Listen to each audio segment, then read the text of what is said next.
Welcome to UB Reactions, the place where we keep it real. Today, we've got some hot topics, so let's jump right in.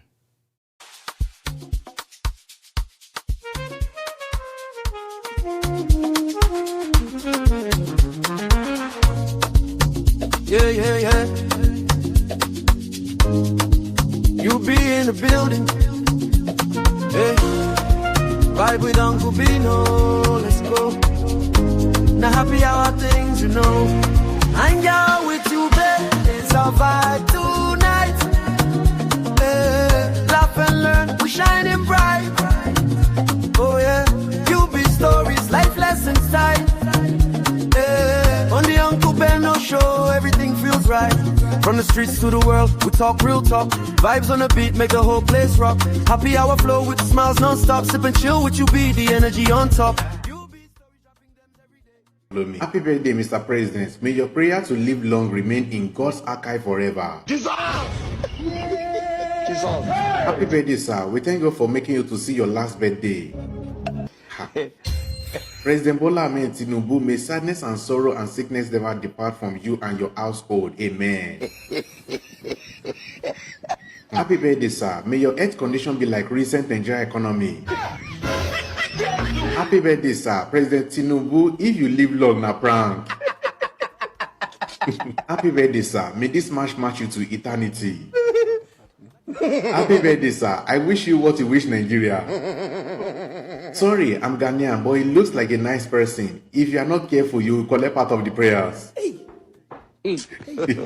God bless you, Mr. President. I pray you don't have to go through the stress of another birthday. The president and I, they share the same birthday cake. You go wicked, though. Happy birthday, Your Excellency. Wishing you NEPA and MTN. May his soul rest in peace. Happy birthday, Mr. President. May this month carry you along with it. More good life, sir. Allegedly. Happy birthday, sir. May all Nigerian prayer towards you be answered.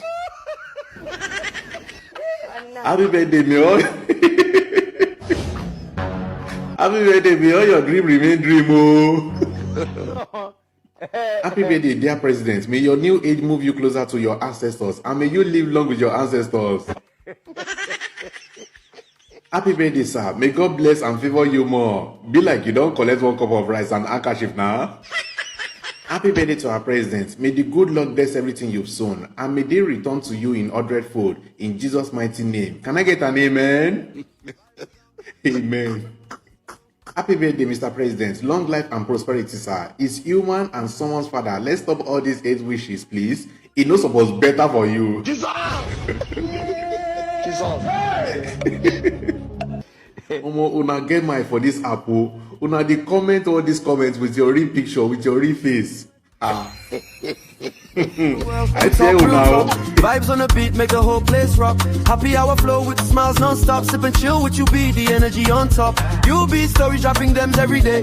Wisdom for life, the African way. From the grind to the glory, hear what we say. Tune in now, don't give up. Hang out with you, be it's a vibe tonight. Hey, laugh and learn, we're shining bright. Happy birthday to the man wey be say the people wey don't cry under am, they don't triple and double and 10 times people wey cry under Buhari and Jonathan combined. Happy birthday to the man wey be say na under am they do budget padding. Happy birthday to the man wey be say he sign into law made they comot certificate forgery to challenge a candidate during and after election in Nigeria and in the entire world. Happy birthday to the man wey be say he force him pikin, allegedly force him daughter make they reduce him age to complement his own reduction of age.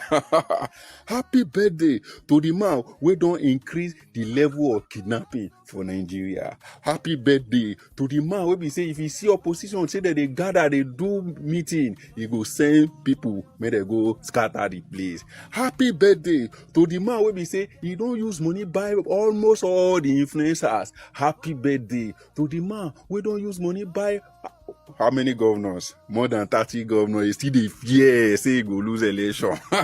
Happy birthday to the man wey be say he don't use money buy people wey get in secret. May they come the defender people like Renault, Mockery, and Boala. Happy birthday to the man where they pay firm more than 10 billion naira. May they take help and beg Trump so that they not go to say there is genocide in Nigeria. Happy birthday to the man where be say he don't disconnect himself from the national grid. We know they use NEPA again. He don't use over 17 billion naira to do solar for Aso Rock. Happy birthday to the man who dissociate himself from the suffering of the people. May can they enjoy. Happy birthday to the man, to the city boy we be say na him in Peking for the entire world. Security where they follow and he pass 100 president for the world. Happy birthday to the man who promised 24 hours electricity within 4 years. Where be say under an angry don't collapse pass. Happy birthday to the man where be say if he do anything just to ensure say he silence the opposition.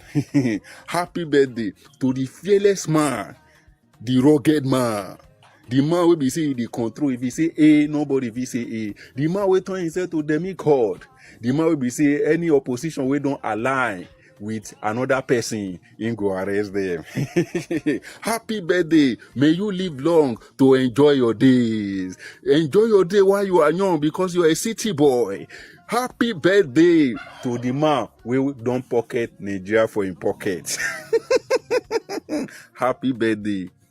Long life and prosperity.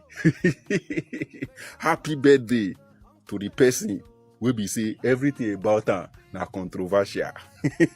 You know if you see original. Now when you don't know, you know go wish the president happy birthday. Share this video so that others go wish him happy birthday. Èmi ni president wa ṣe birthday. Ẹ wá dákẹ́. Ẹ ṣe bá ní bí kò kàn yín. Torí ẹgbẹ́ bá ti wá jẹ́ tí ilé wa bàjẹ́, ayé yín wa bàjẹ́. Ọlọ́mà mú yín wọ̀ bíire. Méjì lájà ilé ayé òkè àti ilẹ̀. Bẹ́ẹ̀ ni wọ́n kàn máa wòra wọn ni wọn ò lè súnmọ́ra wọn. Ọjọ́ tó bá súnmọ́ra wọn, kò ní sẹ́ni tó máa dúró ní ayé mọ́. Bẹ́ẹ̀ ni mo sọ bẹ́ẹ̀. Long life from. All right, so according to Lege Miami, said today na the president's birthday, and we, the people, we are acting as if it does not concern us. And he went on further to say that we won't spoil things for them. Say for that reason, God will punish all of us. So he started to rain curses on all of us, and we are talking about the people where no will support the atrocities and the curses President Bola Ahmed Tinubu and his regime don't put on Nigerians. Now, if you ask me to wish President Bola Ahmed Tinubu anything, according to APC and their sympathizers, they said that President Bola Ahmed Tinubu is the best president, and President Bola Ahmed Tinubu have turned things around down to the economy. Say now be the best president. They talk a lot of things about him, and for this reason, they are saying that this is the reason why they want to vote him again. Now, since una see all wetin dey go on for Nigeria, una say na good thing.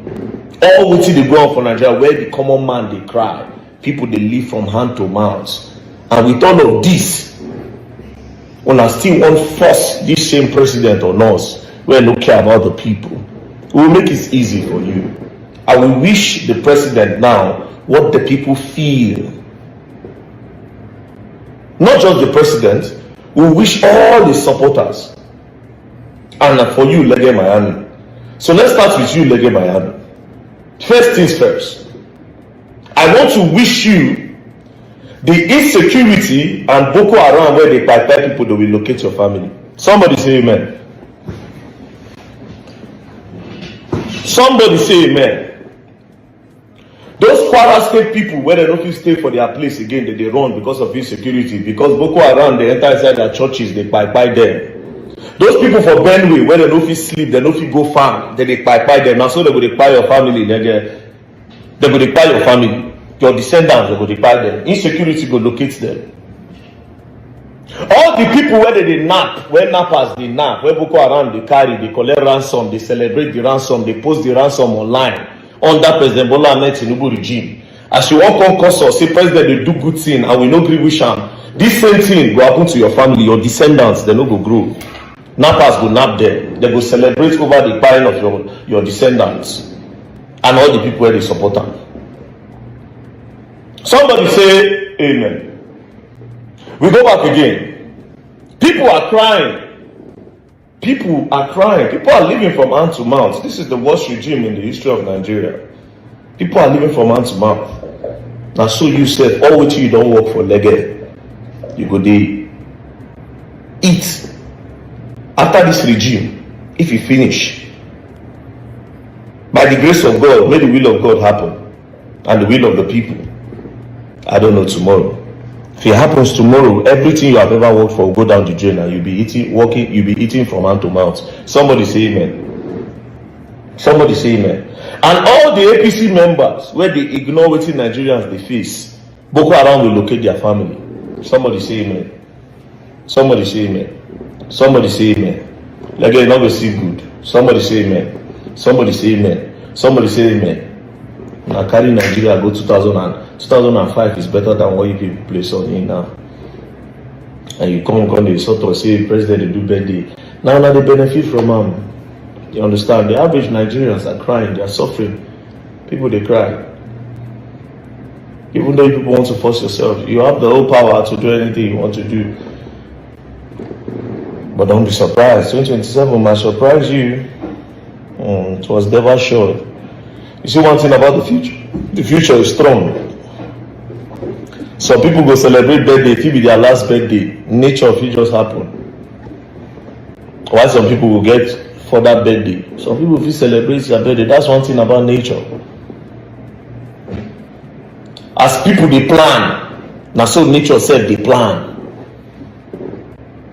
Even though you feel say you don't need 99% for your plan, nature will just scatter that plan. So before 2027, a lot of things might actually likely happen. You will never know. People can fall down and not wake up again. That's how the thing happens. It's nature. People can drink water and they go choke. It's nature. Nature happens like that. It is never guaranteed. No matter what you know, you can only predict tomorrow. You can never know tomorrow. That prediction, you don't know how the morning will start. Nobody knows how the morning will start. Nobody knows how the dawn is going to be done. You understand? So as I feel say, okay, no matter what, so no level. Anyways, I wish, as you say, you force us. I wish the president what Nigerians are currently going through. Since when I say he done better Nigeria. And then to Nigerians, I wish us security. I wish us good life. I wish us good road. I wish us electricity, because all of this will not get out. Public schools are failing. People they buy. Anyway, and to President Bola Ahmed Tinubu, I wish you personally, from me to you, I wish that you don't run for 2027. I wish you can take whatever thing you are doing and just go and relax. Just go and sit at home, enjoy your old age, and just rest. Don't acquire a lot of wealth. Just sit down in a garden, sit down there, enjoy yourself. To be very honest, you don't have the capacity to take this country forward. We have seen it. We have seen it. Insecurity alone. I'm not even talking about the economy of the country. Insecurity alone. That a whole community will be chased out. Kidnappers, they put the money where the ransom where they collect for social media. Nothing is being done. I just wish you can go home, sir, and just rest. And by that time, if you can do this, God blessing will flow upon you. Amen and amen. God bless you, President Bola Ahmed Tinubu. You will live long outside the presidential seat. Amen. Very dark man.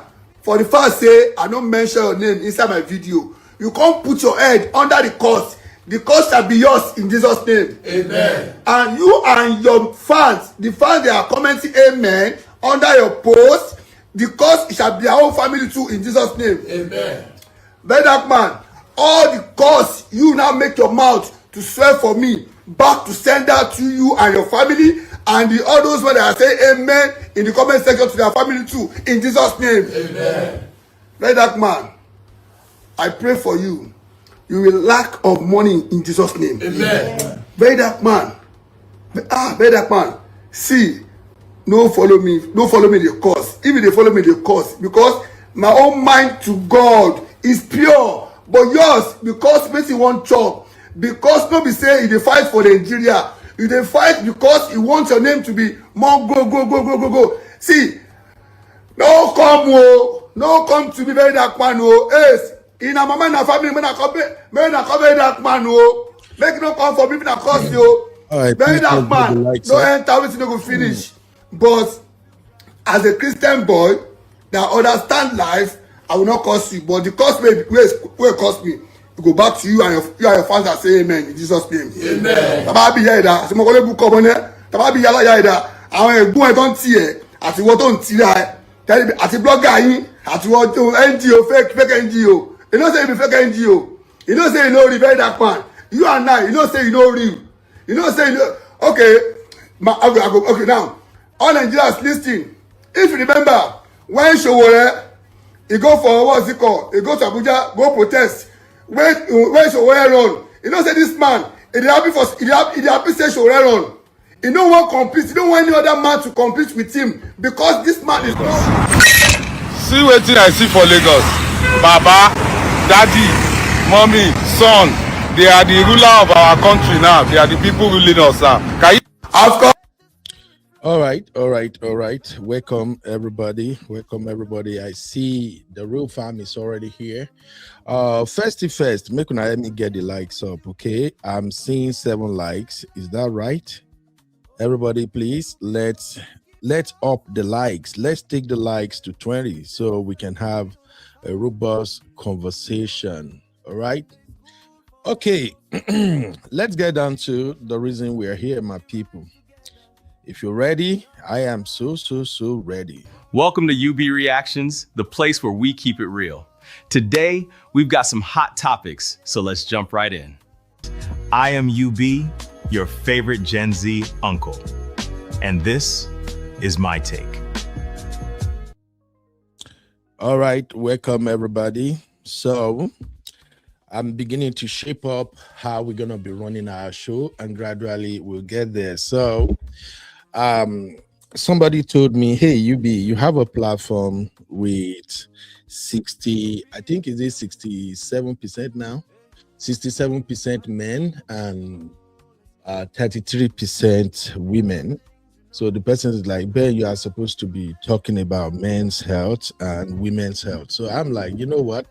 I don't want to talk about women's health because I really don't know much about women's health, but I can try to reach out to some of my sisters in the healthcare and they can join us to just do like a 10-15 minute segment on women's health. But as far as I'm concerned, I can talk about men's health. So we have a lot of issues to cover today, but let me quickly run this men's health real quick. And if you have a husband, a brother, or even your son, and you notice they are not paying attention to their health, you may share this clip with them. Don't worry, I will cut it, I will split it so that I'll repost this segment and you can forward it to them. So today we want to start our men's talk with annual checkups. Okay, there are many of our African men who really don't understand or they don't see the reason to schedule annual medical checkups. Okay, so I just want to briefly educate my brothers on why it's important to go for your annual checkup, especially when you are getting to age 40 to 50 and above. It's very important you do that.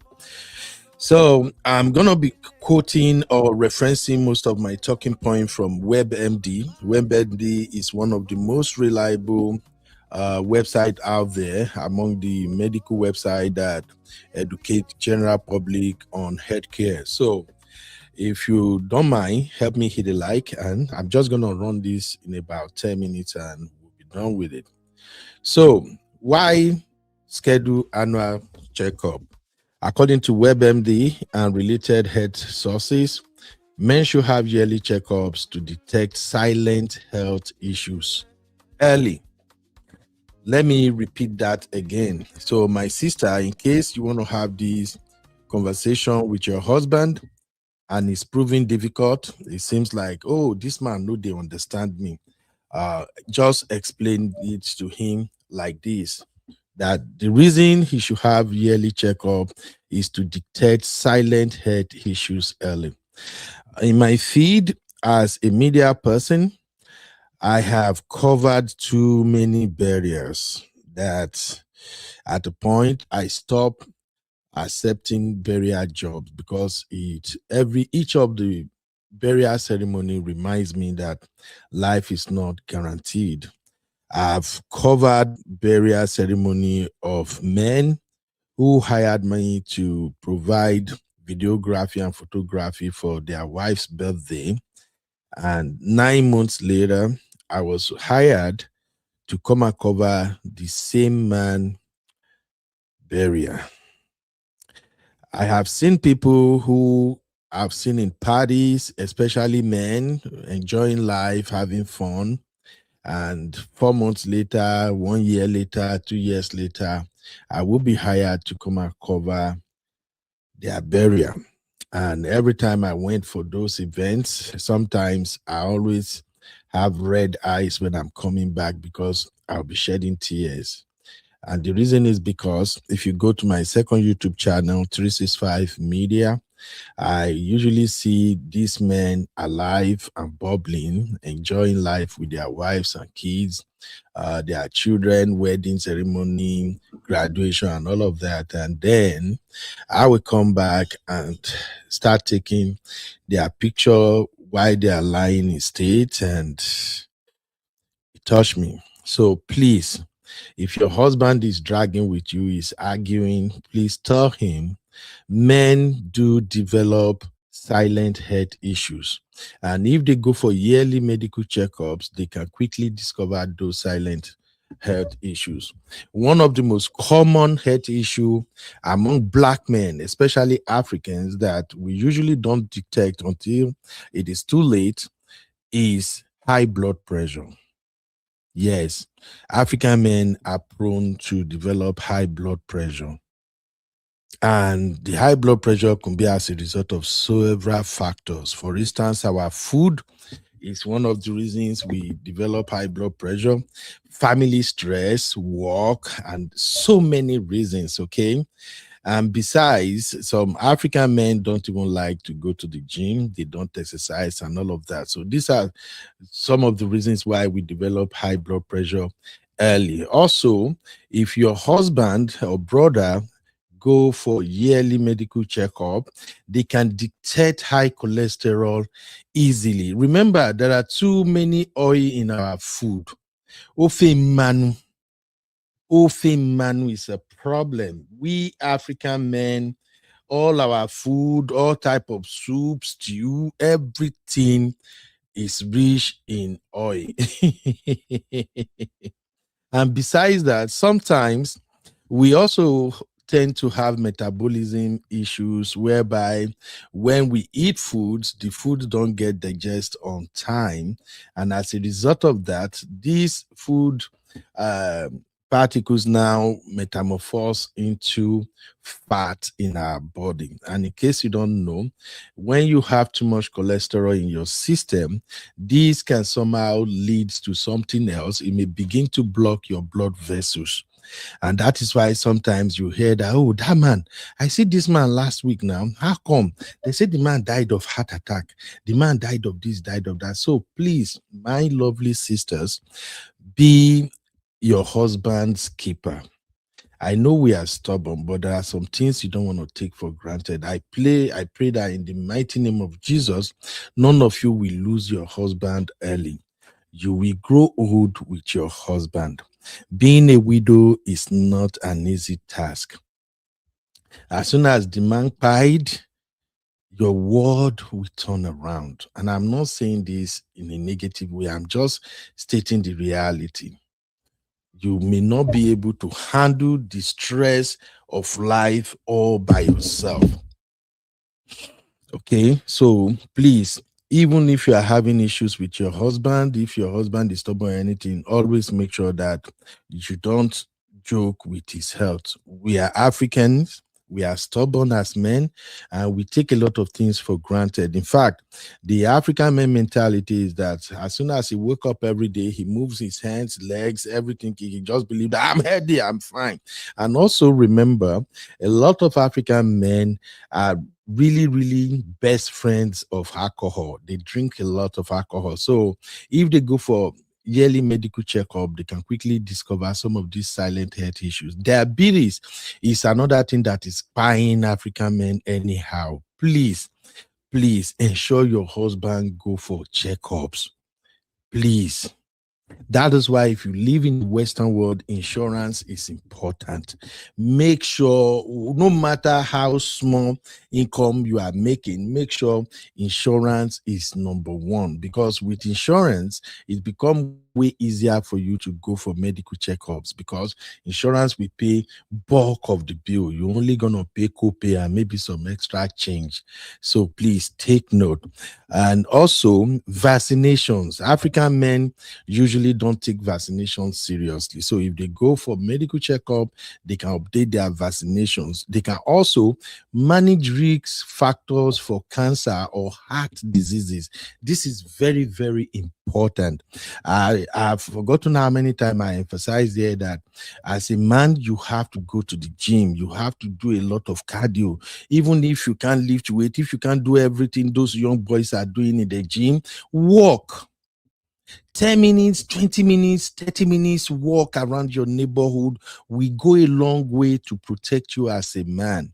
You want to see your children grow. You want to be at their wedding. You want to enjoy life. You don't want to walk. And when you get to the time where you're supposed to be enjoying the fruit of your labor, then something happens. So please, it's important you go for early medical checkup. Schedule your annual medical exams, please, because these exams allow doctors to identify problems when they are most treatable and build a preventative health strategy.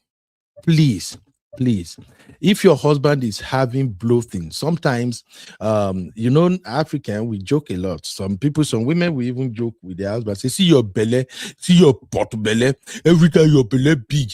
No, auntie, sometimes your husband's tummy is getting bigger because he has metabolism issues. Some of these things can be corrected with even supplements. I thank God we have a lot of health professionals on this channel. Something as simple as a bottle of probiotics. You can even, I use the gum. After meals, you just chew one. It will help you regulate your system. That bloating will go away. Most time when you see African men with big belly, it's not beer belly. Is bloating. Their food is not digesting. Some of them don't even go to toilet regularly. If you are with your husband and you notice that one whole day this man no go use toilet, start asking questions, auntie. Forget about whatever you are dragging, because right now in marriages, all conversation is always about money. Forget that shit. You notice this man, ask your husband, honey, have you toilet today? He will say, I don't even know what happens. For 2 days now, I never even go toilet. Auntie, that is an health risk. It is abnormal. Ask my senior colleagues on this platform. I don't even know if Mom of 5 is available. Let me see. You can, thank God, Mom of 5 is here. Mom of 5 is an RN. She's my senior. Ask people like that. what it means when you don't go to the toilet in 24 hours. It's not normal. And I know for people who live in a place like Nigeria now, where hunger is the order of the day, some people will even say, I don't want to go to toilet because I don't want to lose the small food within my belly. Bon, if you don't go to toilet in 24 hours, you are already at risk. Ask my senior colleagues. And as you are growing older, metabolism wahala dey. Yesterday they give you fufu, you finish them. The next thing you go, you come back, they give you rice, you disappear them. The next morning they offer you amala, piam, you don't go. You they consume everything like mad. 24 hours, you no go toilet. 36 hours, no toilet. 48 hours, no toilet. Your blood pressure will spike somehow. A lot of things is going wrong in your system. So, Auntie, this is where my sister Yinku's always come for me. That's why I like Sister Yinka. Sister Yinka had paid attention to how men moves. So sometimes the guy will say, okay, you forget this because you want your wife to remind you. Please, if there is any time you are supposed to remind your husband of anything, it's that time when you notice this man has not go to toilet or anything. That's when you have to remind him to take some recommended medication that can help him to toilet. All right. I don't know if this makes sense, but like I said, we're going to be adding this to part of our segment just to help. So the key reasons for annual checkups are early detection of silent diseases, cancer screening, preventative care and risk management, mental health checks. Yes, mental health. And of course, prostate cancer. Now, voila, prostate. As I follow you talk now, I already scheduled my annual checkups, and the thing where they fear me the most is when they go shook hand or shook weighty that they use now inside my yash to go check my prostate. I still discussing with my wife, and my wife is like, look, if you discuss that thing again, now me go take my hand, drive you go there, and I will tell the doctor, say I want to take the examination room so that I go make sure say you open that your yash wide when they check them. And we were laughing about it, but on a serious note, these are critical health issues. These are where you are supposed to play the role of a mom, because in case you don't know, as a wife, you are your husband's best friend, you are your husband's paddy, you are your husband's sister, you are your husband's mom. In mama no dey there, now you be in mama. And as a woman of God, a virtuous woman, you should know when to switch this role. You should know when to be his mom. You should know when to be his sister. You should know when to be his wife. He could be stubborn, but always think about this. If this man die, what will my life look like? Will I be able to handle everything on my own? You may have money, but let me tell you, the presence of your partner, your husband, goes a long way. So please, no joke at all. Make sure, say, you press your husband's neck so that he can go for his annuals. Am I making sense to you? And another thing, like I said, mental health checks is very, very important, especially when your husband is 40, going to 50, going to 60. Most men experience what we call midlife crisis between the ages of 40 to 55. We go through it, and I'm telling you right now. And one of the reasons we go through that midlife crisis is, for instance, if your life goals are not being accomplished. A man who is 45 or 50 who hasn't built a house is having mental issue you don't know. A man who dedicated so much of his time to working that he did not pay attention to his children, and now it almost feels as if the children have no love for him. And the children are now growing up, leaving the house. And he discovered that these children can go 2 weeks, 3 weeks without even saying, hello, Dad, how are you doing? All this can constitute mental health. Between the age of 40 to 45, a man who is in debt, owing a lot of money, and is working his butt off, that man is having mental health. A man whose income is not enough for him to provide for his family, that man is a struggling man. That's why I love my doctor. I have to. Okay, my primary doctor is an old man, so sometimes we just take some leave, and then I have another female doctor, and I love my female doctor because, oh, that woman have saved my life a lot. They asked me some critical questions where they say the way she they take present them, I feel free to open up to her, and then she would recommend necessary lifestyle changes or medication or anything that we have to do. And my grandpa, I call my doctor my grandpa. Anytime I went visiting my grandpa, he knows all my children's name because we are using the same facility, but not the same doctor. So when I get there, he will ask me about my children, he will ask about my wife, because we talk like Papa and so now Iyabo. And then he will ask me, how is everything? Is everything moving the way you want it, Ben? Is there anything going on, anything stressing you? You know, all he was trying to do, I'm a haircare too. He was just trying to measure my mental stability, whether I'm okay or not. Sometimes we ask, is there anything you need to talk about with your wife? And then mostly you always ask me, hey, Ben, how many vacations have you went with your wife this year?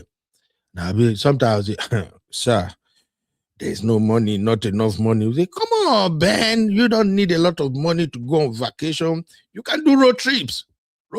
Just drive, go to somewhere, go and see some scene. All you need to do, pay for hotel and eat. It's a vacation, So please, these things are very, very important. So I will try to contact some of my lovely sisters. M5, you are probably my number one target on this one.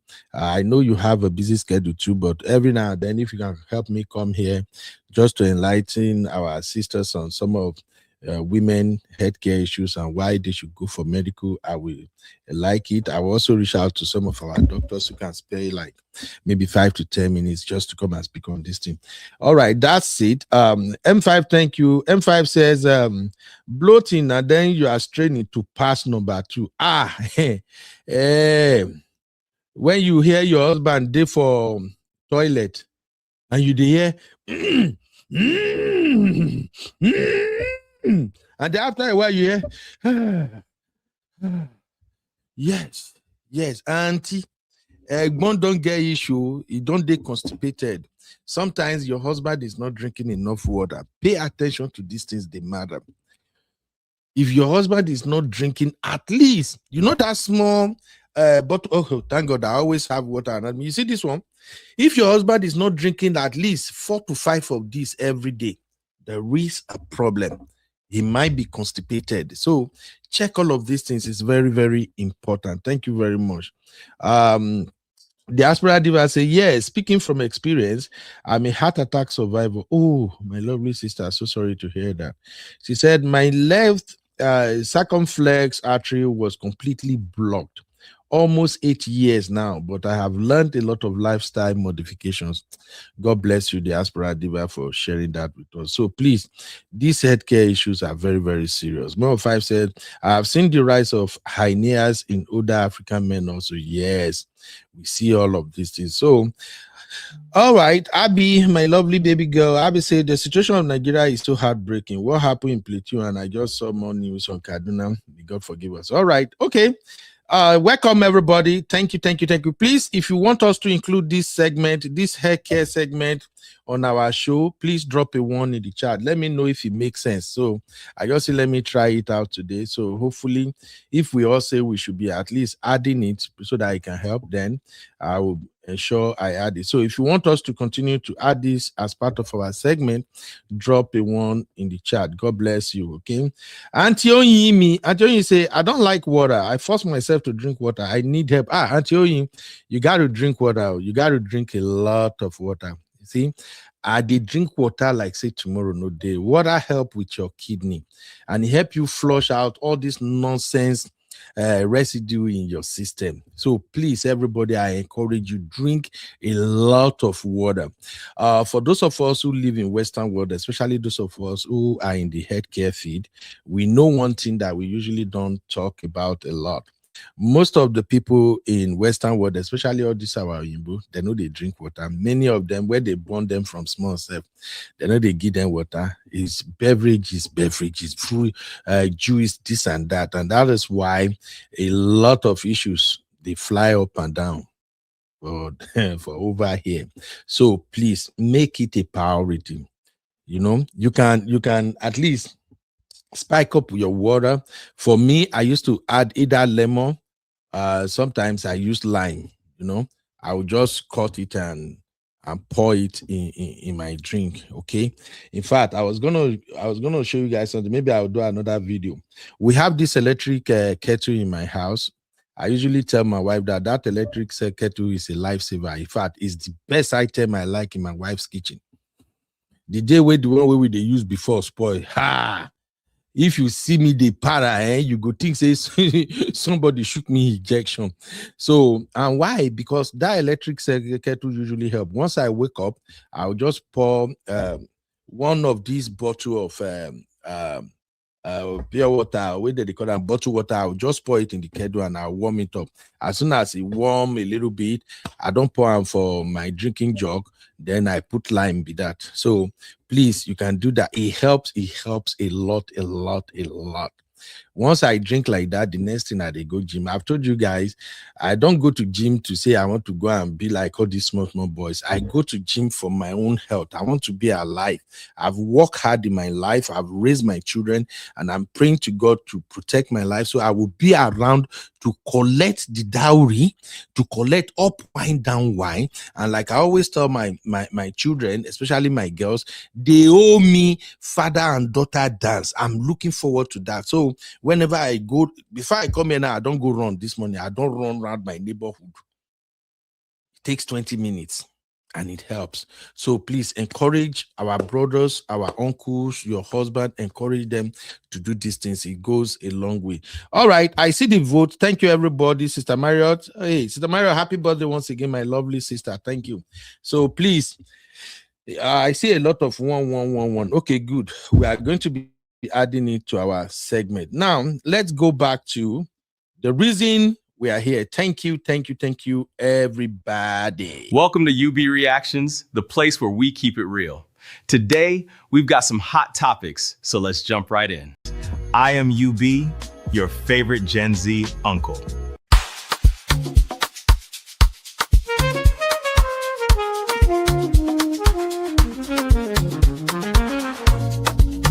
Yeah.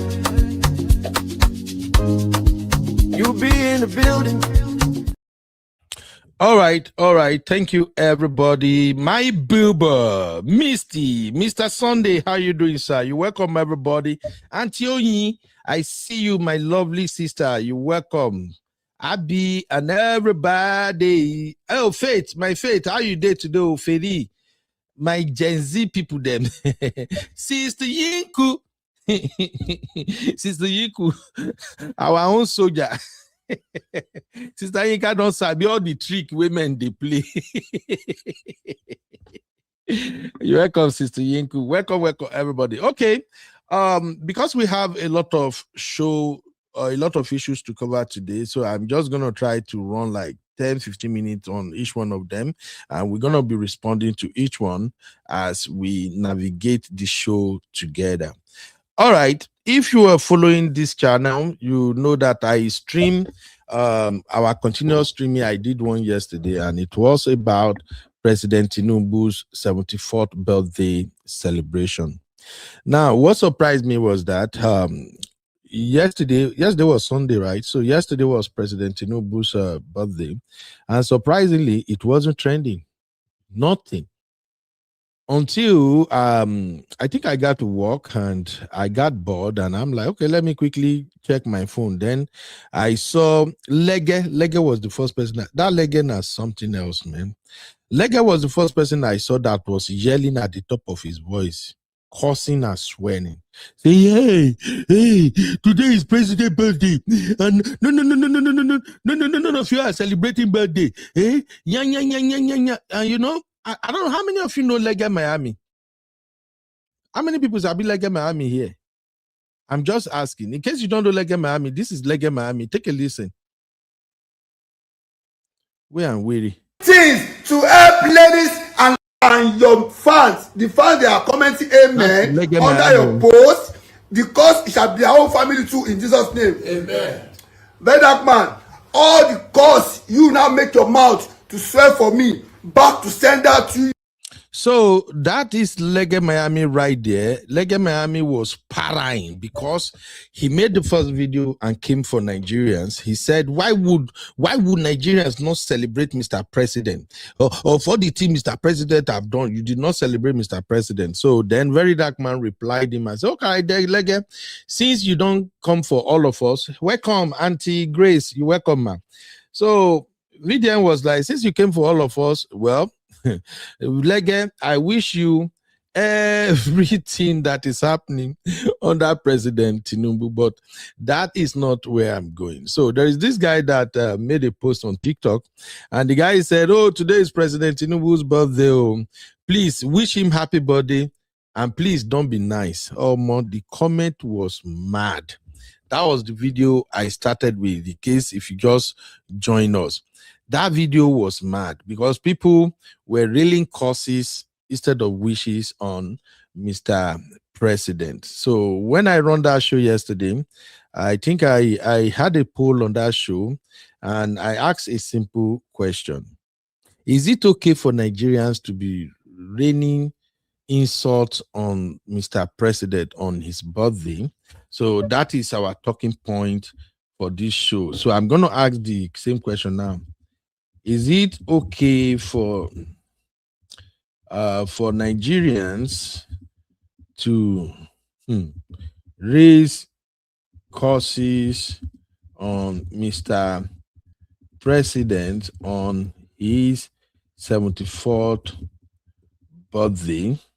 So let's cast our vote real quick, real fam. Is it okay? So if you think it's okay, drop a 1. If you think no, that is way going overboard, drop a 2. If you think, well, it is what it is, drop a 3. Let's start from there. Now, here is my take as far as that is concerned. To be honest, we are all worried and concerned about what is going on in Nigeria right now. I gather that yesterday there was a lot of killings in, is it just Plateau State, right? So from what I learned, Christians, you know, Easter is around the corner. So I think Christians were celebrating Easter and they are having a crusade. And then, according to the news, around 7:30 p.m., some men showed up dressing in camouflage. For those who don't know, camouflage is like Nigerian military uniform. So they came there and they opened fire on those Christians at the crusade ground.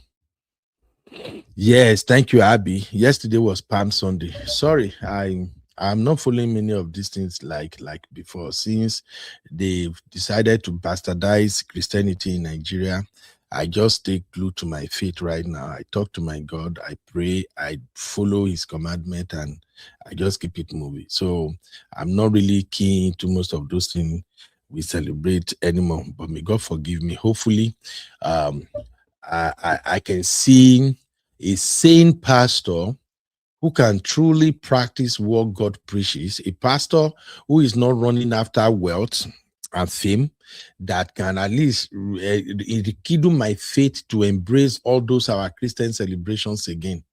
Right now, I just stick to my God. That's just it. So when they were having that celebration, the bad men showed up and they spray as many people as possible. People died like mad. And it happens to be the very day our president is marking 74th birthday. And the president, in his statement, he said all his salary ever since he became the president, he's donating it to the military, maybe military foundation or whatever they got going. And the questions remain. Who is protecting Nigerians?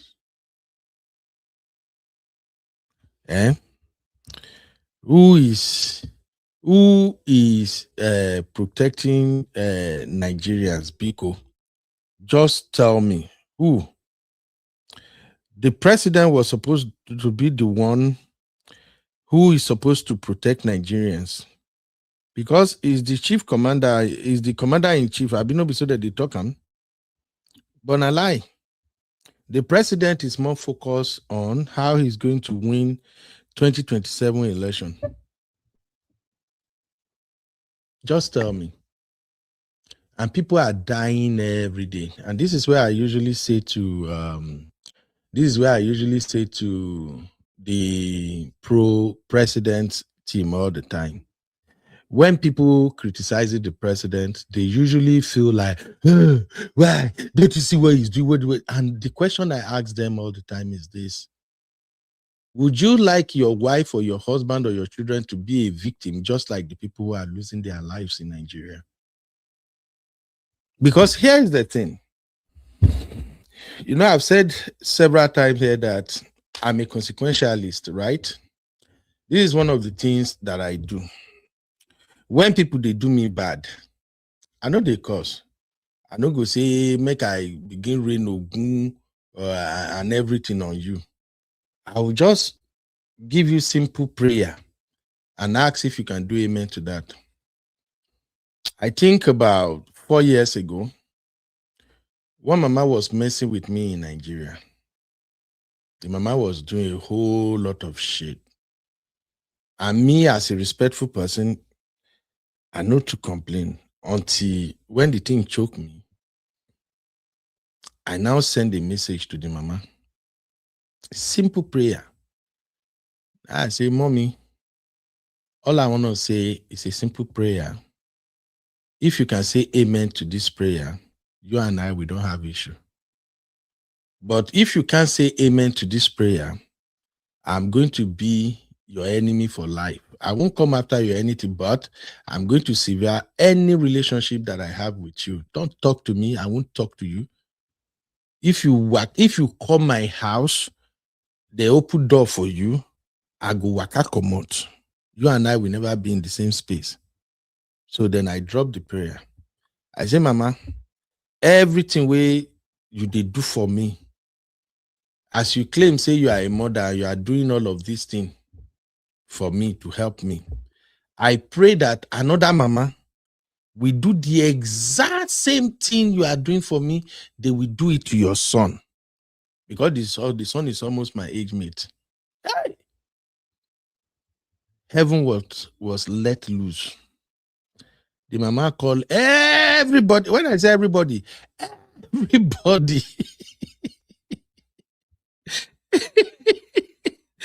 she reported me to everybody. She said, me, I call Sam. Yeah, I open my door. And all the people where they contact me, all I did was to forward the message to them. Say, see you. Now prayer, I pray. And I say, make she do amen.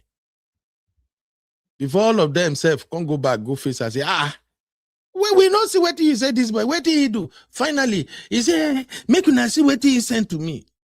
And people where they are correct among my own family people too. Now they tell us, say, we not see what Ben do wrong here.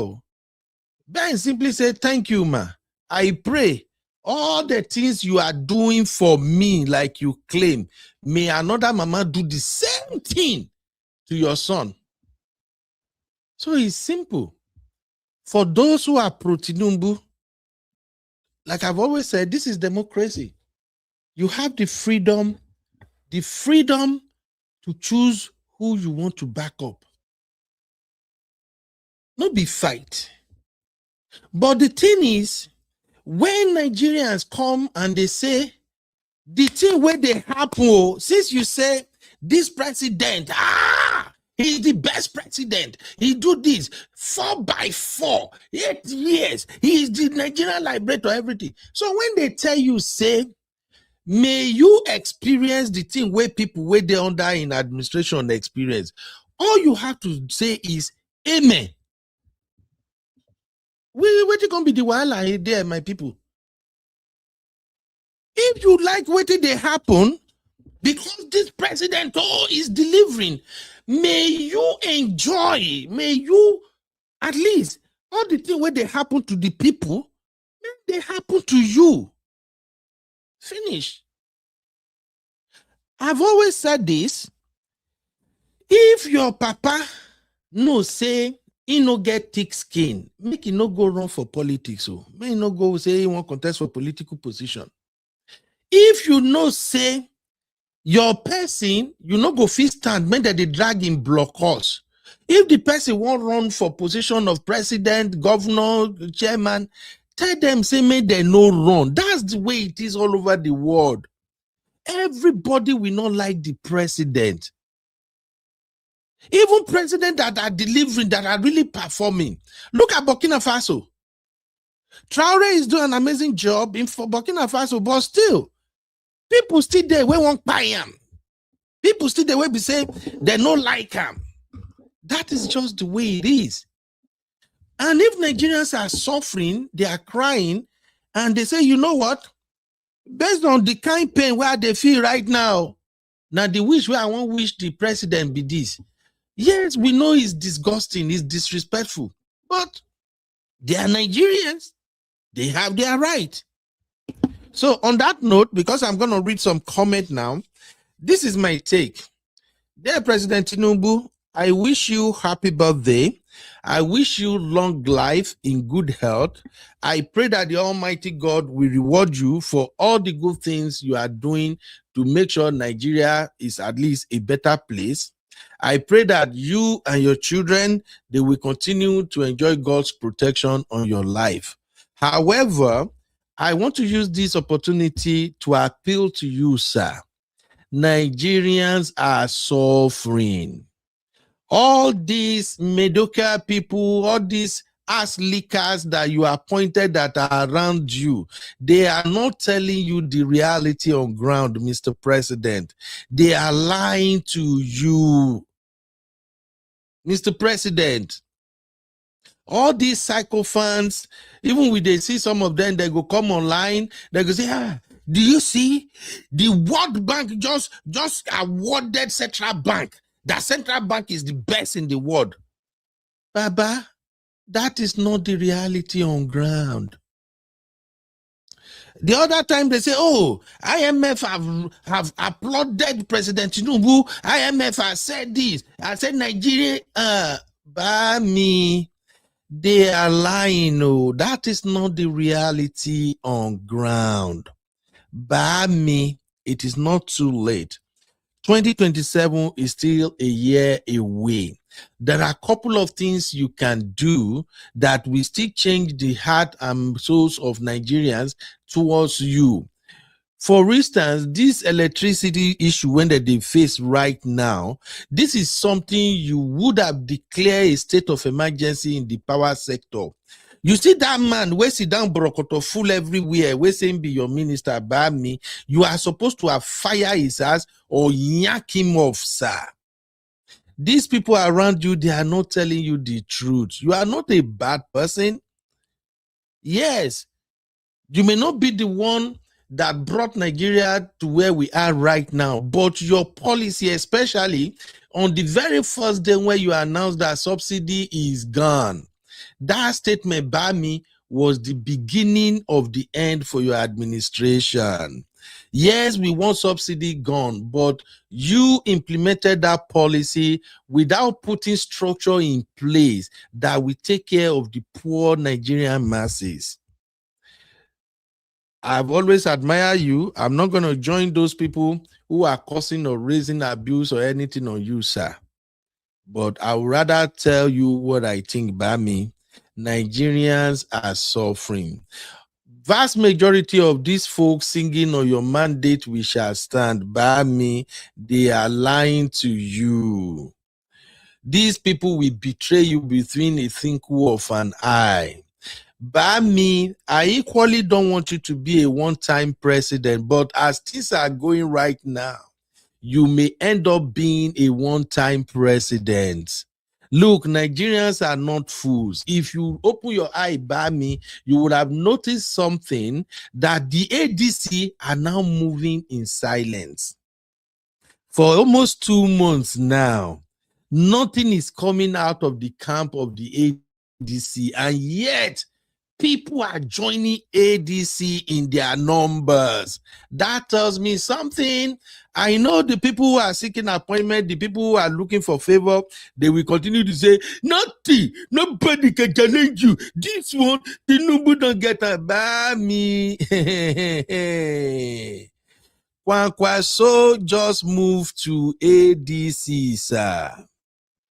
Kwankwaso is not Peter Obi. Kwankwaso moved to ADC for a reason. And all these people that are lying to you, say, 2027 is secure. By me, you are not getting any vote out of the north. And there is no amount of ringing, allegedly, that can be done in the southeast or west that can rival the north. You know, by me and your political strategies, they know. Nobody, I'm saying it again, nobody can become Nigeria president without the northern vote. And we all know from Nigerian political history, the most secure vote in Nigeria is northern vote.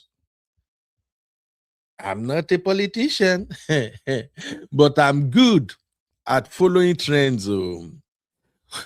Kwankwaso moving to ADC is the beginning of your downfall, by me. Peter Obi popularity is growing like wildfire in the north.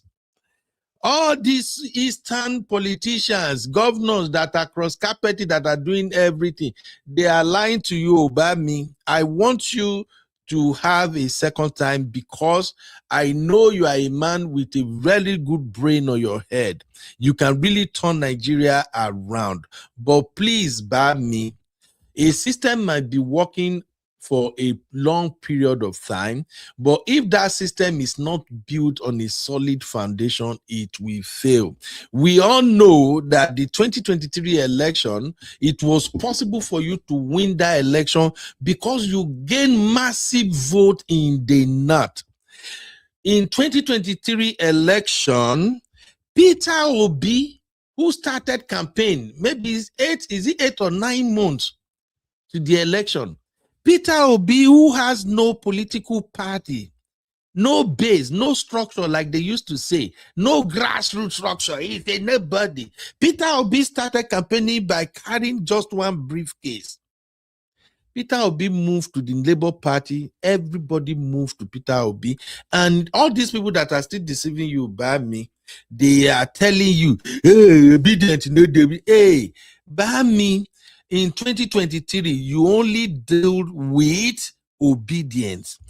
In 2027, you are not just dealing with obedience. You are going to deal with obedience. You are going to deal with the Kwakwasian, when they call them those Kwakwaso followers. You will be dealing with them. In 2027, you will be dealing with the village boys. And in case you don't know, the village boys movement is even way bigger than the obedient movement.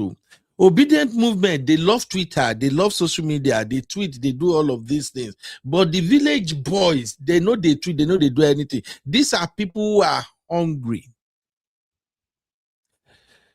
However, APC moved in 2023, that Bami became the president. It was because you have the backing of the northern part of Nigeria.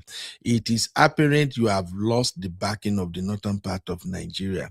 And now, the east, west, and southern Nigeria that are supposed to be your stronghold, all of them are crying of hunger.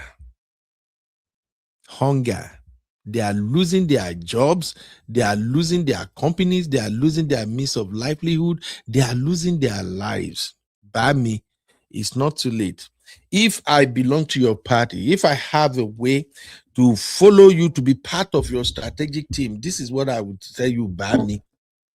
Rice and beans and noodles that you are sharing, it will not guarantee you 2027 election.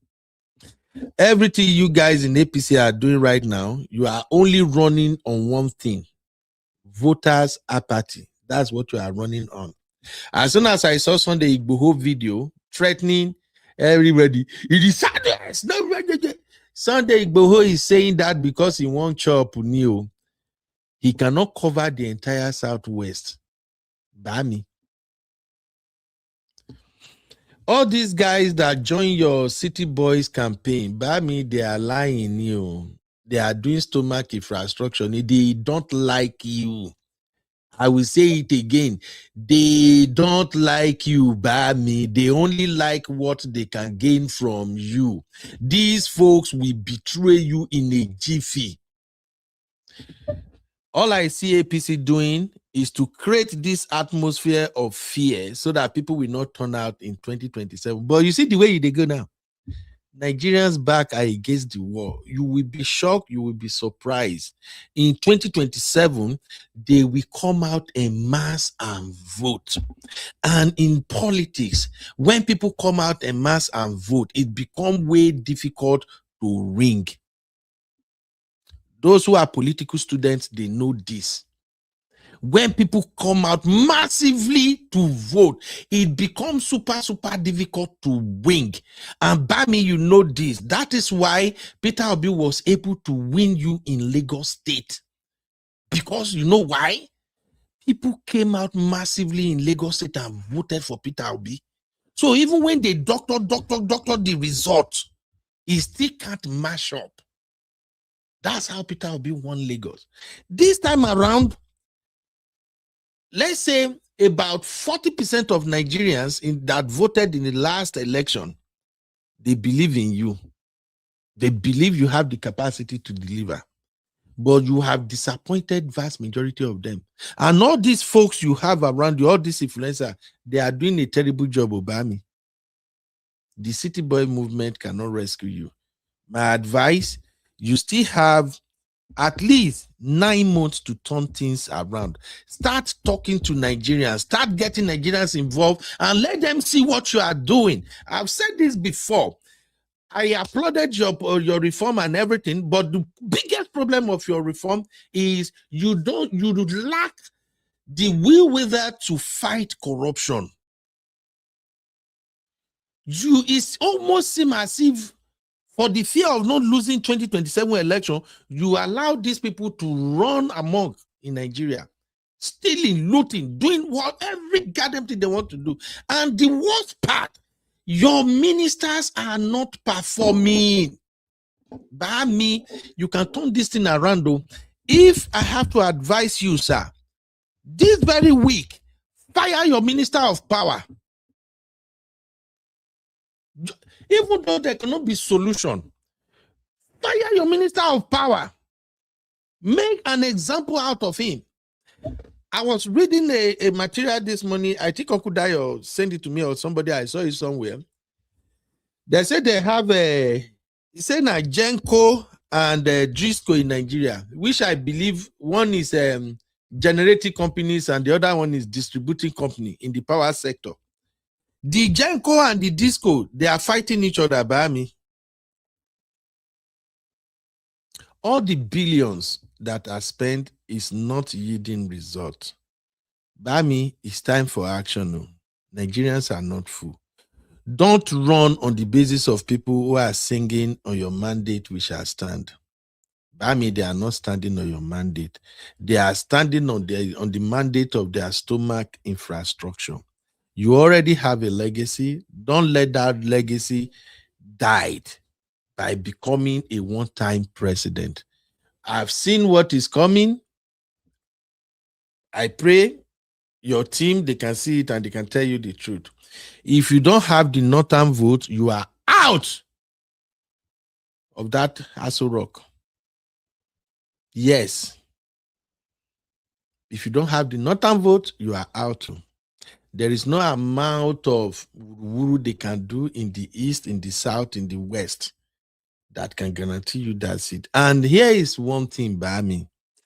In the west, east, and south, we have people without balls. People who will vote and they can't defend their vote. That is where the northern have power above all other regions in Nigeria. Northerners will vote and they will defend that vote. If Northerners came out massively, like they see now, and they vote against you, by me, all those Northern governors that are defecting to APC, they can't do jack. They know they are people. The Northerners are not like Southerners. So All these Southerners now that are on social media are crying or everywhere. A big power. Even some of them are not going to even come vote, Seth. In case you don't know. And this thing about voters party, it can go left, it can go right. Many of them will not come out to vote. And for those who will come out to vote, even if they are ringing it, they won't protest, they won't do anything. Southerners, Westerners, and Easterners, I'm sorry to say this, they no get ball. We are pro-life. But in the North, they no send anybody, Papa. When they vote, they will defend that vote. And I don't see a Northern governor that can ring that shit. So, Obama, do the right thing. Fire your minister of power. And then deploy all your resources, everything. In fact, all the money where you borrow, everything now, deploy that shit into the power sector. So that the people who are running small businesses, they can feel the impact. Tell your people to stop sharing rice. It's making your administration look terrible. I rest my case. Sorry, Orifam. You know, I'm still a fan of President Tinubu. So even though I don't like what his administration is doing, I know deep down he's a father and he really cares about Nigeria. But I just don't understand this his chicken out method. I really don't get it. So that's it, my people. Thank you very, very much. All right, let's move on to the next segment. Welcome to UB Reactions, the place where we keep it real. Today, we've got some hot topics, so let's jump right in.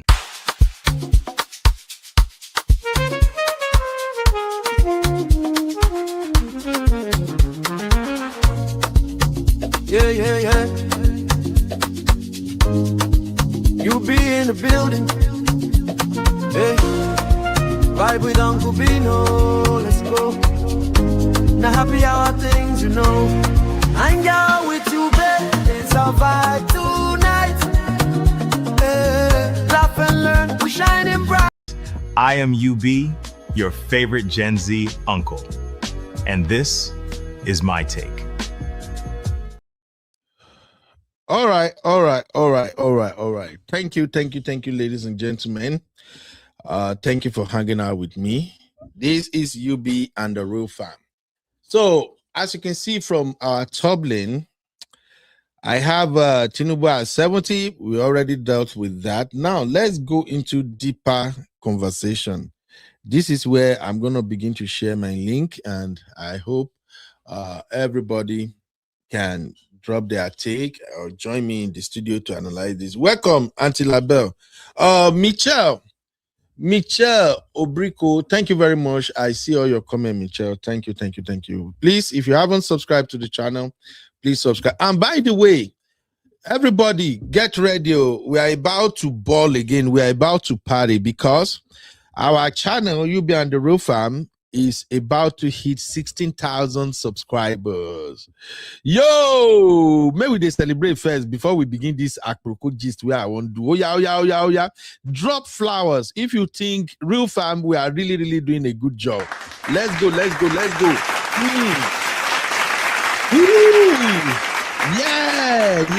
Yeah. So my people, be ready. We're gonna party.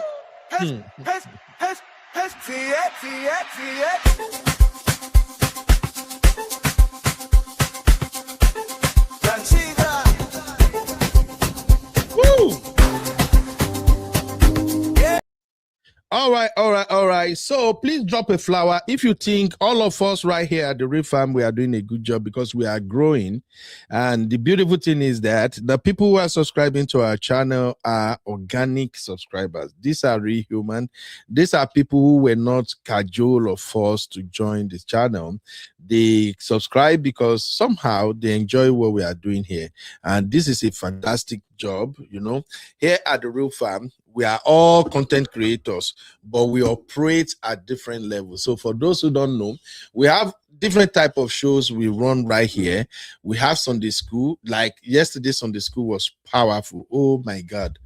You know, I've told you, Uncle Patrick and the Sunday school team, only God knows how they come up with the topics. And every Sunday, it blesses us, it ministers unto us. So Over here, we have Sunday school. And as you know, I am not even part of Sunday school team because I've said this over and over. I don't know waiting they did, waiting I won't talk there.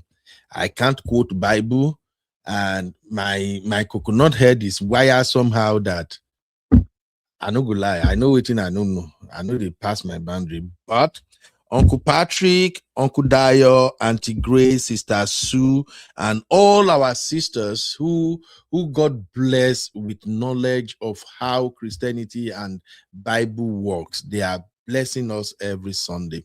If you want to be part of the team, just show up every Sunday. Once the discussion is going on, they share the link, join them, share your experience. The purpose is to elevate each other, is to motivate us, is to lead us back to God. Because if you are like me, you know get front, you know get back. The only person you will hang on to is God. So we have Sunday school, and people have been saying that, oh, it's a really good one. We also have Recap Central. You know, over here, we don't do man new, woman new. No, we bring balance. We have Recap Central, and that is our baby of the house show. That is Abby. If you really want to know what's up, analysis of current event, trendy issue, fashion, and all of that, you know, Abby bring it hot. And you know, when Abby is having her show, it's always fun. Abby can gist, man. And then we have Sister Circle. Sister Circle is a team of 4 lovely sisters. Sister Yinka, my Sissy, my honey babe, and of course, you know who will be there again. My only wahala, Abby. And the Sister Circle, they bring really good topic. They break it down. They have female talk, woman to woman talk, and then they address issue holistically. So we have that still on this channel. We have political roundtable for people who like politics, and you know how politics go. It's always bad bossy. We also have I have my own show. The one you're watching right now is one of my show. I have just 2 shows here. I have UB Stories and I have Hangout with Uncle Beno, you know. So this is not just me. It's a teamwork. And now, besides those of us who actually have shows, we also have people who are always in the chat, who have people who are researchers and all of that. When Sister Didi used to be very, very free, Sister Didi used to help with a lot of research. Sometimes when I'm doing some show, Sister Didi will be the one who will be researching and dropping things in the backstage. And these are lovely professional sisters, okay? So over here, we have doctors, nurses, and we have lawyers. You know, lawyers are, that's why I say God is a wonderful working God. The lawyers that I know in the US, they don't do anything for free. I don't understand lawyers. They don't do nothing for free. Everything they charge you by the hour. And some of the lawyers that I know, they charge as high as $400 per hour. But right here on this platform, our sisters who are lawyers, when we are dealing with topics that has legal implications, people like Misty, Aunty Onyi, Marriott, D, of course, she thinker. These are people who sabi law, not be my money. Oh, forget I said that they come here, come they play with me. Oh. They will chime in, they will help us break it down. So I'm saying all of this for you to know that our growing is not like, oh, they are just doing some cruise over there. No, it's because people saw value and they decided to subscribe. So that 16,000 subscriber, it means so much to me and the real fam.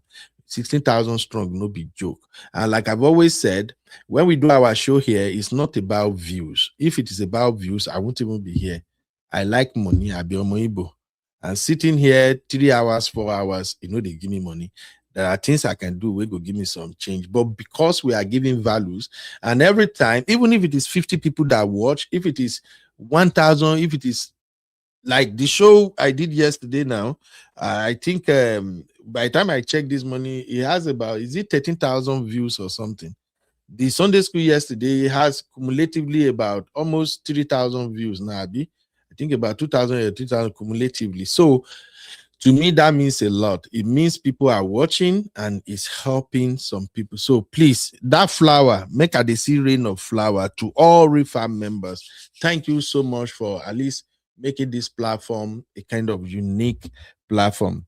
Thank you for not minding my coconut head. Like I've always said, when you come here, don't listen to me that much. Listen to the people who comes in and share their views. My own view, now street view. I've said that over and over again. Now street view. I'm a practical person. When I see a problem, I'm thinking of, if you take corner this problem, and my approach is never the best too. It's just like sometimes my approach, they give me fast result. So when you are here, listen to the panelists, listen to people who are contributing. Don't mind me. My own role is to moderate. Sometimes I go against the popular submission just because I want to arouse people. I just want people to start bass.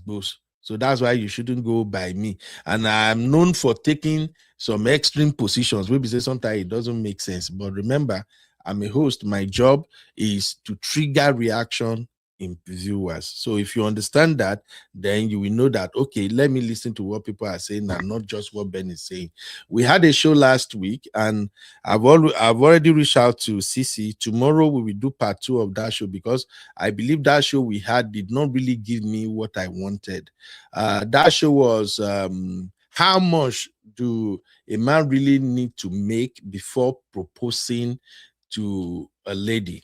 Now, at the last show we had, somehow it became the discussion focused on marriage and how people can marry. But my intention was for us to discuss how men, especially young men nowadays, how they can prepare themselves before they even take that step of saying, let me go down on my knees and propose to this girl. That's what I wanted, but it doesn't go like that. So we might have another show tomorrow.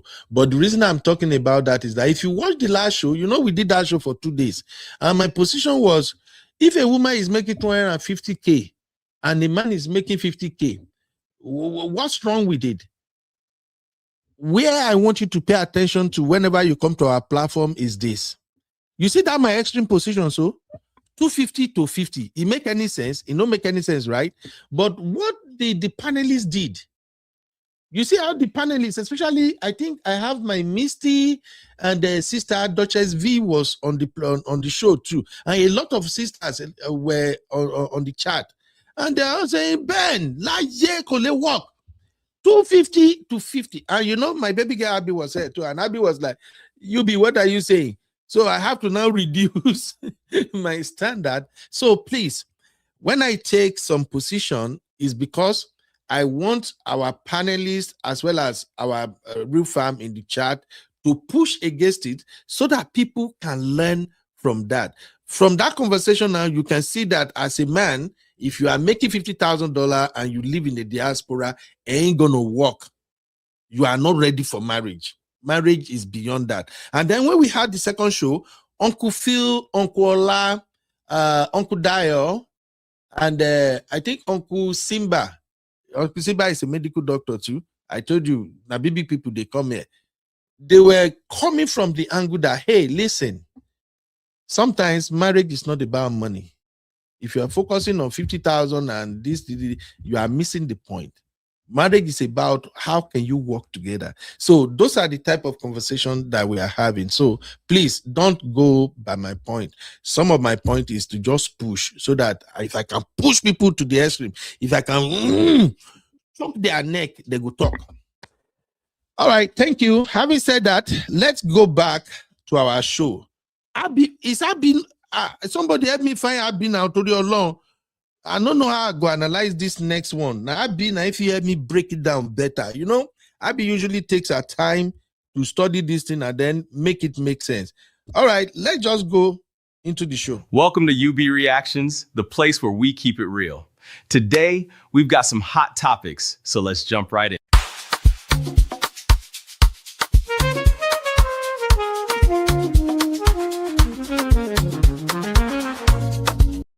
I am UB, your favorite Gen Z uncle, and this is my take. So this next one, it go hot small because we have the fans of Funke Akindele in the building. We have fans of Toyin Abraham in the building, and we have Iyabo Ojo fans in the building. I want to talk about these three amazing women Funke Akindele, Toyin Abraham, and of course, Iyabo Ojo. And I want to talk about them because I've been asking myself ever since I saw that video trending online where Toyin Abraham attended Iyabo Ojo movie premiere. You know, Iyabo Ojo have this movie in the cinema now. What's the title? Say, Return of Arinzo. I'll be waiting to record that. No be Arinzo. Abby corrected it for me the other day. Return of Tosin. What is that movie again? Return of Arinzo. Abby. Anyway, Iyabo Ojo got this movie that is coming, and then they had the movie premiere. All the who is who in Nollywood, they were there. Oh, thank you, Aunty Oyi. Yes, let me highlight that. Thank you, Aunty Oyi. So the movie title is Arinzo. Yes, thank you, ma. Thank you. So they have the premiere, and then Toyin Abraham came and she was greeting everybody, you know, the usual normal greeting. So she was greeting everybody, and then she got to the table where I think Iyabo Ojo is there. Mercy Aigbe, right? She was there. And Funke Akindele was also there. So she got there. She was greeting them, kneeling down, and you know, all the kind of thing. And then when it got to Funke Akindele, I have never seen a woman bone face like that before in public.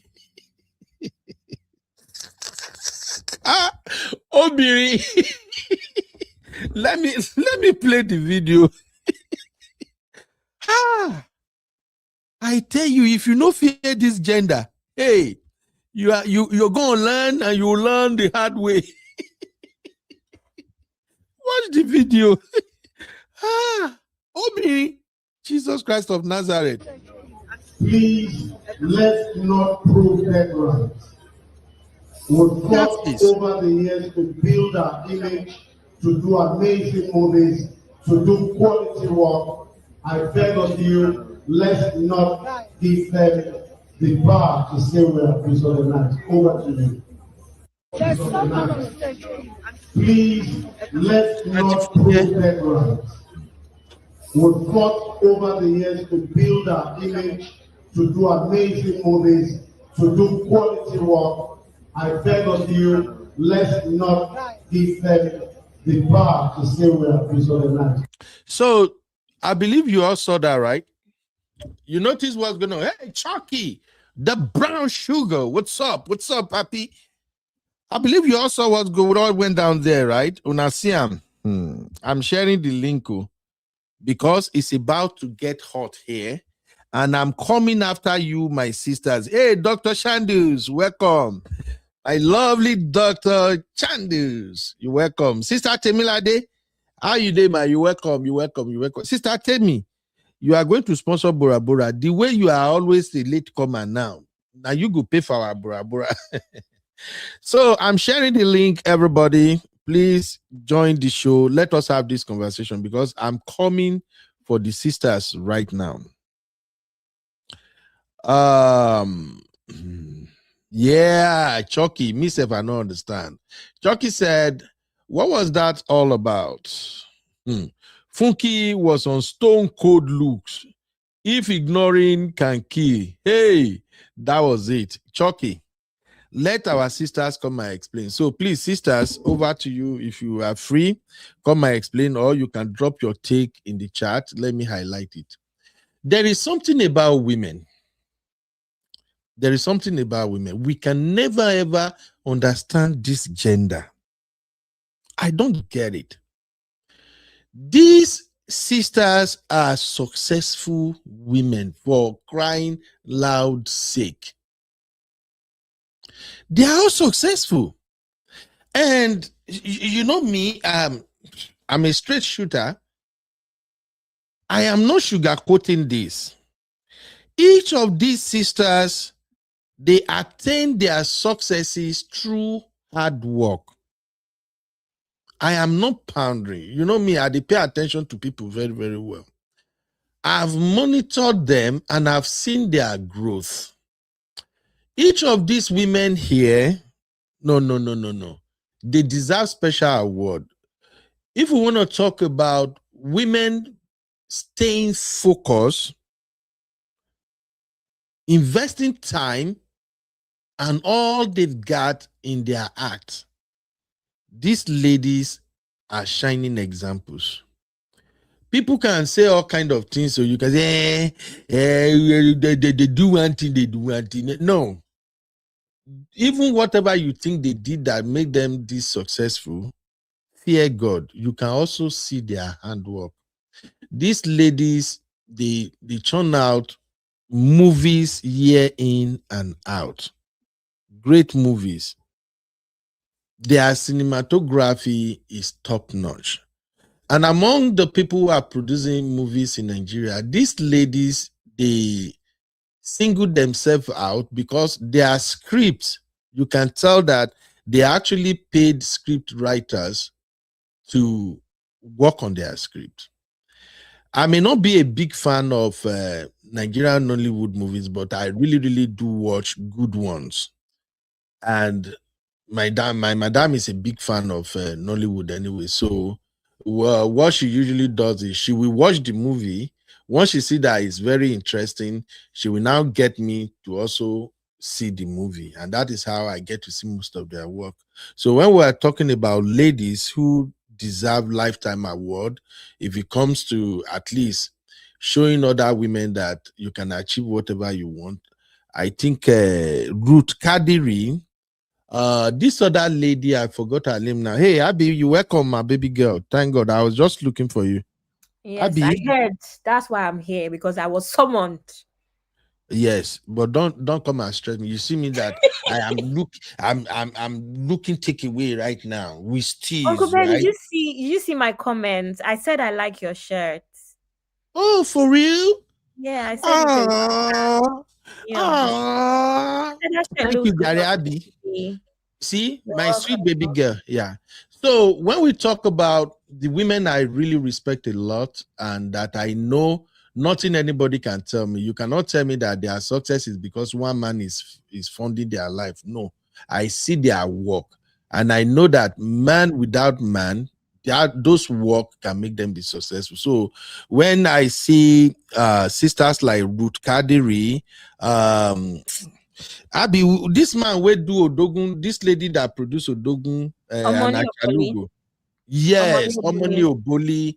In fact, Funke Akindele, she has a place in my heart. I'm not even a fan of her. I've never seen Jennifer.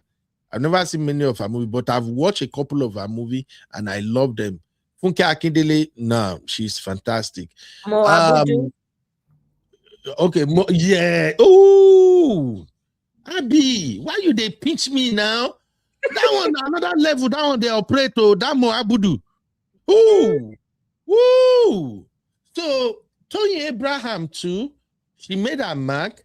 Iyabo Ojo, you know, I told you, I usually, before I wasn't a fan of Iyabo Ojo, but I've become a really, really good fan of her now. I do pray for her because when I listen to people's story and where they are, no.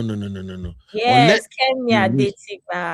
Unless if you be winched, now you know go give those women credit. So Iyabo Ojo, let's forget Basbos and everything. She stood out too. So the person I can't really say much about her movie is Mercy Aigbe. I didn't watch her movie at all, and I've not even seen any of her movie till we are speaking now. The reason I don't watch her movie was when she got involved in that drama whereby they say she snatched somebody's husband and all of that. That just kind of turned me off. But the point I'm making is that these are successful women. Now, what went down in this video is a shame. And there are so many lessons to learn, especially for you sisters. There are so many lessons you can learn from this small clip. Women, they do too much. Too much. That is why men, they take advantage of una because the way they move. Hey, if na men, now you get this kind of issue, this thing not going to even be matter at all. We go even shake, bump shoulder. We are still enemy. But women, Women. Abi, can you please explain to us? I want to know exactly what was going on between these two people. Because to a level whereby Funke Akindele, I be like, say, if this Toyin call my name one more time, I will dial her face. And Toyin Abraham, I'm sorry to say this, she is doing too much here. But we will come down and analyze it. Abby, what is going on between them, please? Honestly, I don't know. I've been watching this thing since yesterday. And Uncle Ben is a couple of things, right? But what I believe, because first of all, I don't know if anyone is familiar with them and the fact that it's not the first time that they're having an issue. They had an issue before when what's the name of that girl? Bankole, Kehinde Bankole won the category, the same category in the same category that Funke was nominated for at AMVCA a while back, right? And then all of a sudden, it just felt like Tony was doing too much with the congratulations. Like she was hyping her too much. Now, that would have been okay if they did not already have an underlying issue. Uncle Ben, you know how you know that kind of thing where everybody was expecting Funke to win based off of how she's positioned herself, and she did not win. And then Tony, the way Tony did congratulations, it was weird because people had not really associated her with Kehinde Bankole in the past. So they did not understand why she was so excited about her winning, right? And then the recent one, Uncle Ben, is that thing that happened with them. What's his name? The guy, Uncle Ben. Which one?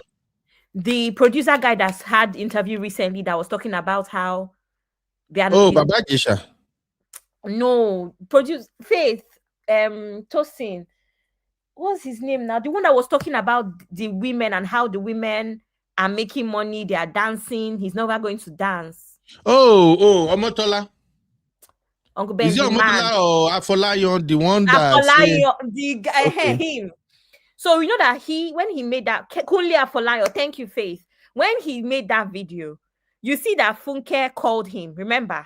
And he did the interview saying that Funke called him angry. But Toyin called him and said, you see, I did skits. So Toyin went to go and do skits with it. As if to say, Kunle, you see me, I'm not angry like Funke. I did skits with my own instead. Like I took light of the situation. Okay. Yeah, Dr. Chandu is even saying the same thing now. Thank you. Okay. As if to say Funke is doing too much. I be better person. Funke is not a better person. You know that kind of eye service. That's what she did recently. Right? And I feel like, people are not being honest about Funke's feelings in this situation, in my opinion. However, I'm going to be very honest and say that I do agree that Funke could have just said a quick hello. She did not have to hug her. She would have said, oh, hello, sis, because they've known each other for a long time. They're colleagues. You understand? But I'm not the one that's going to come and tell somebody how to behave when they are hurt. Mind you, it seems like Tony has been doing one thing or the other for a while. If we have to be very, very honest. If we have to be very honest. She's been doing one thing or the other for a while. But here is something I want to know. Besides the Afolayan issue and them splitting support and things like that, do they have any other thing ongoing besides that? Yeah, I just told you about Kehinde one now, AMVC, and how she overhyped Kehinde as if. Who is Kehinde? That Kehinde Bankole, that lady. You don't know her. She's let me Google her. She's not really she's popular, but she doesn't act all the time. She acts limited films. Okay. So there was a category at MMVCA yesterday. And I said yesterday, Abby, what's going on with your brain? Last year. Abby, you are getting old. You know you are almost 30 now. You know, say I tell you, say, all those when you deal with me, you go so find out. Okay. And I now say everybody, bring my best certificate outside, Uncle Ben. Bring it outside. You are getting there small. Go on, Mama. So this lady and Funke were nominated in the same category at AMVCA. This Kehinde Bankole? Yes. And everybody was expecting that Funke would win. Because Funke is everybody. Everybody likes Funke now. Kehinde is popular, but not as out there as Funke. But Kehinde won. Uncle Ben, if you see the way Toyin celebrated this Kehinde, It just feels very awkward. Like, Shebi Funke is your friend. You understand? The celebration seemed very like, as you know, she was trying to diss Funke. That's how the celebration felt. Carry on. I'm coming. I'm listening. Carry on. You know? So that's my but thing is that if you see the whole thing, because let's even be honest, we're talking about what's her name? We're talking about Funke's reaction. Look at Mercy Aigbe. Look at what's her name? Where's the video? Let me see if I can find it. Where's the video? Is he here? It's not here. Anyway, when Uncle Ben comes back, if you see the way Blessing Aigbe, I say Blessing, Mercy Aigbe, see the way she was, her body language, the way she even kissed her, and even Iyabo Ojo, is like everybody knew that there was tension. Everybody knew that there was tension. Yeah, until you say, I don't have a problem with having right to your feelings, but the optics are very important when you're a celebrity. I agree. That's why I feel like she just said a quick hello. Nothing would have happened. I service people are convert manipulators. I agree. Who is Kehinde they gave me? I don't confuse. She's the one on the screen. In December as well, another producer was complaining that more cinema slots were given to a particular movie, Funke, while the movie and other movies only had one slot. Faith, thank you for this. Do you know that she's also the same? Oh God. A couple years ago, she also said this thing, and everybody knew that she was dissing Funke. Do you remember one of Funke's first movies that she did? When Toyin did Alakada, Funke was happy with this because she Toyin stole her idea. Systemi is saying, yes, I agree with Abby. Toyin do eye service and social climber, but Funke should have been civil with Toyin and just said hi. Exactly. I also heard Funke had copyright issues with Toyin's Alakada. Claims she plagiarized her Jennifer movie. Well, if we're honest, I watched both movies, so they are quite close. So wait to Abby. What I'm getting now is that these two, they have been going on at each other behind the scene. They've been having issues. Yeah, they've been having issues here and there. And I feel like this one that she did with Kunle Afolayan was the last straw for Funke. But Uncle Ben, I'm going to be very honest. Like Anthony said, optics are important. I wish Funke just said hello and faced her front. She didn't need to dance with her or anything. Do you understand? In my opinion. But then again, I have a contrary opinion, Abby. But okay, land. But I do like to, I say this all the time. I do think it's unfair that we treat celebrities as non-human. They are human and they have feelings. So I cannot just sit down here and say she should have because she's a human being. The only difference between me and her is that she's popular. Do you understand? And I'm not. So between her and all of us, so maybe there's so many things we can get away with that she can't. But I do think that there's that as well. But also, Uncle Ben, it's very important to know that the biggest issues with all of these people is us, the fans, and the bloggers. Because we blow things out. See all the assumption I gave you now. I'm not sure about this thing, so I'm not sure. I'm just assumption that I see this. Because Uncle Ben, I said if you play that video again, that first video, look at Mercy Aigbe. Look at what's her name, Queen Mother herself, what's her name, Iyabo Ojo. You will see that everybody was awkward when she came to greet. Because that means there's something that everybody knows that she's a somehow person. I'm sorry, that's body language I got.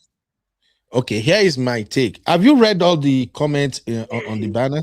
Faith said, Abby, remember the long write-up that Toyin did, and then Funke replied with only one line. Yes. She said, thanks, Toyin, dear, all the best. Okay. Have you read all the comments on the one I started? You read everything? Yeah, I have. Okay, cool. Here is my take. Please, if you want to drop your take, we are trying to extract lessons now.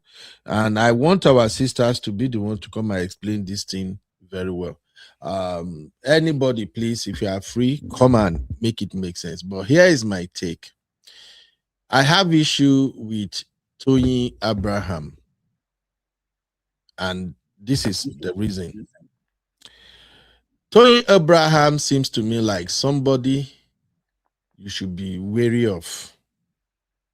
I'm sorry to our fans, so that's why I say this conversation will get us to be. Reason being that greeting she was greeting, in Yoruba we call it Ekiki Alabosi. What is the grammar for Alabosi? She's now real fam Gen Z's. Make let me interpret that. I be no feel understand. I be no know Yoruba. Alabosi. Is he hypocrite? Is Alabosi and hypocrite? Yeah, like hypocrite, yes. Like right? a hypocrite, yes. Like malicious hypocrite, yes. Yes. Eki Alabosi lo sheye, and I agree with Dupsy here. Dupsy said, Funke and Toyin are frenemies and rivals. They both know who they are to themselves. What Toyin was trying to do with that greeting was to throw Funke Akindele under the bus. Was to show Nigerians that, you see, I have a good heart too. I have a plain heart too. I don't have issue with anybody. I'm a Yoruba guy. And I know when people do this bullshit at times. And even though it looks like... but, Uncle Ben, let me tell you where you might have to rethink that your line of thoughts, in a sense. Okay. You see that table that she went to? Because I saw comments saying she did not have to go to that table. She didn't have to go to that table. You see that table? The people on that table, right? Or people were even saying, Iyabo Ojo has chosen the friend that she prefers. Not necessarily. That table was for the people that were featured in the film. Okay. So then if I come for your party, I'm going to look for your table to greet you so they can see that I came. Okay, but here is the thing, Abby. No, I'm coming. Let me just explain. But you know that if she went to that table, if Funke wasn't there, would have been a different case if she went to a different table that Funke was on. Funke was on that table because she's a cast of the film. But Uncle Ben, if she greeted everybody on that table because she went to look for Iyabo, Gongon, and she did not greet Funke, problem would have still been there. Now, there would have still been an issue. But here is my thing, Abby. Let's first of all look at the event itself, the planning, the organization, and everything. When they are having this, they are moving premiere. Don't they have meet and greet session before the main event? To be honest, I'm going somewhere with this. I'm going somewhere with my line of thought. Yeah, I hear you, but this is the first premiere. Please, everybody in comment section, correct me if I'm wrong, where they are doing it like table style. If you saw that when she first released the poster saying table 1 million, table this one, that one, people were surprised because usually they do it in a setting where it is red carpet, right? Red carpet, and then they show a bit of the movie. That's how they're supposed to do premiere. But it reached Iyabo Ojo turn. She do party. Because she wanted to make it different. No problem. So, Uncle Ben, what do you want to talk about the planning? They did not do it in normal way. So, which meet and greet would they do? Okay, so they don't have no. Because of the lessons we are trying to extract. Yeah, they did not do red carpet. Because of the lesson we are trying to extract, all the event planner here, they should understand what I'm saying right now. When you are having a massive event like this, there is a reason they usually have meet and greet. Sometimes they will have cocktail. I've covered several events whereby they will have like 1 hour of cocktail. They're just going to be this high table that they will arrange in places. The hall will be closed. So all the invited guests, you meet there, you move around, you greet, you exchange pleasantry and stuff like that. Is to avoid situations like this. Sure, you get my point now, Abby. I agree, but it's Nigeria. Look at when Muabudu was coming inside. She was confused about the crowd. They cannot, this kind of things cannot happen. This kind of the size of the event and how they make events so vast. They invite the actual people in the industry. They invite all the content creators in Lagos. It cannot be successfully done in Nigeria. The crowd is too much. What do you mean it cannot be successfully done in Nigeria? Please, people in the comments, because there's some people that were not supposed to be here, but they are they invite everybody. Egugu of Lagos, they will invite him. Everybody they invite. Abby, Tony Elumelu have organized several parties and invited a lot of people, and they were well coordinated. And these people are usually people who are still in the industry too. Let's just say I have actually it was poor planning. I've attended a Tony Elumelu's events before, and Uncle Ben, I'm going to let you know that there's a difference between inviting top people in the industry and then top bloggers, and the difference between inviting like Miami, Egungun of Lagos, and everybody else. That is why most of all these kind of events are more rowdy than a classy events in Lagos. Do you understand? It's not the same thing now. Okay. Should we said this thing? We said this Okay. thing as well about Davido's wedding. Sometimes people want to invite everybody. Because those body they mattered. No, it's not because they. I mean, yeah. Okay. Depends on what you Yeah, want. because they matter too. Not Okay, now necessarily, let's explore something else about the situation here. My line of thought is that we handle things differently.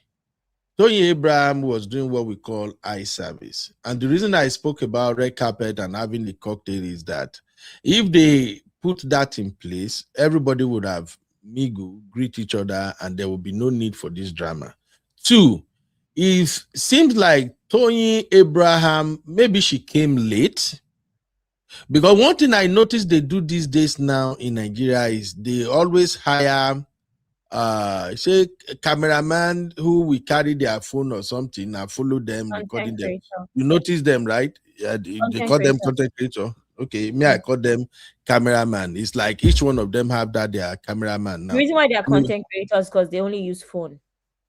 That's Okay. why they only use phone. Because I noticed that many of them now when they go everywhere, somebody will be recording them. So they usually took turn to do it. So as you can see, when Femi Adebayo was greeted everything, somebody was recording him. When Toyin was gonna do her own thing, somebody was recording her. And it's not necessary. So for me, my verdict is Toyin Abraham wanted to do Ojuaye. What is Ojuaye in English? I don't agree. Ojuaye is eye service. See me? Eye service, yes. Thank you. So I think. You say what? I'm a Funke's fan, but I don't agree. No, you may not agree. Now that's why we're having conversation. I think she's doing Ojuaye. Yeah, using this. Yeah, using it based off of your original idea of how the event should have been set up, which I agree with you, Uncle Ben. Because if they had a meet and greet, if they had a cocktail hour, everybody would have greeted each other, people that they like. But in this situation, she had to go to that table to greet the host. Okay, fine. When she go to the table to greet the host, why is she greeting somebody she knew exactly what she was doing? Uncle Ben, if she did not greet that person, we will still be here talking about it. I will be fine if she doesn't greet her. Me too, because like I said, Abby, this is my personal opinion. If you bite me, you try to pull me down. Don't expect that when we dey public, you won't do one then I will feed into it. I agree. I won't. In a way. I won't. And that is why on this case, I stay with Funke Akindele. Now, let me take this comment real quick. Auntie Labelle said, I'm more of Funke's fan than Toyin. Even if Toyin did it as an alabusi, Funke should have played along, because if she didn't greet Funke on that table, it wouldn't have been another issue against Toyin. I think Auntie Labelle is actually agreeing with you, Abby, but we can always see this thing from different lenses. Dupsy said, Toyin, if she wasn't motivated by eye service, there's a way she would have avoided Funke. Trust me, next time she would not approach Funke. She will find a way. Exactly. Hey, Sister Binkwe, how is my baby? Sister Binkwe said, if I was Funke Akindele, I wouldn't have answered her out of courtesy. I don't like when you ignore people greeting, regardless what is going on between you. It is belittling. I see your point, my sister, but we react differently. That is why I said, if it were me, I can do the same thing, but it go get level where you go don't do and reach before I go show you that side of me. And these people are in an industry that is very competitive, and their competition is not even healthy, because I also learned, I think Tosin was supplying me that information in the backstage. It's like they have this rivalry going on whereby Funke Akindele movie hit, is it 2 billion box office income, or what do they call it now?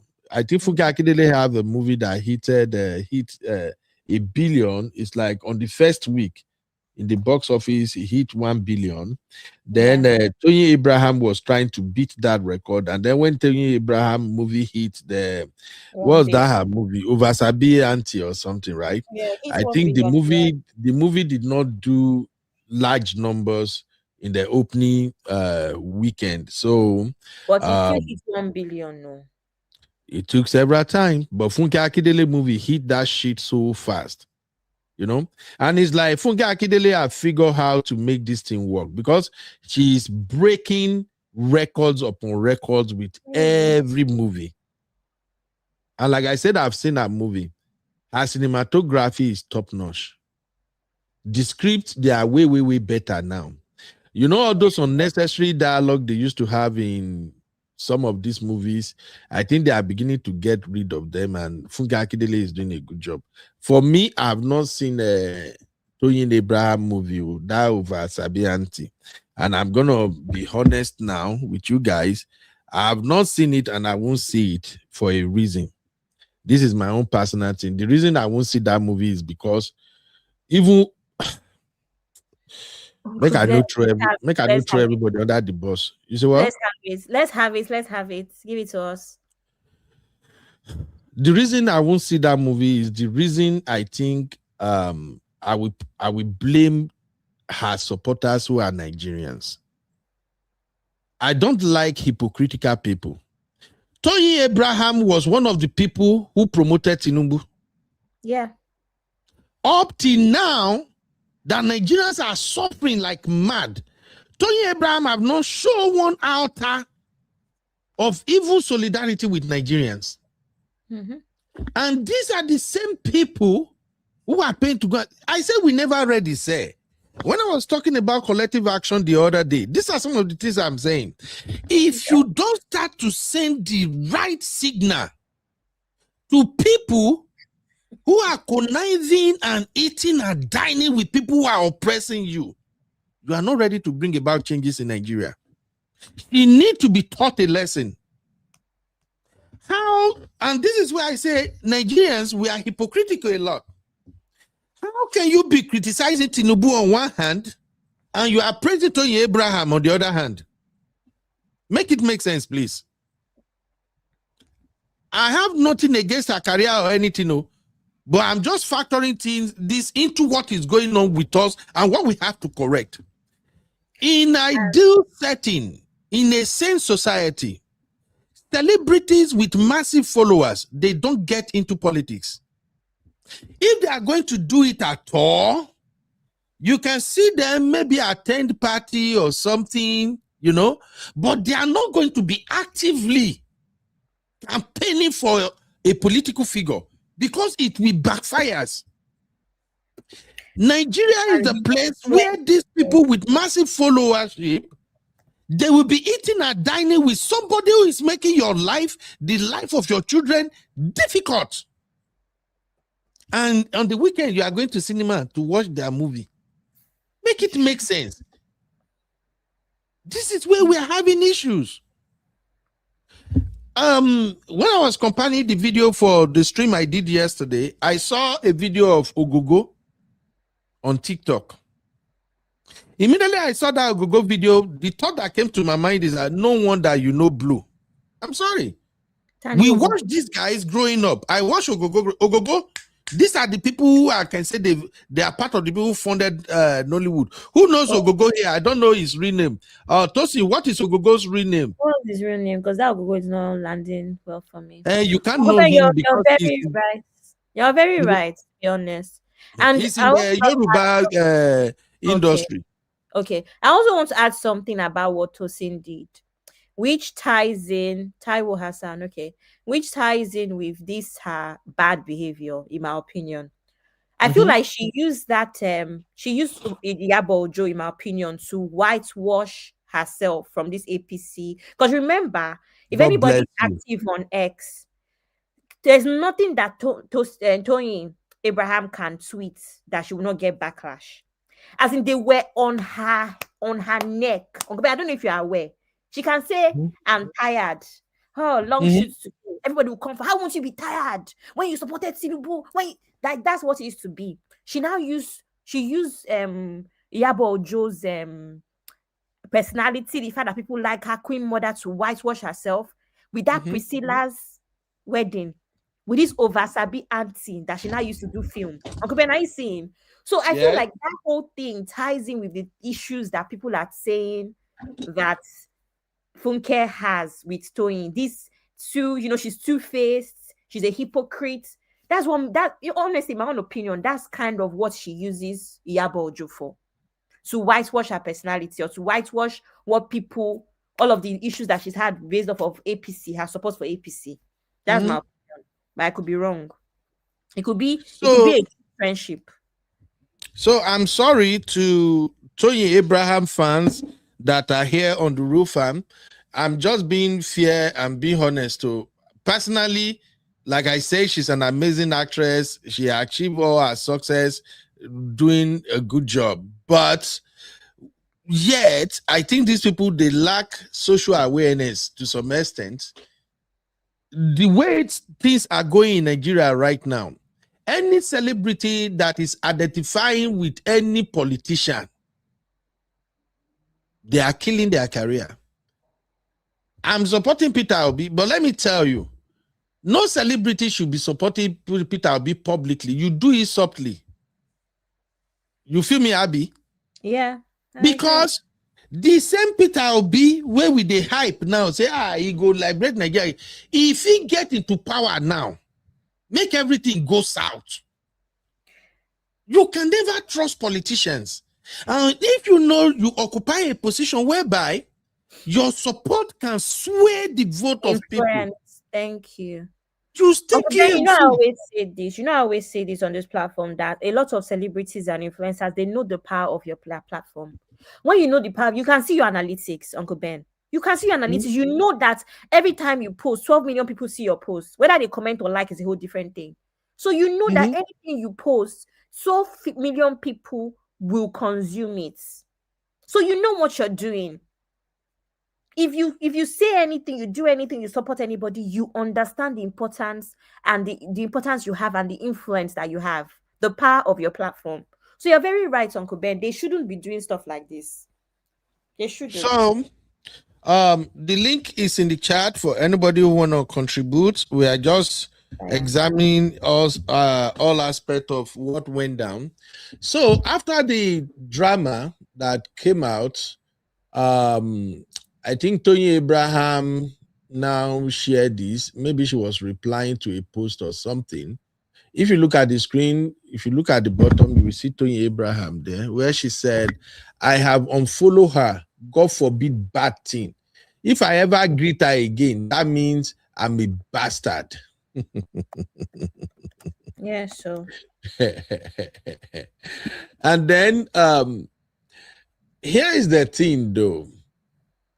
Whether you follow or unfollow, it really doesn't matter. Although Abby, I think you explained the psychology of this following and unfollowing before. For people like us, I don't know how many members of Refam here will be like me. Whether you follow or you no follow. If you do me wait here, I know, like, I don't care. Yeah, Uncle Ben, but you will not understand it. A better way now, for instance, is how you see how I'm here with you most times. I just disappear for 3 months. And I don't say anything. But that one is different. I'm just saying this following now, following. I'm just saying how you see how the rest of Real Fam will take it. The commenters will be like, where's Abby? What happened? Abby and Uncle Ben. They'll just have speculation starts. But that is different because you are active. Uncle Ben is the same. But on social media, this person follow this way. Uncle Ben is the same thing now. It's the same thing. It's the same. That's why I said I don't know how else to relate it to something that you will understand very well. That's why I'm using this YouTube thing. Sister Timilade, I'm like, where's this Abigail? Is it that are you before? That's how it works. You understand? It's the same thing from the fans' point of view with them. If you unfollow anybody and you put co-stars, colleagues, it starts to be an issue. That's how they do it. All right. Okay. Mr. Demola said, I disagree with you. Actors have the right to support any politician or political movement. Funke ran for election in PDP and Toyin Abraham supported APC. It is their right. I think you really don't get the point I'm making, Mr. Demola. I think you didn't get the point. Every individual have the right to support whoever they want to support. But here is the kicker. If you are a celebrity with massive followership, even when you support a politician and the politician disappointed everybody, you have to know that the people who are following you are part of the people who are suffering.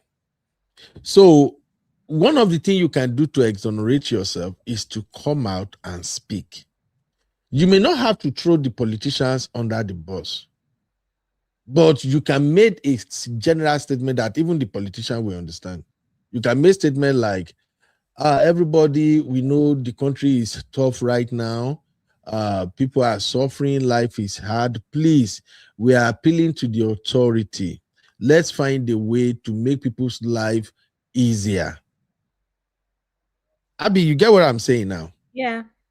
That goes a long way. But she's still frolicking with the same people who put her followers in suffering. So I'm just putting two things together now. If we really want to fix Nigeria, Nigeria must learn how to use collective action to put politicians on chokehold. I agree. I've said this on multiple occasions. No matter how many times you shout or anything, you are not going to Aso Rock. You can't do anything in Aso Rock. You can't even get to where Tinubu they say they go protest or something. But you can start with the people that you and them they see online and everything all the time. If Nigerians don't find a way to start making their celebrities pay for becoming stomach infrastructure celebrities, we have issue. Once politicians see that it's becoming difficult to get celebrities to do their dirty job of whitewashing their non-performances, they'll begin to at least move small. That's just the point I'm making, Mr. Ademola. This is not about you have the right to follow. It's about who are you? You are a celebrity. People watch you. And do you have sympathy for people? One thing I do tell people is this. Oh, I'm a Tinubu supporter. Tinubu is trying. I always say this. Yes, Tinubu is delivering. But I pray that you reap the same dividend of democracy that the vast majority of Nigerians are reaping under Tinubu. As soon as you start fighting it, then you know something is wrong. Because if you believe that this person that should support him is delivering, when they say that type of prayer, you should have said amen. But when you can't say amen, then something is wrong. That's the point I'm just making. So thank you, Mr. Ademola. Dupsy said, Toyin is a social climber. Ain't nothing wrong with that. But if a social climber wants your spot, bro, you better tighten up. They will smile. They will smile at and with you while stabbing you in the back. That's just how they roll anyway. Misty said, let me see. Misty said, this statement is so detrimental for her at all levels because she will backtrack soon. A loss. She has already deleted it. Let me tell you one thing about Toyin for the past couple years. She can post something, only 3 minutes, she'll delete it. She cannot even stand on business. Uncle Ben, do you know that somebody commented? That is how hypocrites behave. Yeah, she replied the person with cheers. You know that emoji or clicking glasses. Mm-hmm. And she deleted it within seconds as well. That's what she does. She posts, she cannot even stand on business. She will delete it. Yeah. And she knows that you have to pick it up quickly. So why are you doing it? Some people are like that. Faisam said the Oversabi auntie that she did in Prissy's wedding made her gain her fans back because that election matter wasn't funny at all. And now she's doing the same thing again now.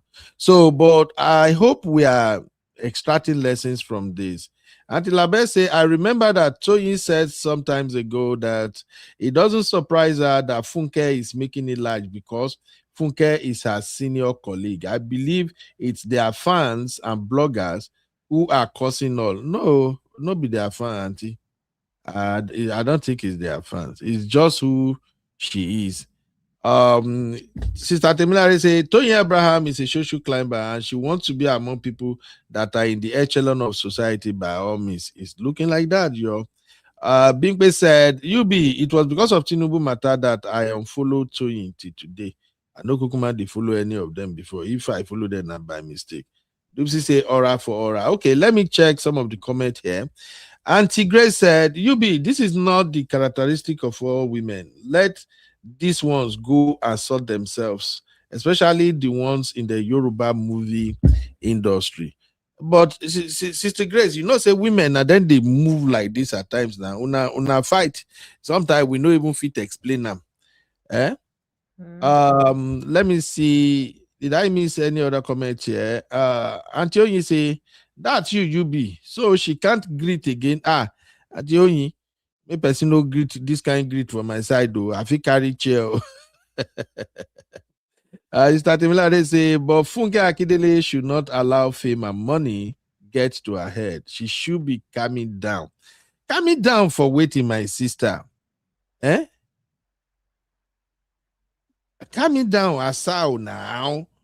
If I was Funke Akindele, I would have answered her out of courtesy. I don't like when you ignore people's greeting, regardless. Okay, I think I've read many of these before. Let me see. Okay, let me remove many of these comments and then we can start new ones. Now, there is another angle that I want to bring into this conversation real quick. And Abby, I'm going to need your expertise again as Gen Z president and all the aunties. Make una come explain this one. £100 per minute. So what? £100 per minute. You are not a lawyer. Lawyer are the one who charge like that, Abby. 100 shishi, I won't give you per minute. Lawyers are the one who are always sending invoice. I should have been a lawyer. I have a lot of characteristics of a lawyer. I told you I don't mess with lawyers. One time when one of my guys get issue for this abroad, when we go hire a lawyer, until when we see the invoice where the lawyer sent, where the lawyer add the A4 paper. A4 paper, when they take type, he had a. I say, hey, whoa. I know they find trouble. How much is paper? Lawyers. That's why you see them, they get money anyhow now. And I'm still going to do a show on lawyers. I want to understand how lawyers and their husband, they relate for house. And their husband win argument against them.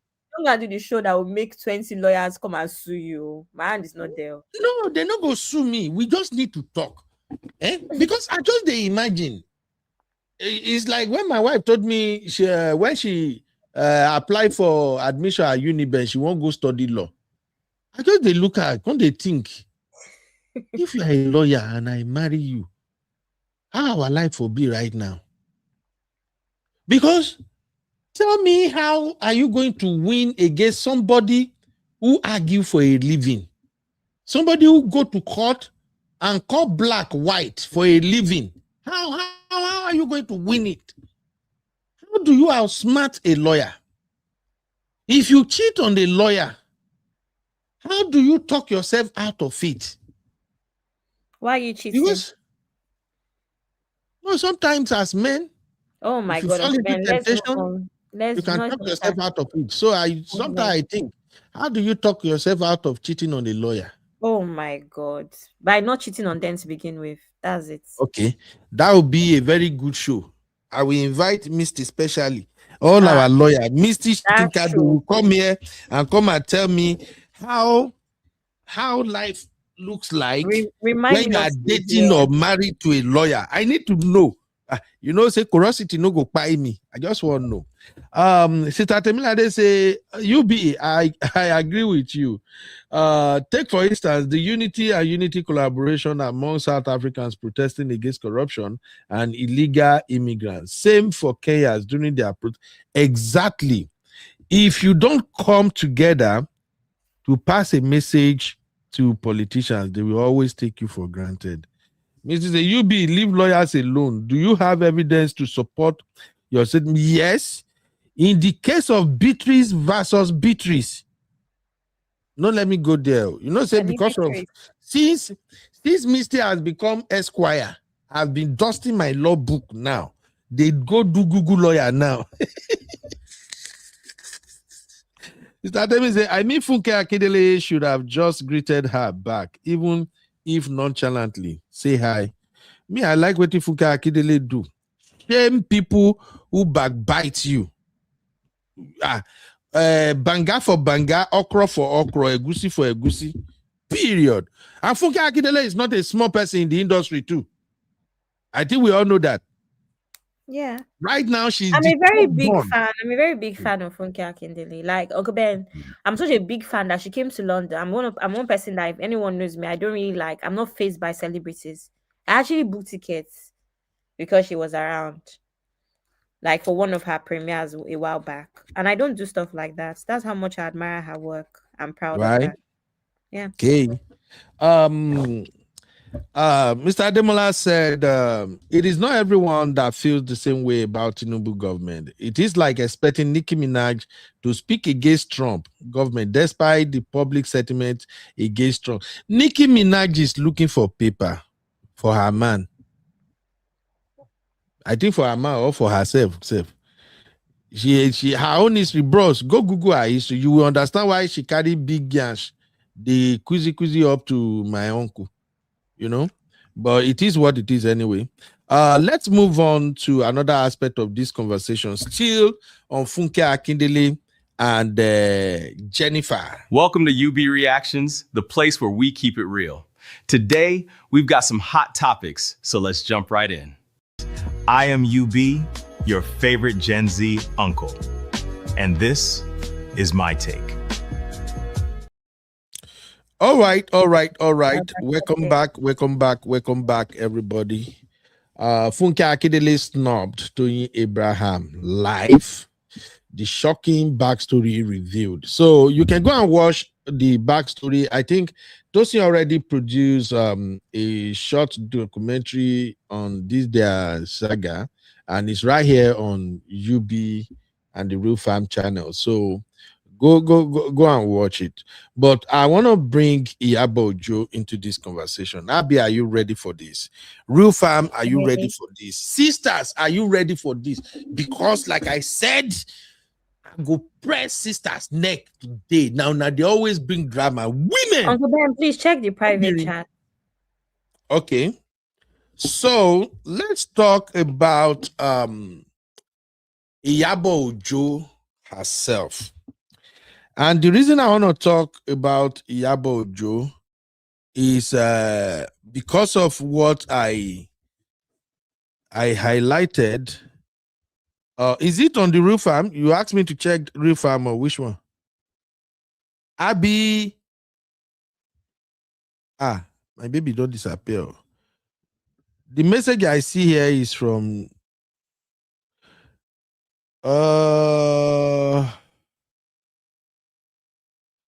Abby don't disappear. Abby no fit hear me again. Can you hear me, guys? Is this Abby cannot hear me? Please drop a one if you can hear me. Abby is not here. Something is going on. Drop a one if you can hear me, please. I've lost Abby. Okay. All right. Thank you, everybody. Abby, you asked me to check my chat. I'm looking at my chat. I don't see anything. No, it be like say your network, work. Anyway, let's talk about Iyabo Ojo briefly. Let's talk about Iyabo Ojo. Abby, I didn't see any message. Deliver.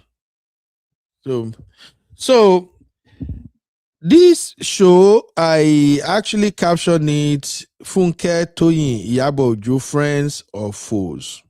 Because I gather that Iyabo Ojo is close to Toyin Abraham as much as she is also closer to Funke Akindele. So I started wondering if my sisters can explain this to me. How are you friend to two sworn enemy? Okay, thank you, Abby. All right, thank you. So, sisters, please help me explain this. I don't understand, and I want to understand. They are not we? sworn enemies, though. What do you mean they are not sworn enemy? What we saw online, what else can this show that people are sworn enemies than that? They've been doing this back and forth for a while when they've been reconciled. That's not sworn enemies now. They keep they will still reconcile next year. That's what they've been doing for a long time. So now you now want Iyabo just to carry it on her head and they will not reconcile with behind her back anyway. Okay. I don't know. But for the purpose of extracting lessons, I am learning here. You know, I'm a very good student. I'm always learning from the sisters. Sisters, please explain to me. I'm sharing the link. Share you see, say today now, all our sisters don't run because they don't even feel explain the drama way in agenda they display for us. So everybody don't run. Tell me, sisters, I want to know, how do you bring balance being the one in the middle? You have two friends, and these two friends, they don't get along. And you know they both kind of have this resentment towards each other. How do you navigate that friendship?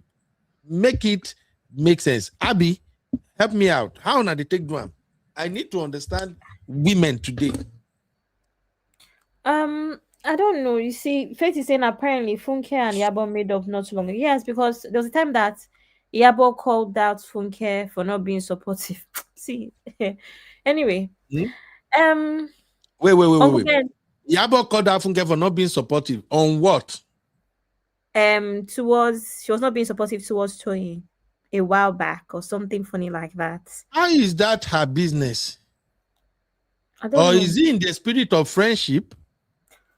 I think Iyabo and Toyin were the closer friends for the longest time. Uncle Ben, if I tell you I understand this thing, I'll be lying. I don't understand. That is why I'm saying sisters should come and explain the dynamics. Please let us get the likes to 40. I see we have 80, 79 people watching, and the likes is just 23. So now, not like this gist.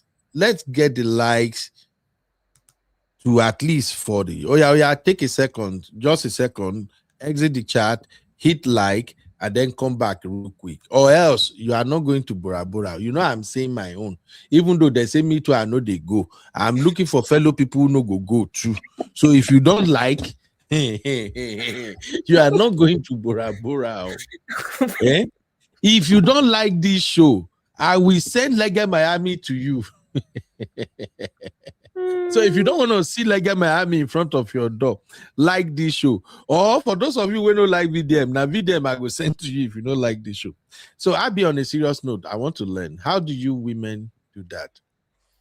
Women do I do think I think for me, as someone who I'm in this situation with like two friends, for me the rules are very simple. They refuse to reconcile.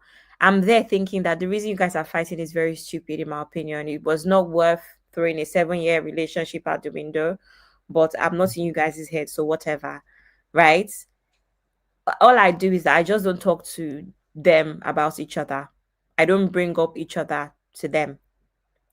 My friendship with this person is my friendship with that person. How do you do it? How not? I just don't bring women, them. Please come and explain, because this is where I say women, they practice witchcraft. Uncle Ben, I don't understand. I don't think it's that hard. Uncle Ben, you and who would I use as an example? Uncle Dayo are fighting. I will talk to Uncle Dayo, I'll talk to you. I won't talk to Uncle Dayo. There's nothing that would make me bring your name up when I'm speaking to Uncle Dayo. And there's nothing that will make me bring Uncle Dayo's name up when I'm speaking to you. Because I know they're not on talking terms. But I don't believe that. Okay, let me put it this way. I understand what you're saying.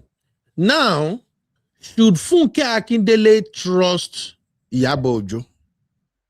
I mean, that is a case of discernment, right? I would like to think that over the course, I mean, even during the friendship, let's say all three of us were friends. Uncle Ben, would you trust somebody that's, let's say you have two other friends, would you trust someone that always talks about the other person to you anyway, even when all three of you are friends?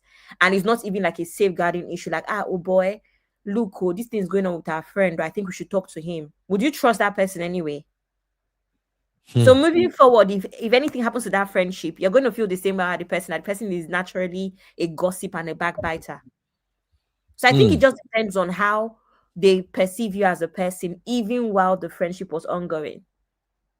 Do you understand? That's my opinion. Because again, I'm in this situation with two different sets of friends. Hey, and one of them is it's very funny because one of them is a celebrity, and it's this whole thing of blogs that made her and the other friend not be friends anymore because blog said. Okay. Hey, Grandma D Kitchen. Thank you, ma. God bless you, ma. You see, Grandma D already liked the show. Grandma D, don't worry. I will force you into that Bora Bora list. Even Abby cannot do nothing. You are going to Bora Bora with us. Okay? Thank you, Gary. All the people that like the show, just let me know say you like the show. I will find. Just tell me now, say you don't like the show. I will find a way to add you to Bora Bora list. Thank you, Gary, everybody. Okay, I see we have 30 now. Let's get it to 40. Okay, Abby, according to what you are telling me now, is it not sounding strange to you yourself as you are saying it? I'm coming. Oh, look at this now. Aunty Labelle said it's possible. I relate with each individual and don't discuss one with the other. It's not for me. Okay, here is the thing. For me, it's not about you discussing me with someone else or not discussing me. It's about my safety. It's about what you guys are doing that I'm not aware of. It's about if you can betray me. It's about loyalty. It's about who should I still put the same trust in you? I don't know whether I will understand when they talk. No, I understand what you're saying. I understand what you're saying, Uncle Ben, but you have to understand there's different dynamics, right? And I'm going to give you an example. That's why I said discernment as well. If three of us, let's say we went to university together and we're all friends, right? If both of you fight, so that means I'm meant to not be friends. I'm meant to choose a side or now be a loner. I'm not going to be friends with anybody else. Are you understand what I'm trying to say? That's why I said for me, the way I judge friendship, I have cut off somebody because what they did to the other friend, in my opinion, was despicable. You are a mad person. And if you can do this to our other friend, surely you can do this to me. That's based off of my own judgment. Are you understanding? So it was a no-brainer that I was picking the other friend over what this other person that did the other friend dirty. No-brainer. Right? That's that. But in a situation where it's nonsense they are fighting about, by my standards, I'm not picking a side. I'm not picking a side. People don't. What are people fight? What is this? I'm not picking a side. Women. Do you understand? But Uncle Ben, of course you'll be scared of me, Uncle Ben, if I support a friend that steals from you. I don't know if I understand where I'm coming from. There's certain things a friend would do to another friend. You have to ask yourself, why are you friends with them? You too, you should be scared of me. But there's other things where it's just a case of people are growing apart or people don't even know what you're fighting about. Then that's that. I cannot pick a side on issues like that. But there's certain things you would do where you have gone far. Uncle Ben, you too, you should be scared of me for still being friends with that person because it means that I have a poor sense of judgment or I can do that I accept things like that. I can do that kind of thing. That's my opinion on this friendship. It depends on what the friend does. For safety's sake, this is what I will recommend, and let me explain. You have two friends that you don't want to lose them, and these two friends don't get along. They irritate each other. Just like in the case of yeah. Iyabo Ojo now being friends to Funke Akindele and also friends to Toyin Abraham. What Funke Akindele and Toyin Abraham display right there is deeper than the way people are looking at it. It's at a level of, if you cross me, I will crush you. I don't know if you get me, Abby. Now, you being Iyabo Ojo and being friends to these two, the best thing you should do is get them on the same page. They have Uncle to Ben, squash. you Just can't. hold on, please. They have to squash their differences. It is dangerous, Abby, to befriend to two sworn enemy. It is Uncle Ben, dangerous. So you my are general not being advice realistic. is not matter of being realistic. I'm There talking are about adult life. women in their 40s. Uncle And Ben, so what? even me that's in my 20s, if you know how difficult it is to mediate and get people that have refused, you have to give them space and time in most situations, Uncle Ben. There's nothing you can do. The only thing is you pass instructions. When I had an event not last year, the year before, these two people, I gave them simple instructions. Listen, if you know you are going to bring bad energy to my event, none of you are allowed to come. That's it. I could not do. I tried. This one said the blog. The blog said this. Look at this. Look, this is the evidence, and she was right. Both of them were right in their own way. I did not know what to do. I said, okay, guys, let's give space. And I pray that at least me still being in each other's lives, I can make things work. I give them very simple instructions. If you know you cannot me go and bring bad energy to my events, none of you are invited. If you know you're ready to support me as your friend, come and have fun. Oh yeah, you are invited. Simple. And I did not even say anything else. At the end of the day, okay, I'll be okay. They all came. Simple and short. Because I tried my best over 2 years to reconcile and they refused. Nothing else I can do. Now I'm maintaining a friendship with both of you because I love you. And in my opinion, what people are fighting over is nonsense. And you're letting outsiders bring nonsense news to you, no problem. But if you want to come, come. If you don't want to come, I want to come with bad energy. You see this thing that happened at Funke and whatever. This is what I warned them about. Come to my event, say you will not greet each other. Don't come. Simple instruction, the end. That's what I did. And they came and they smiled. And afterwards, they did not smile at each other again. No concern me. But do you know what you and some of my sisters in the chat are describing now is what is tantamount to the friend, the enemy of my enemy is my friend, or how do they say that thing? It's not, because we're all friends to begin with. Abby, for me, I'm talking about life. This is where men are different a lot from women. Women, you guys can make the impossible possible, and that is why there are sometimes a lot of complexity and complications in how women make decisions.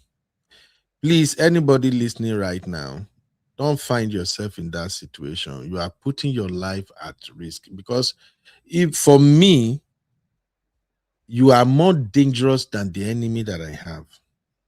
Imagine you come to my house, we wine, we dine, we gist, we play together. You have access to some of the private areas in my house. You have access to my kids and everything. And you left my house, and the next day, you are in my enemy's house doing the same thing. For me, you are a dangerous human being to have around. Okay, Uncle Ben, let's use these people as a case study to explain this for us. Explain this for us with these two people, or these three people, these dynamics, right? So in this situation, which I have been in this situation, judging from Funke's personality, she will not hear crap. She will not hear crap. It's not the first time that Funke has come to do live stream. Funke will not hear anything when she does not want to hear it. She says it. I'm strict. I believe in what I believe. If you want to work with me, work with me. Don't want to work with me, get out. Funke says it all the time. So I don't believe that Iyabo can convince her. So Uncle Ben, judging from this now, who should Iyabo discard? And who should Iyabo choose as a friend? Or should Iyabo discard both of them, since enemy of her enemy is their enemy? Who does she choose in these dynamics? She doesn't choose anybody. She stands alone. She has to choose, or she should stand alone. Period. Uncle Ben, that's not realistic now. Abby, no, I wish our uncles are here. They are all no, friends. I wish our uncles I understand what you're saying. They are all this. friends to begin with. Uncle Ben, I gave you a very plain example of this enemy thing. If I hear that somebody stole from you, Uncle Ben, there's levels to this thing now, Uncle Ben. If I hear that somebody does certain things to you, you should be scared of me if I stay friends with them. But there's certain things that are not that, that's quite trivial, and it's just a case of una gets the una issues for body.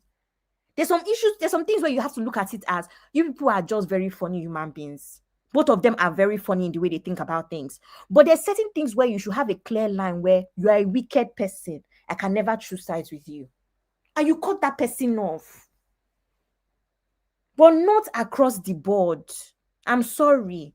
If there's news now that maybe Toyin Abraham said certain things about Funke's children, or she went to the film house to say Funke's movie should stop showing, like if there's evidence like that, where this person is a betrayer, a backstabber, a witch, Iyabo has no business being friends with Toyin without Funke feeling like, how can you even be friends with someone like this? But if it's all this nonsense, all this competition, all this rubbish, all these things, I don't agree that Iyabo should choose sides. Especially since they've had a lot of this back and forth, and they've reconciled, they've fallen out, they've reconciled, they've fallen out. So why would the Iyabo pick sides with people that are not even consistent with their beef? Are you beefing or are you not beefing? I'm sorry, I don't agree that enemy. It depends on what the friend does. That's what is going to make you conclude on that. Okay. Especially if we were friends to begin with. It's different if I become friends with your friend afterwards. That one is problematic. But we're all friends to begin with. I didn't go and become friends with them after you fell out. Okay. Thank God we are having this conversation. Men won't reason the same way. I believe we all agree on that one. In fact, I'll be put out for banner. Maybe we vote on that one. That was men and women don't reason the same way. Anyhow you want frame them, just put them for banner. Men, maybe vote on that one. We're talking about, if I'll be honest. Abby, men and women don't reason the same way.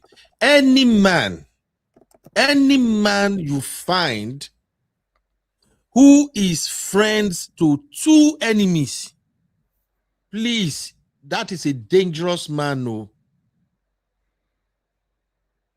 Please, I will shout it on top of my voice. I think if you are not taking anything away from today's show, take that away. Men and women don't operate the same way. I agree. A woman can manage this type of relationship because women, when are dedicated, I'm sorry.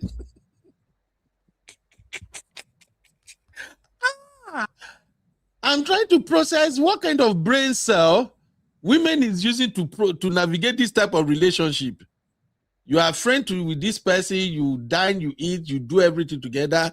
You also go to this person, you dine, you eat, you do everything together. And when the three of you cannot be in the same space, to me, in this case, the most dangerous person here is Iyabo Ojo. If truly he's close friend to these two, the most dangerous person is Iyabo Ojo. I'm sorry, it may not be like that because I think I'll be explaining now, and I saw in the comment a lot of sisters are actually agreeing with Abby's explanation, which means women una walk the same way, una think the same way. But to me, in what's going on in life right now, no, it's either they reconcile or you choose one. Choosing one does not mean you are becoming enemy of the other one. It just means you choose the person you want to be doing the dining, singing, dancing, going out and everything with. Why you stop doing the same shit with the other person? It's dangerous. So when you hear people die mysteriously at times, it's as a result of indecision. No. I know it may sound tough, but please, for those younger ones who are hearing me right now, I've lived for a while and I've seen some shit. Nothing is worse than being in the middle of two enemies. They will go and check history. They will use you at one point or the other. If the issue gets deeper, honestly, if the issue gets deeper, they will use you that middleman. They will use you at one point. Uncle Benjino was very mad about this thing. Is that there could be Iyabo Ojo that are just laughing. Don't worry, Unago come. As in, I've been in this situation where you know that they are fighting over nonsense, and in your head, you just know that when you are ready, you will become friends. And it happens. Couple months later, they are friends again. It's not me that should not be fighting people's fights when people are fighting over nonsense. It's dangerous. I think I saw one comment earlier. Let me find it. Okay, it's coming from my lovely sister, Effie, right? Effie girl. Okay. Effie girl said, Uncle Ben is sticking like my husband. When he's not talking to someone, he wants me to do the same. Why will I stop associating with someone and you, my wife, you want to be playing good girl to that person? Now, there are levels to this thing. Two friends can have fight, they can have argument. Maybe for 2-3 weeks, 1 month, 2 months, they are still doing their stupid shenanigan things. If it is something like a family friendship, you know how two wives can be friends, and then after a while, the husband too, they will become friends and things like that. So if the two husbands are having issue, misunderstanding, men, we argue a lot. Sometimes sport can make us, if we argue because of sport, make it lead to something else. If it are just do crazy, stupid shit kind of thing, that cannot stop the wife from being different to the wife or greeting the man or anything. That one, all of these things get level. It's the same idea, though. No, it's not the same idea. It all depends on what's going on. Wisdom. Abby, let me just add my point, please. We are gathering to learn. These are real life things. As a woman, you have to read the room. If what your husband have against that person or the person have against your husband is to the point that they can't see an eye for an eye. If you are trying to be a good woman and my husband the fighter you are still going around this house, I swear that husband should divorce you as fast as he can. Yes. Uncle. No, it's not. Look, I kept saying something that people haven't figured out why billionaires are billionaires and people who are extremely poor are extremely poor. All this thing boils down to principle and decision making. The people who are becoming millionaires and billionaires is because when they have to take some really crazy decision and stand by it, you and I, our regular person, we go apply common sense. That's the difference.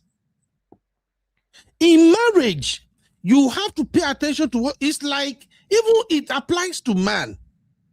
Your wife and her friend, that her husband happens to be your friend too. Your wife and that other woman, fight broke out. The fight tough to the point where we say they can't be in same vicinity. They will fight like mad. They are like sworn enemy. You, the husband, you have no business going to their house. If both of you, the husband, cannot get the two women to iron out their differences, to reconcile, your friendship with that other woman husband, it should become a friendship whereby maybe you just meet in the bar or now meet for game house in a gathering, or meet for party. Jibolaba now on things, how things they go. I walk, Oga for a while. Kilo shele. Men, that should be it. But you shouldn't be going to that man's house to say you want to go and balance. After all, now the wife they fight, me and the husband, we are tight friends. It shows lack of discernment. It shows that you really don't understand what provide and protect means in marriage. You cannot be friends with people who are sworn enemy to your wife. Sooner or later, your wife will join you to the battle. Because anytime you go over there, it will be pissing your wife off. So the best thing is, try to settle it. And if the two women, they're super stubborn, they can't have a meeting ground. Move your friendship with the husband to social friend level. Your husband don't come to your house, you don't go to his house. But you meet outside, you party together, you just do everything. These are real life issues. I'm sorry. But it is the reason why some people are successful and some people are struggling. The same applies. If your husband and another man, they become sworn enemy, and you are going to that man's house because you and the man's wife will not be friends. You know, she's my friend. They go there today, you go there tomorrow. I swear, a man who is very principled and disciplined, that man will kick you out one day. He can even break your marriage. You cannot be friends with my enemy. That's just the point. So, Abby, I understand what you were saying, but can I just say something about this your marriage thing? I'm not married though, but I've seen marriages, and I want to say that what this effing girl here is saying is talking to someone. She does not mean she's going to go to the person's house or anything. There's levels to this. It's very different. But Uncle Ben, I also want to say that talking get level. I know say make una no talk. I also want to say, I want to say this. I know to say make una no talk, but that talking level must be on the talking level. Exactly. But I also want to say okay, you are not being enemy. This virtuous woman that you're talking about, that you always preach about, also comes with Proverb 31 woman. I learned that from Sister Marriott. Comes with wisdom as well. There's how you will know your husband wala is too much too, and the kind of way your husband moves. You will know that there's a way to also navigate these kind of things as well, because you never know. I mean, this happened. I mean, even as a girlfriend, this has happened between the bad guy I was dating and his business partner. You know your own role as a woman, Uncle Ben. This thing is wisdom, in my opinion. It's not I'm going to fight with my husband too. Sometimes just be the level-headed person, because you never know. It depends on the dynamics of the friendship to begin with. Your husband is fighting with friend. Uncle Ben, 1 second, please. Your husband is fighting with friend that is known since university, 30-year friendship. You two will not say you want to fight. No. Small. It's not fight. Then 1 second, please. Fight. Give space. You follow it with wisdom. That's why I don't think that's how, because this thing still comes with wisdom. Everything comes with wisdom. That's what I have to say, Sha. Okay. Because you could come and bite the same husband that you're supposed to protect, and you're supposed to protect your home. You can come and bite him in the ass because he chose to go and do strong head over something that you could have maintained for him, small. Let me tell you, one thing that I've learned from all my older ones is that it's a woman that maintains certain friendships, even for their husbands, by the little things that they do. Just saying. That's the one thing that my aunties have taught me, at least. Men don't know what women do. These little things, whether it's Merry Christmas card that they send, all those little things that women do, they help their husbands maintain their friendships and their relationships. With the person where they fight with.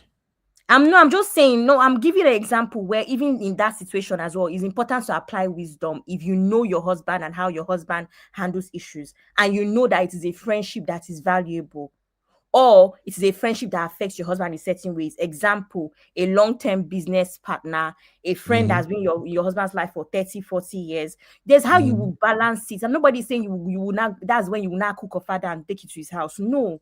But I know for a fact that there's how you balance. If you have wisdom, you will wait it out, because most of the time people reconcile. A lot of times people reconcile. So you have to use wisdom there. You will not go and say, I'm going to fight him too. I'm going to fight. I don't agree with that. Yeah, no, I hear what you are saying, but this is what I would say for lesson's sake. There is a reason people divorce. Know who you are married to. Know how they move. That's all I would say. We are different individuals. Like make I use myself as an example. I hardly make enemy with people, but I do cut people off.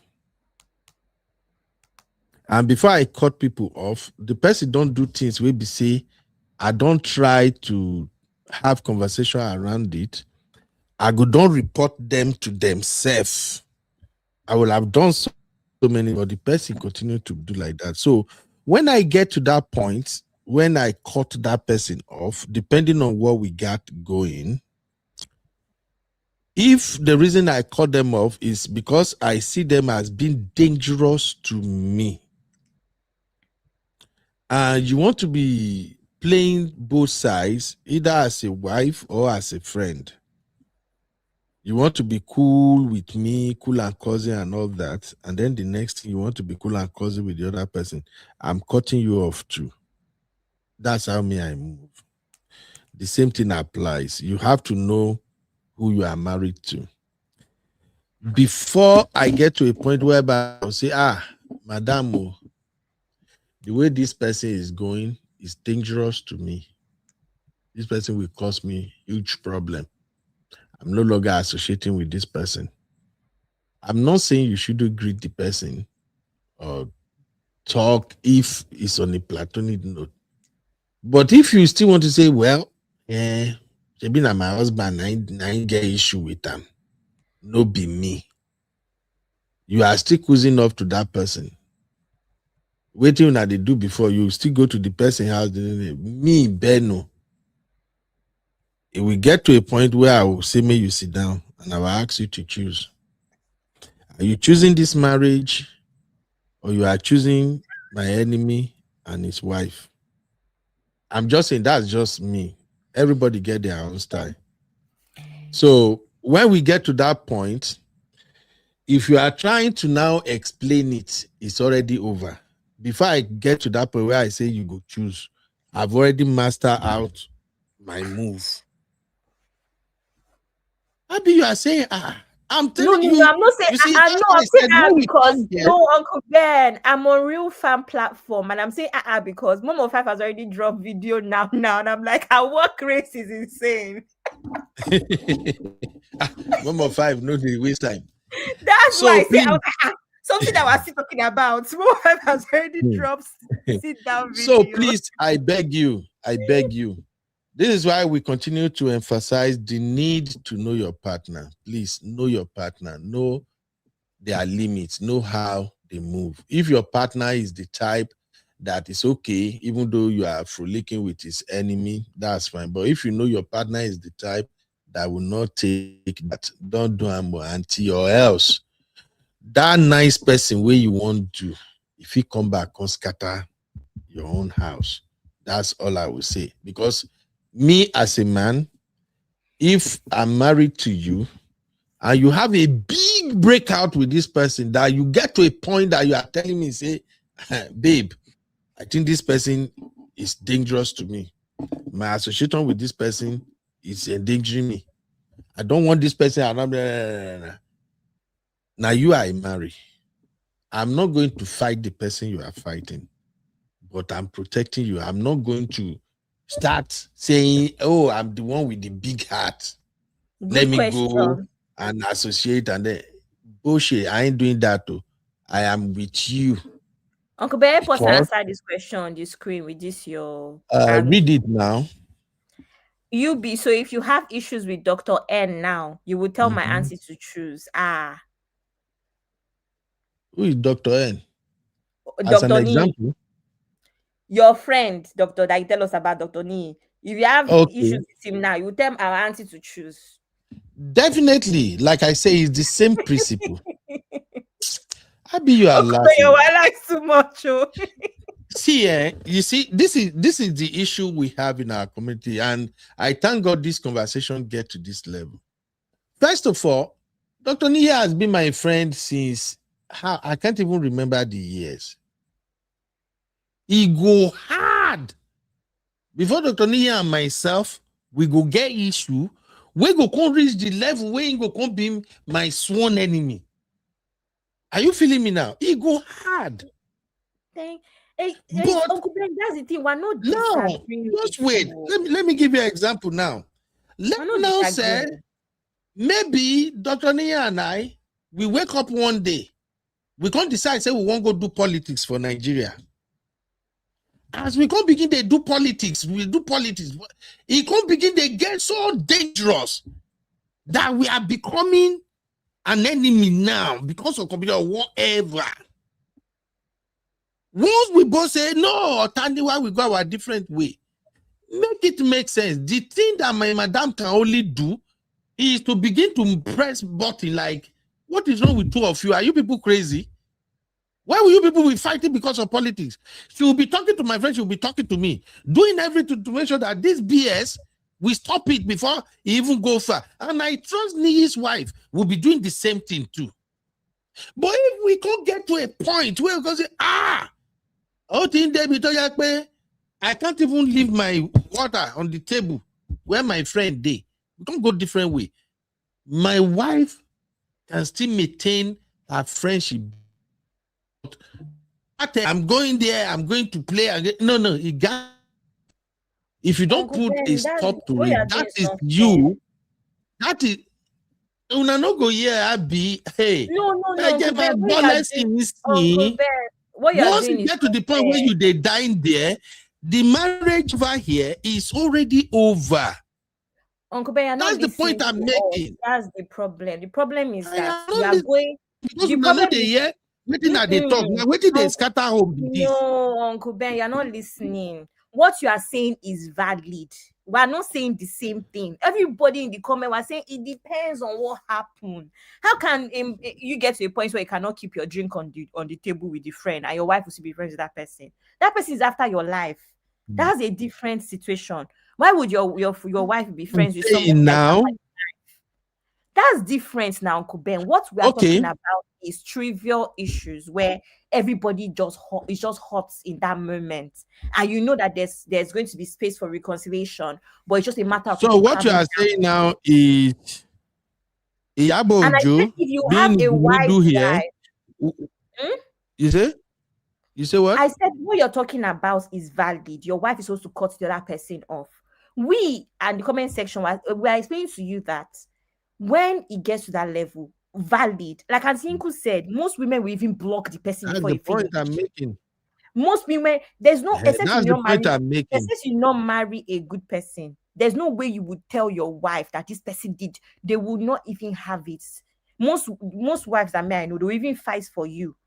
Blast the person before they block the person if it comes down to it. Do you understand?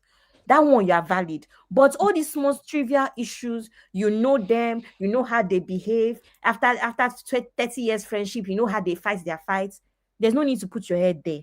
Because either way, that one is different too. Now, that one is different. That one on the same page. But at the same time, you have to watch how you move. My own thing is just that generally, my own personal thing is I don't thrive in a place where this person is enemy to this person and then I'm in your middle. I know they do them. That's just my own thing. I don't know if there are any other person here who is like that. I can't be friends with you and friends with her, and you and her, you can't see each other. I know they put myself in situations like that. So, and I know there are some people who are like me. The best thing is I talk to you, talk to her. You guys better fix this shit now. If you fail to fix the shit, I'm removing myself from the equation. Nah. Because I cannot go to a party whereby you go put something for somebody drink. Now me go end up drinking it. I ain't doing that too. So, chicken, no? And then you read the room. Women. Now always they explain something. No, I see the energy one. I don't take that to me since now. So I see how women they move. Women always believe they can balance everything. And sometimes you can't balance anything. No. I know it's still the same wives that can help us with. No, I agree. Uncle Ben, see, there's no way you'll be married to a good woman and she will not even fight for you. Women, in my opinion, women even see the bad friend before you see them, and they will warn you. And Funke said, please correct me if I'm wrong. Grandma the kitchen, they will even see that this your friend. I don't like some things that he says or the way he moves. Most of the time, women they even see it before you. So when it finally happens, they're just like, hey, I knew it. So Uncle Ben, you are All totally right. right. But we're saying So, it depends on the okay. case. So to close out this segment, what you sister are saying now is that Iyabo Ojo should continue this friends with A and friends with B. They should continue to deceive each other. Is that the final here? Uncle Ben, the Yes, thing ma'am. is, history, the pattern they have is that they're going to reconcile in a couple of weeks. That's the pattern. So if I were Iyabo Ojo, I will not even answer them. When they are ready, they will. That's what has been going on now for years. They will fight, they will reconcile. They will fight, they will reconcile. You know. So if I were Iyabo Ojo, I'm going to stay out of it. I'm going to do exactly what I said in the beginning, and wait for them to come and reconcile again. It's in the process. Everybody is just hot at the moment. That's what I'm saying. Why would she pick sides now only for them to reconcile next week? Who will now lose her? No. She should Okay. just mind her business. So let's take this comment so that we can move to the final segment and call it a day, Abby. Which comments? All the comment. I start a lot of comment. Let's read all of them because the conversation get heated and we need to get everybody's angle. So let's read the comments. Let's see, somebody is at my door. Abby. Yes, Uncle Ben, I can hear you. Let me read the comments. Make I check. I hope it's our Don Pedro that's finally been delivered. Not Don Pedro. Make I see this person. It's possible. Oh, okay. Abby, please continue at the com. Now the person can you hear me call me, please, my friends. Comment section. Can you I hear can me? hear you, Abby. Can't hear me. Okay. Oh, please drop a one if you can hear Abby, please. Because Uncle Ben, drop the a way one you are talking is as if I'm delayed or you're delayed, like something is off. Yeah. All right, Abby, read all the comment, please. All the comment, because I see what everybody wrote and everything makes sense. Oh yeah, let's read all of them. Okay, sir. At the listing. Go and collect that, Don Pedro. Thank you, sir. It's possible I relate with each individually and don't discuss one with each other. Oluchi is saying you don't inherit friends enemy. Sister Gwingpe, hi Sister Gwingpe, hope you're well. She's saying, but then how can you be friends with my enemy if you're my friend though? I think it's saying it's like when one's parents are divorced, but you still have a relationship with them. You just don't talk to them about the other person. But if you keep bringing up the other person, I'll drop you. I agree. Because that means you're a gossip.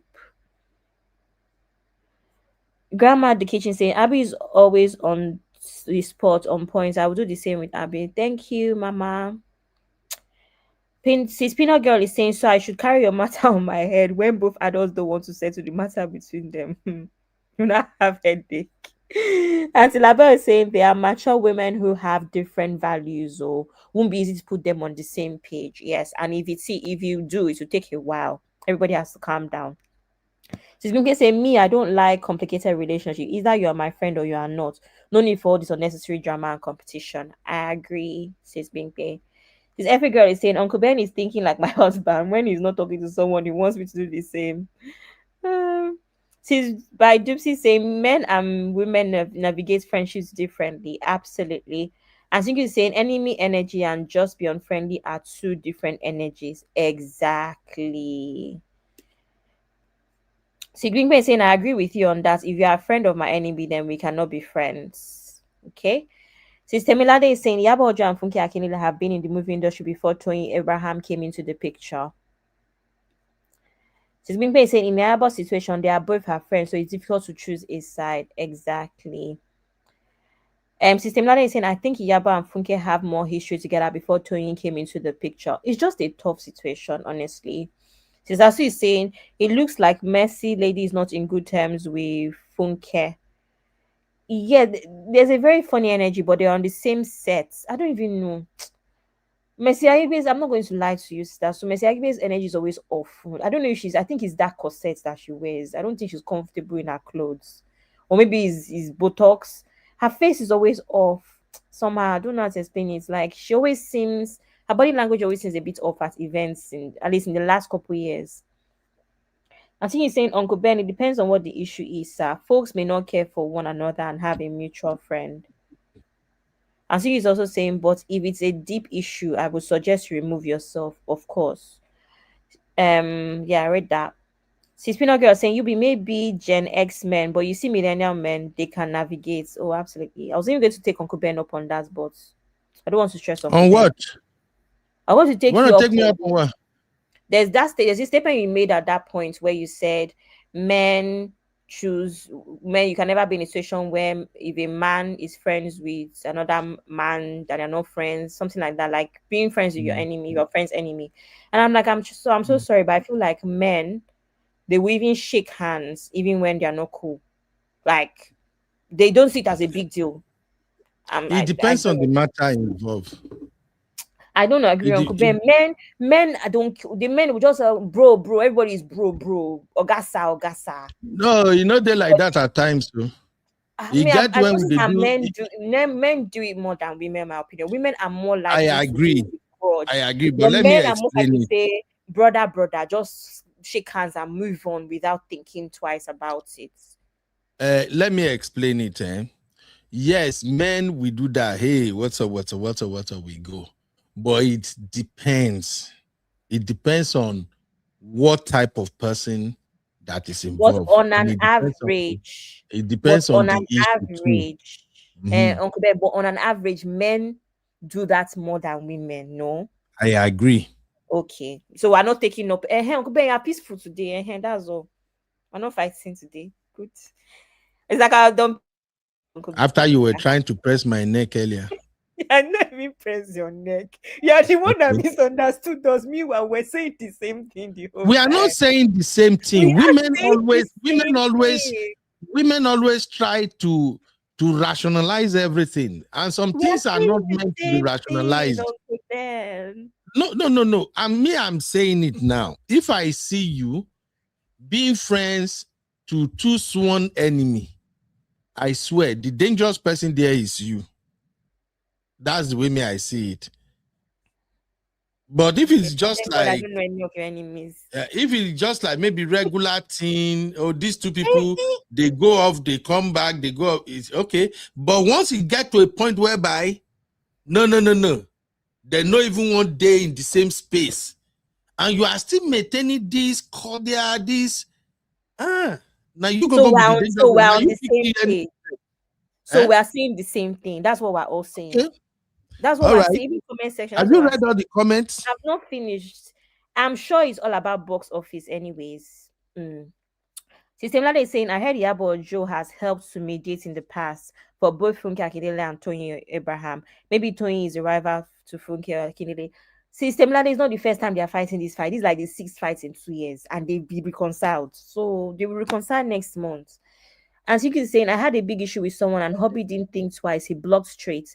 There was another, he stepped in and helped us with this situation. He spoke sense into our head. Fight's finished. Period. This peanut girl is saying, this kind of relationship we fight that women try to manage is not the type that reaches the level of sworn enemy. I agree. As you say, Uncle Ben, but it depends on the matter, sir. If it's something that's unserious, it would be unwise to do so. But it would be unwise to do so. What happened? Because if you tell me, I may just block the person before you even land. Absolutely. Women fight over silly things sometimes, so a mutual friend will just laugh at them. But if it gets crazy, exit straight. But being an enemy is different from just not liking someone. Heart is Iyabo can't reconcile the two adults, and she's used to their way of quarreling and not willing to be involved. Reason why she's sitting pretty and minding her business, because she knows they will reconcile next month. And Sinku says, but for me, if I tell him I'm cutting someone off, he will ask me questions because he knows I always run hot on small issues and then run cool afterwards. Exactly. Uncle Ben, where you go? You have your answer. I'm on the same page, Uncle Ben. Give me Don Pedro for agreeing with you. So you finally want to drink my Don Pedro today. You know, Dom go Perignon. drink. Which one be the new one where you introduce now? Spade of spade or ace of spade or what do you call that? Now we one bottle be $1,000. Ace of spades, yes, Uncle Ben. That's my new the Mm. level I'm on now. That's what I want to Okay. start drinking. Before as we are moving out of this and to our final segment, thank you everybody. Let us cast this vote real quick. Men and women do not reason the same way. If you agree, drop a 1. If you disagree, drop a 2. Let's cast the vote real quick because people should learn from at least our argument today. Just know that men and women, they don't reason the same way. And just know that when people are having issue around you, you have to pay attention to the intensity, to the direction they are headed. If it's something that has to be tame and settled real quick, please go ahead and do it. If it gets out of hand and you have to be the one in the middle, it is dangerous. People don't reason the same. And that is why I use myself as an example. If I see that there are two extreme enemies and you are friends to both of them, you, my friend, in the middle, you are the most dangerous one.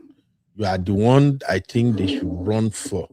Okay, so thank you. I see the vote. Aunty Labe said 1, Abby 1, Tilabe 1, Abby 1, Effie Girl 1, Sister Timilade say true, Faisam said 1.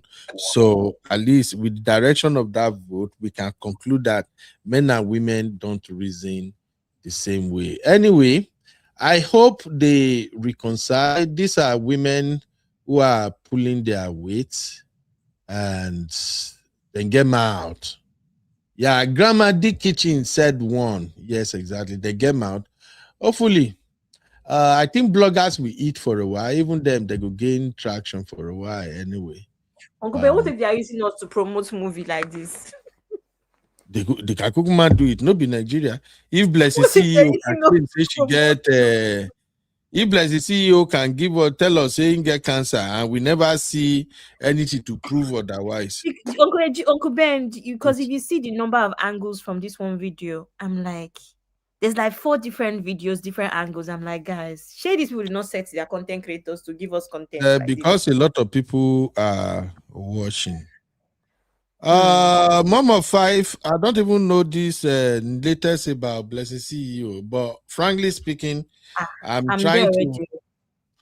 trying to move away from Blessing CEO matter because Blessing CEO is she's just chasing clout. The way I see it, the whole thing is not it's not clear, so I want to stay away from it. But anyway, I have one more topic I want us to cover before we call it a day, because once I come back from my appointment, I'm still going to do another show later today. That may be depending. It can be politics, it can be the other jackpot story where wahala just they happen now. But we can bring this one home. Thank you, Abby, for hanging out with me. We have just one more. Welcome to UB Reactions, the place where we keep it real. Today, we've got some hot topics, so let's jump right in. I am UB, your favorite Gen Z uncle, and this is my take.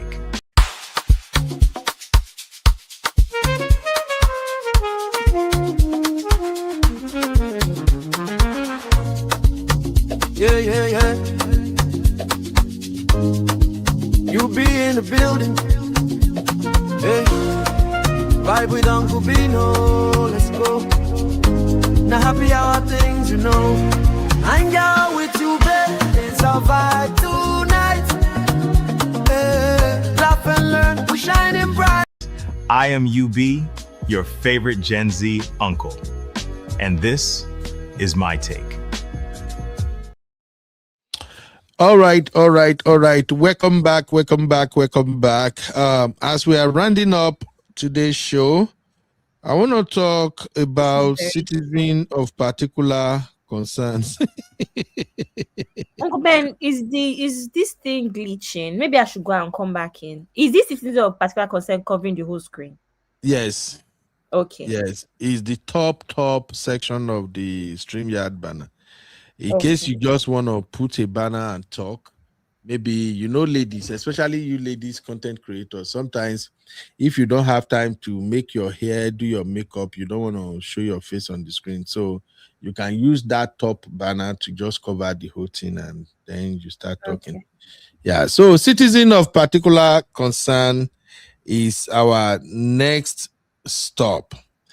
I want to discuss this matter because I found this video and I think this man is a madman, but I don't want to throw my gender under the bus first until you all listen to what went down. Whether this is a content or something, but I know a lot of men in Nigeria that move like this. Okay. Doopsy, what Doopsy say is the salt and pepper you be for me. Which one is salt and pepper? Is it my baby? What is salt and pepper? Abby, Gen Z, what is salt and pepper? Doopsy. I don't know. Wait for it. White. Maybe my baby. If it be my baby. Anyway, let's quickly analyze this. I am UB, your favorite Gen Z uncle. Welcome to UB Reactions, the place where we keep it real. Today, we've got some hot topics, so let's jump right in. All right. So I found this video and I'm like, let me play the video and get a real fam reaction. You know, I'm a guy that when I say something, I stand by it, and it's because I'm good at conducting research, monitoring trend, and paying attention to how people move. When I made the statement here that any man who is 40 and above and not married, no family, no children, is a walking red flag. It seems like, oh, Ben, no, some people no, and I say na lie. They are usually walking red flags. Something kept them single. There is something in their character that is driving women away from them.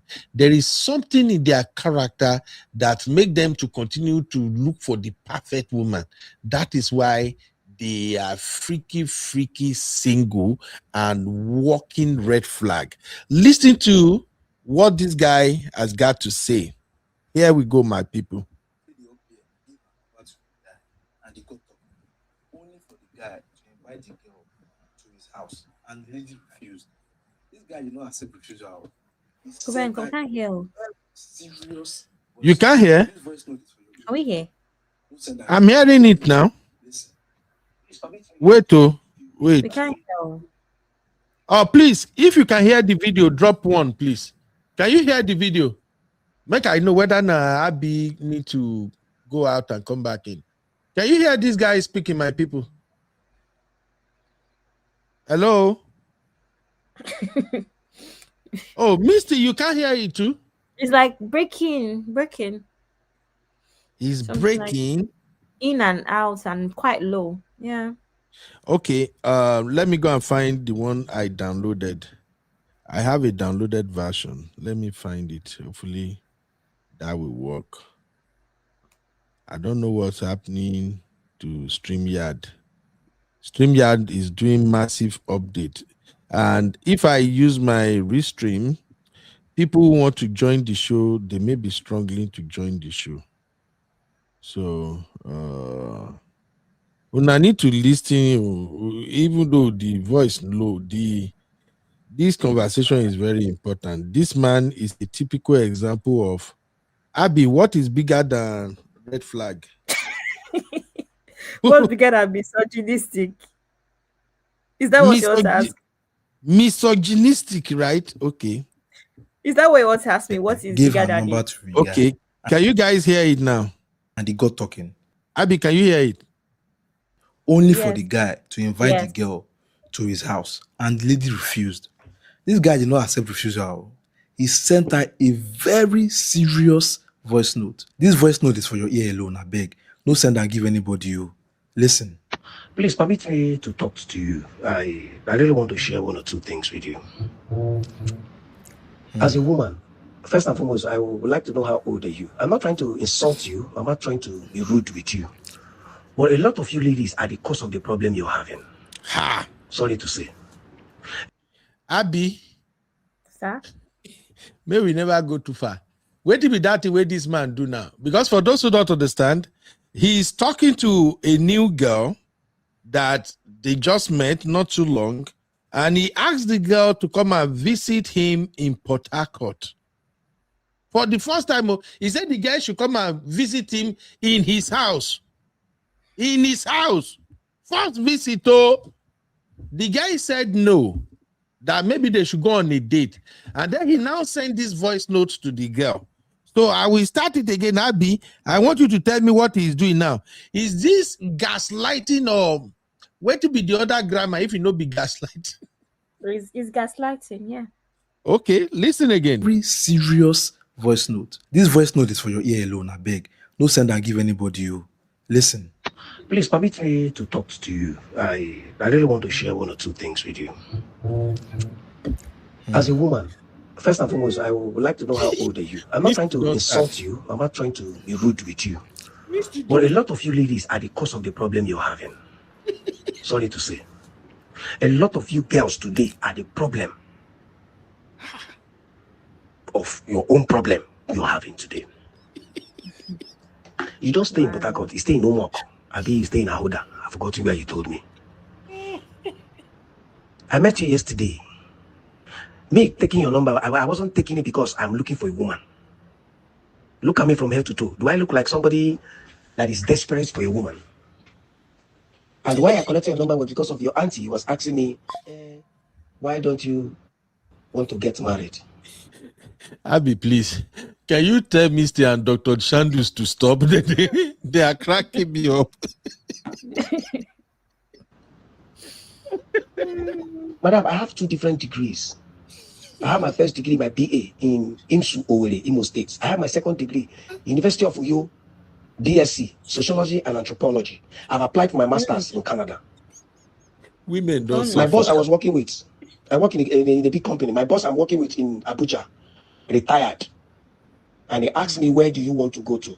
I called some of my colleagues and they said I should. Port Harcourt is nice. And that's why I came to Port Harcourt. I asked you to come to my house. You say you cannot come. Please, what do you think you can do for me? What do you think you can offer me? Because I know for you to say you don't want to come, your mind is telling you he wants to have sex with me. Please ask yourself, are you up to what it takes? Do I look like a man that cannot pay for what he wants? You think I cannot pay 500,000, 300,000 for a girl? From few girls I know, rich girls I know, to call the way from Abuja flights, they come to Port Harcourt and visit me. I met you in your auntie shop yesterday. Look at the shop you're in. Your auntie shop, maybe supermarket, maybe shopping mall. You say you won't go eatery. You go eatery, you go sit down, you chop rice, you chop meat pie, or drink Fanta where you don't drink before. Then, have you known me? Do you know anything about me? No. Do you know that most times when you go to a man's house, that is when you know a lot of things about the person without being told? Without being told. When you come to a man's house, you know a lot. What do you, as in, do I look like a cripple that cannot get a woman of my choice? Your mind now is telling you want to go to eatery. What in that eatery where you never chopped before? And if you check your mind, you never finish school. Or even if you go to school, you go to one polytechnic or one college of education. Oh, God.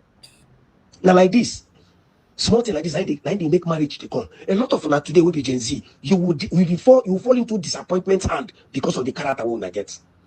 You feel safe, then go take one come check you. He go come with trailer of cars, come back before he go ask you. That is the mentality some of you have. I have a car, I drive. I have Lexus 350. I drive. Even if it take one thing to take you to the best eatery in Port Harcourt, I will take you. But I need to know the value. I need to know your value. It's not all about taking you to eatery. You're not even happy. I'm inviting you to my house. You come in, you use your eye and check 1 or 2 things. If I'm married or something that you, those are the things you should know. There is this girl I met in Abuja those days when I was in Abuja. It's about 7 to 8 years, getting to 10 years. The same behavior you did was what she did. Up to now, she never married. Up to now, she never married. On her eye, they choose for something, no get ahead and tell you. Something where they chop every. Okay, if you're going to eat, what do you want to go do now? Are you telling me you're going to sit down there and we'll be talking? No. You go end up ordering for something where you go chop. Something where you don't chop before, something you're used to. Fact. This is why some Yahoo boys, they carry some of them, they do rituals and all that. Because a lot of you don't think. You met a man, and the man say, come to man. The first Impression matters.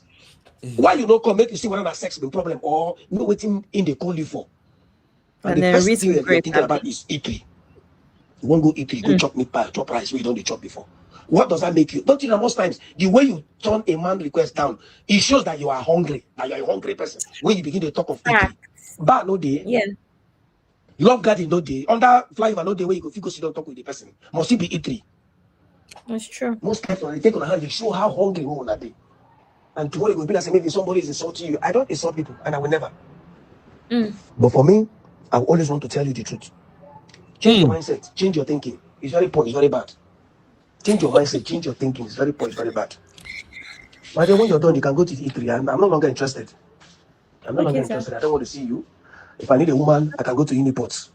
I can go to UST. I can go there and get girls after servicing me. I pay them off, they go. The guy you saw yesterday was my colleague in the office. He just came back from offshore. Because he normally enter offshore through Port Harcourt here. He say he based in Calabar. He enter through Port Harcourt. He comes out through Port Harcourt. When he comes out, because of the way he came out yesterday, the day before yesterday, it was late for him. He decided to call me and came to my house. We decided to go to the market to buy things to cook. We bought plantain and other thing. Goat meat was almost 20-something thousand naira goat meat to boil with fish and other thing. But even that yesterday, I wanted to call you to come and cook. But I just look and say, no, woman, we just a meat. Go enter the kitchen, go they cook for you somehow. I whipped it. Like my guy just left this morning. That I'm dropping him at the park for him to start going to Calabar. Please change your mindset. It will not take you anywhere. Instead, it will keep you where you are. In this world, the more you ladies feel you're clever, you're smart, the more men are learning from their past mistakes. You're right. You won't go E3. First impressions matters. The impression you give a man will determine. The impression you give a man will determine. It's quite unfortunate that you just embarrassed yourself. Maybe me embarrassed. I know why I asked you, where do you want to go to? I want you to take your mouth, mention the place. Which you have mentioned, you won't go E3. Should have said church. The environment, where you are, where you stay with your auntie, you know they teach you lesson. Don't you ask yourself questions? Don't you ask yourself questions? It's true. Presently, we men, 99% of men today, they want woman who get bread, who go fit do one or two business and support the family. Don't be woman where they call chop for mouth. The earlier you thank God you see auntie they do business. That is what men want today.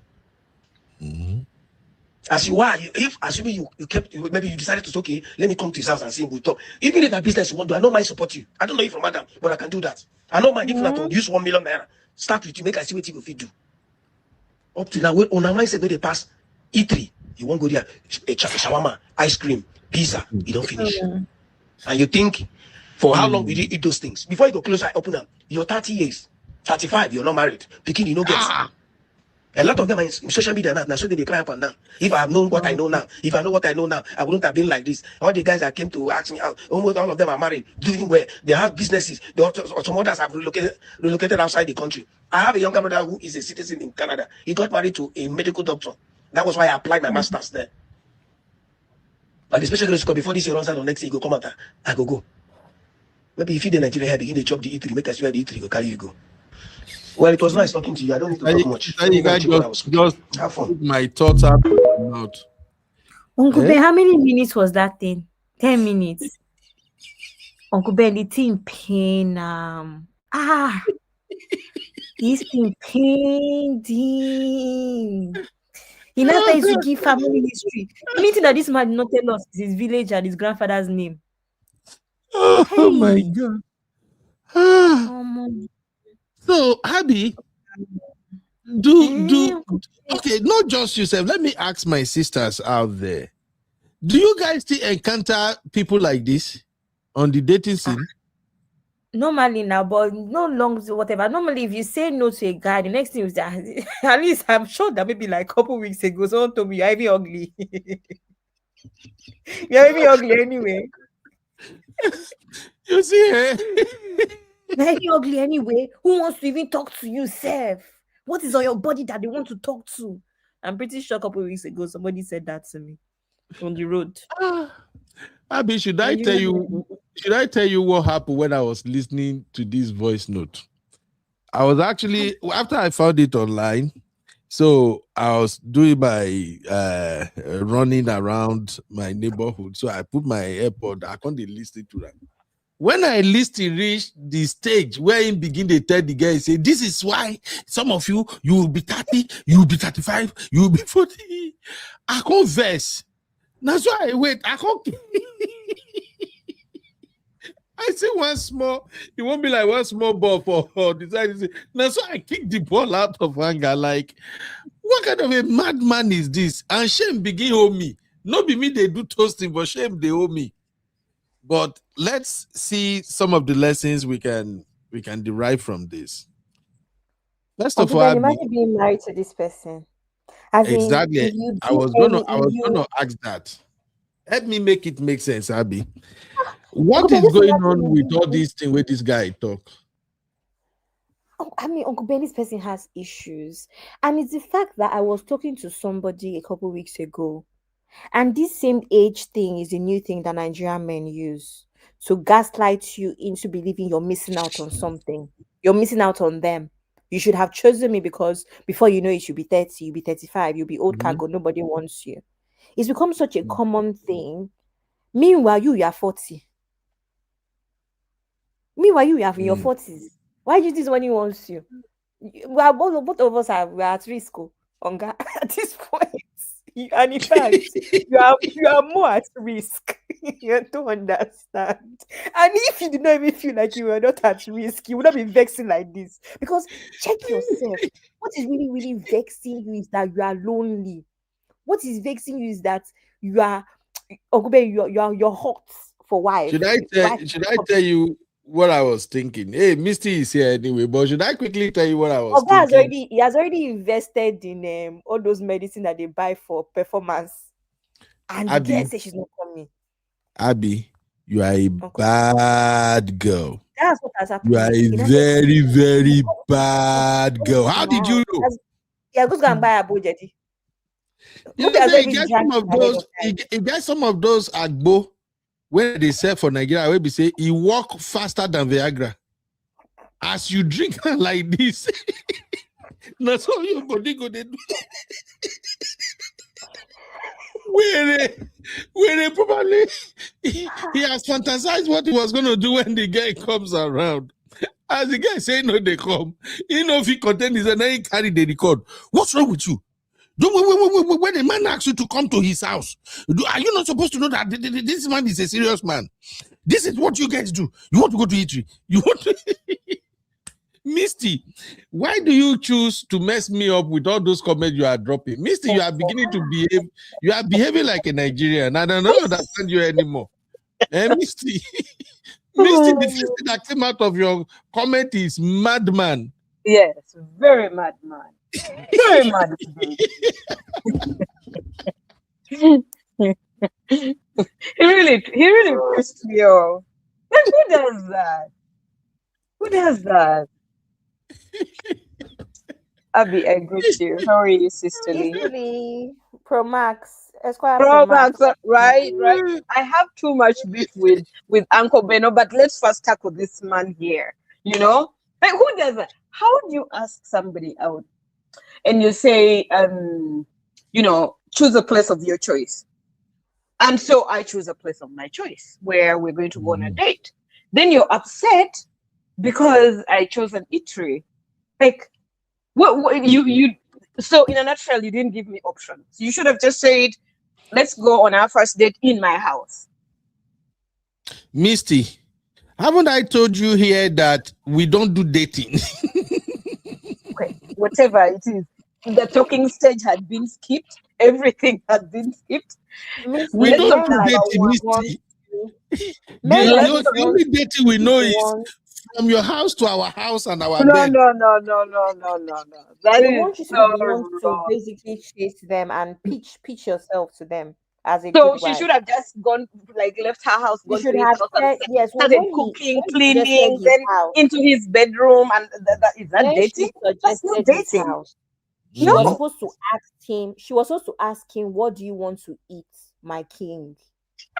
And then she will not go to the market on her way to his house and cook The level of sarcasm, I love it. I love it. And that's what he wants. This is a very abusive man. Those are signs and symptoms that he's going to dictate everything in that house. He's going to make your life miserable. You cannot disagree with him. You cannot have differences in opinion, and he'll respect you. And to be honest with you, lesson number one, you do not go on a date, like first date with a stranger, whatever it is, in somebody's house. Go to a public place. This girl was so smart. Go to a public place, sit down and have a discussion. What is it that we cannot talk about if we're in a public place? Like, I need to be in your house to talk about. And this is how so many women get sexually assaulted. And then they are so afraid to actually expose these men, you know, to their families or to the public. Because how do you explain yourself that, oh, I didn't know him, it was my first time going on a date with him and I went to his house? Does it make sense? Every girl is taught that you are going on a first date, go to a public place, even second, even third. Like, take your time. What is the rush? Get to know the person properly. Ask them if they have mad people diseases in their families. Of course, you have to be diplomatic about it. You have to find out if they have what if he has things like sickle cells or something, or you have a trait. Like, you have to find out if you are compatible scientifically and socially. This one, first of all, was not even compatible socially. So there's no need to ask about his relatives or his ancestors. Game is over. I have never seen a man who records himself for almost 10 minutes on a voice note to send it to somebody else. You know, he has trauma from the past. Could have been abused as a child, and he's dumping it on this little girl. No. And he's very old, actually. He must be an uncle, because he's saying what? His brother is in Canada, and his brother is already a doctor. For somebody to become a doctor in Canada, he's not like 22. No, he's something. And so this uncle here must be so much older than that girl. She dodged the bullet. Misty, you know, I always told you, sis, that there is something about you guys in Canada and people who are associated with you guys. The Canada code has been transferred to this brother. And I hate it. I hate it. That whatever is coming out now, it's like, oh, I'm in Canada. I'm in what is Canada? It is cold. Hello, we're just barely trying to survive in this country. But when they go to Africa and they start bragging about it, people are thinking Canada is heaven. No, it's not. It's not. It's a place of where you have to struggle. It takes time for you. Most people, anyway, not everybody. Most of the immigrants, it takes time for you to establish yourself. But when somebody, this one is even in Africa, he's just associated. Oh, my brother is in Canada. Yes, he's in Africa and he's threatening someone with Canada. You know, like, what is his problem? So he's mentally very shallow, and I don't see him going very far. But for such a man, I hope and I pray he meets a girl who is a thug and who will do him so bad that the day he wakes up, he will be crying. He doesn't deserve to meet a nice, honest woman who intends to be a good wife. He doesn't. Yeah, you are so right, Misty. It's crazy, honestly. Please, men like this, they are not just red flag. What did Dr. Chadu call them now? What is bigger than red flag, please? Red Sea. Red Sea. Men like this, that's why I kept saying, when you see them single at 40, 45, it's not spiritual attack. There is something in their character that women see and they just stay away. Some of our African brothers, especially in Nigeria, their entitlement mentality is out of this world. What this guy displayed now is disgusting. I don't know. It's disgusting. It's just First time. And what is he bragging about? His workplace. No, he's trying to impress the guy. He's trying to paint a picture of somebody who is successful, who is everything. And it boils down to him trying to place himself in a position of doing the guy a favor by inviting the guy to come over to his house. You So know, please, you could actually do that with ease without trying to be authoritative like that. Somebody take somebody out, treat them nicely, a couple of dates, and then maybe when they are comfortable, you could invite them to your house. I can just come to your house. Does he have money? Exactly. He doesn't want to spend the money now. That one too is obvious. So that He doesn't want means to spend the money. so he's really just showed us how stingy he is. So what are we going to He do? doesn't want to spend the money. He doesn't want to put the efforts in. That's the whole point. Anytime Yeah. a man asks to come to his house, it's because he doesn't want to put the money in. He doesn't want to spend money. That's what it is. So was he okay. going to cook? Okay, let me do a little brotherhood here, just for educational purposes. How many times should men ask a lady out for a date before he can finally ask her to pay him a visit at home? I feel like there's no standard limit to it.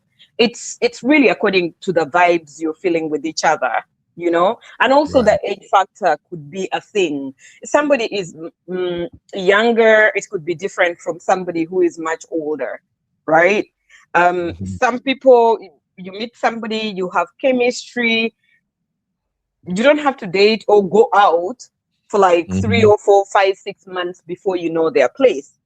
Some people it can stretch because they need to take their time to know the person properly before they can actually be in a physical space of the other person. So I feel like there's no standard limitation to it. It really depends on the vibes you have with each person, like how you click with the person. Yeah.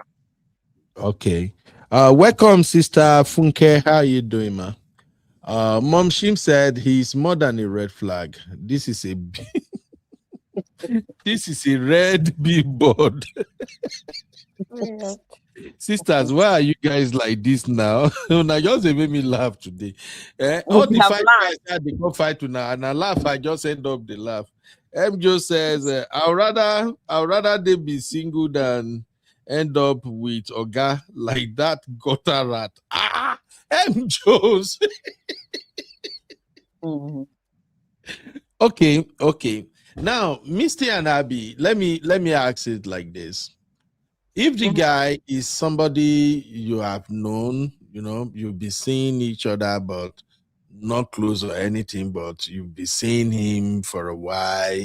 Maybe you walk in probably the same vicinity or something, but you'll be seeing the person frequently. From the time the person what do you mean when you say I've been seeing the person? Like, are we talking like romantically, or I just see you at work? No. Like, oh Jesus, this is the problem with these English people. All I mean is that when, let's say you know that this person works here, you've seen him in his car drive by everything, and maybe once in a while you go, hi, and things like that. And then finally he just decided. So your acquaintances, you are an acquaintance. Yes. So finally he just decided to say, hey, Misty, you know what? I've been looking at your Uganda for a while. You know, your Uganda is mesmerizing. Please keep Uganda out of this. Like, I would appreciate it if you do that. But go on. May we not bring Uganda for this one. Okay. You know, men now, you said it, Misty. You said the man should depend on how the man talk to the lady, you know. So at least he has to admire you. You are a beautiful woman. You know, I like your dimple, everything. Can we go out on a date? You know I have dimples. Okay, I'm joking. People who have a lot like you usually have dimple, Misty. Okay. I feel like that's a different scenario. Now he asked you out first time, you know, you went out, maybe each tree or somewhere, a good spot. Then maybe second weekend, you go out again, you have a good time. When is it? The third time, can't he be at his house? Uncle Beno, listen, seeing you drive by, waving, saying, hi, how you doing? You look good, blah, blah, it's not the same. I need to know you well. Talking stage, you caught me properly, and I'm not just that time, I'm not just going to run to your house. I'm that kind of person. I'm a bit cautious. Personally, I'm a bit cautious. I don't just want to be running to people's houses. No. We don't do that. Okay. We take our time, get to know each other properly. We can let's go do activities out there. Go for a show, go to the picnic, go to anywhere, go do anything else. I don't necessarily on a third date have to come to your place. Let's go to the movies, let's go do all of that. And then with time I will figure it out whether you're not a prey or where you are a normal person. Okay, I can take my chances. Yeah, Misty, what you are describing right now, sounds like time wasting technique. No, I really feel like women or girls ought to be very careful. There are so many crazy people out there, so you take your time. There's no need to rush. That's why I say you be seeing him, you be saying hi, Okay, sometimes Uncle Beno, me seeing you and you waving is not the same as me sitting down and actually interacting with you one-on-one at a personal level. Those are two different things. Yeah. So I need to know you properly. Yes, right. So I need to know you properly before I can actually come to your place. And before I come to your place, I will I'll have information about you, your name, your phone number, your address. Send it to one or two of my girlfriends. Mm-hmm. I do understand, but I'm just saying, like, when a date is dragging, go to 3 weeks, 4 weeks. Why are you saying 3 weeks is dragging? Excuse me, sir. That is clearly, evidently normal for me to go on a date with you for 3 weeks without going to your place. Abby, am I lying? Okay. You are not coming. Let's say you're not coming to my place or the man's place. Can we at least go to your place?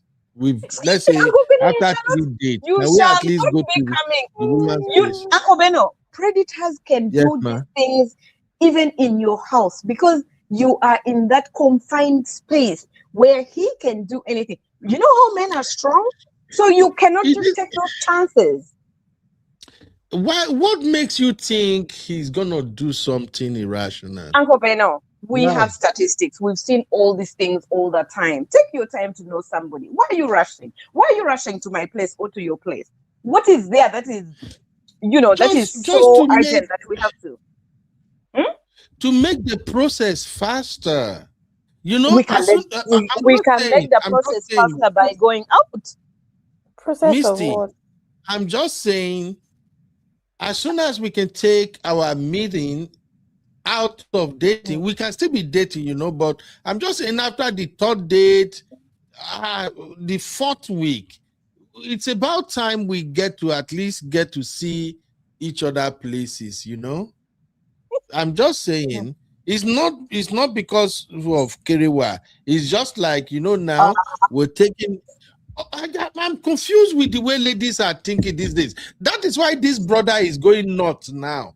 This brother probably think that, okay, if I invite this lady to my house, at least we have taken care of all those first date, second date, third date, everything. I am serious. If she comes to my house, that will be fast. Uncle Beno, to actually prove my point, I don't have to be in your house on the 3rd week. If you're not desperate for Kerewa, we can still make our relationship stronger past 3 weeks without me being in your space or in your house or in my house. It will still be strong. What is it that is in your house or my house that will make this relationship very strong? What is it? Tell me. But Misty, that is 3 weeks of you eating free food, free drink, taking in atmosphere. So that is what is paying on my dime. On our dime as men. Uncle Beno, who tells you that on all the 3 dates I'm going to, you'll be the only one paying? You could pay for the first 2 dates. I could pay for the 3rd date. Misty, we know that African women don't pay for dates. But I don't do that kind of stuff. Don't let us go there. African women will rather pay for it. Is there any women here who pay for date? Do you pay for date? Yes, ma'am. You're asking a wrong person again. But go ahead, knock yourself out. I like Aunty Funke's comments. My father is a soldier. Let's go to my father's house. Since we're all mad, let's go to my father's house. Why should we go to your father's house when we are not at the stage of marriage or talking about? My father's house is my house. That's where I live. That's where I live. You're the one that suggested what if you go to. Let's go to my father's house. Don't It's my listen to house. Sister Yinka. Oh. Sister Yinka, you see, these are the things I'm talking about. And my father Sister is Yinka, why a would you soldier. take He will the man who explain. is just toasting you? Why would you take it to your father's house? Kukuma talk He say will you know what explain. do, may we know. No, the man are not just corner. Why? We just met. Just 3 weeks into this thing, and you want to take to father's house? So now You know you're it's changing your just 3 statement. You're weeks. saying just 3 weeks into this So thing. you know So it's if it's just 3 just weeks. 3 weeks, why do we have to go to each other's houses? No, Let's continue in other spheres. The just 3 weeks that I mean is that it's just 3 weeks. We can't just go from third date and then we are going to your father's house. Nah, If we you still come to have my to begin father's to house, see each other. I'm not saying if you come to my father's house for let's have a drink or a lunch or dinner, I'm not saying you're going to marry me. I have, there are people who have come to my parents' houses and there was no intention of them marrying me, and they come. So what is your problem? You could just be one of my friends. Mom, Dad, here's a friend of mine. This is Uncle Beno. Uncle Beno meet my parents. We're just No, here I'm having not lunch. your friend. I'm not your friend. Even when no. This is one other thing that women do. Brothers, Uncle listen. Beno, at that Any point woman in where time, you you're they still eye, my don't let friend. her call you friend though. We are not friends. Friend for What waiting. are we, enemies? No, we are heading somewhere. That is why I said Well, after until the we reach that bridge, at this point in time, we are still friends. If we are heading to you have intentions and you're being intentional, when you put a ring on it, that is when your title changes. Before you do that, we are really friends. So when are you going to change your mind then? Because I'm confused now. You ladies are making this thing difficult for men out here. That's On why a very the guy is on a very frustrated. serious note, though, Mhm. Uncle Ben, it's just the same way some people meet their wives and they make a decision within a year and they get married.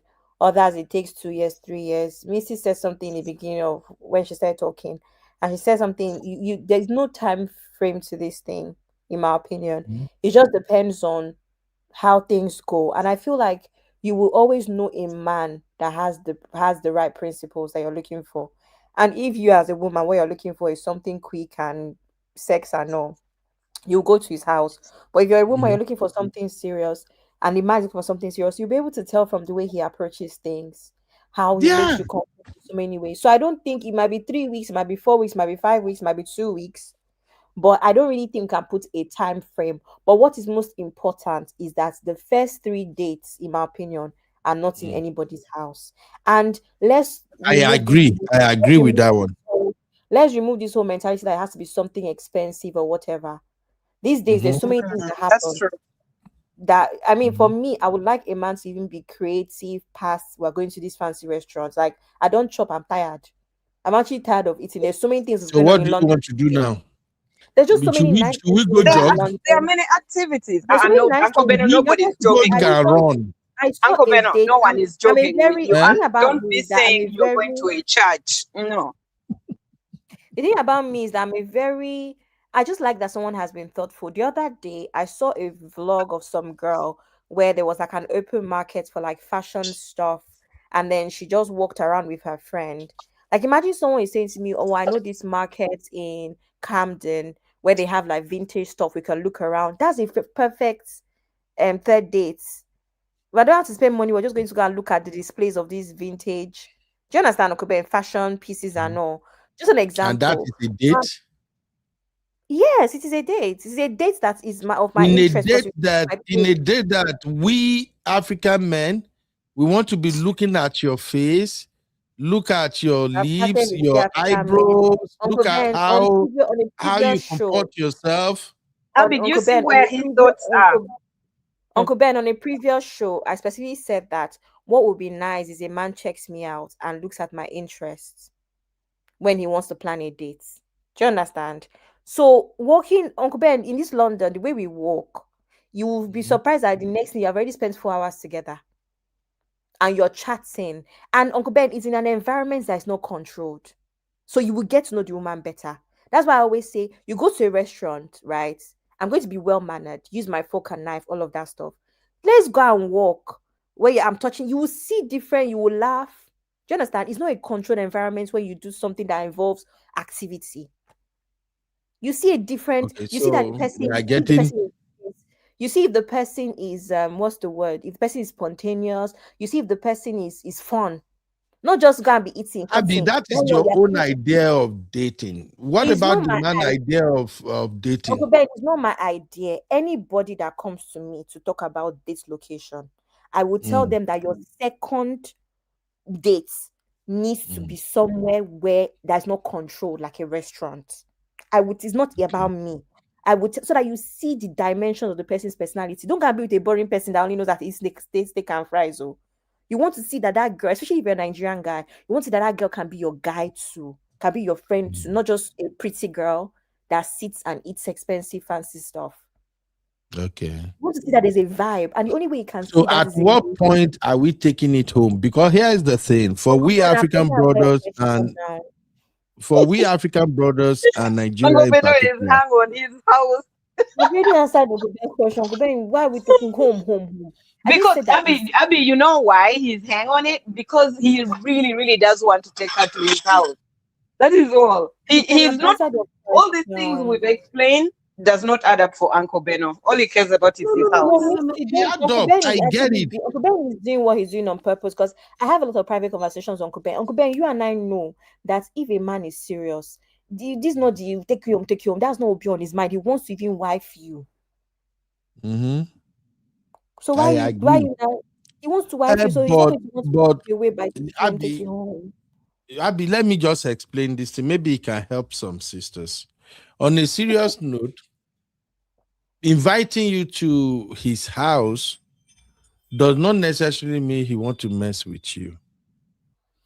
I'm not saying some stupid one may not make attempt to, but most time it does not necessarily mean that I want to mess with you.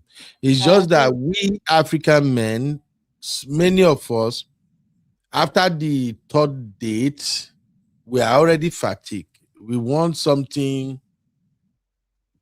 closer, something personal, something memorable now. We want to think about, when she came, she wear this clothes to the house, the way she sat down, we watch movie, we talk, and we just feel like when you visit our house, it tells us that you are actually considering us.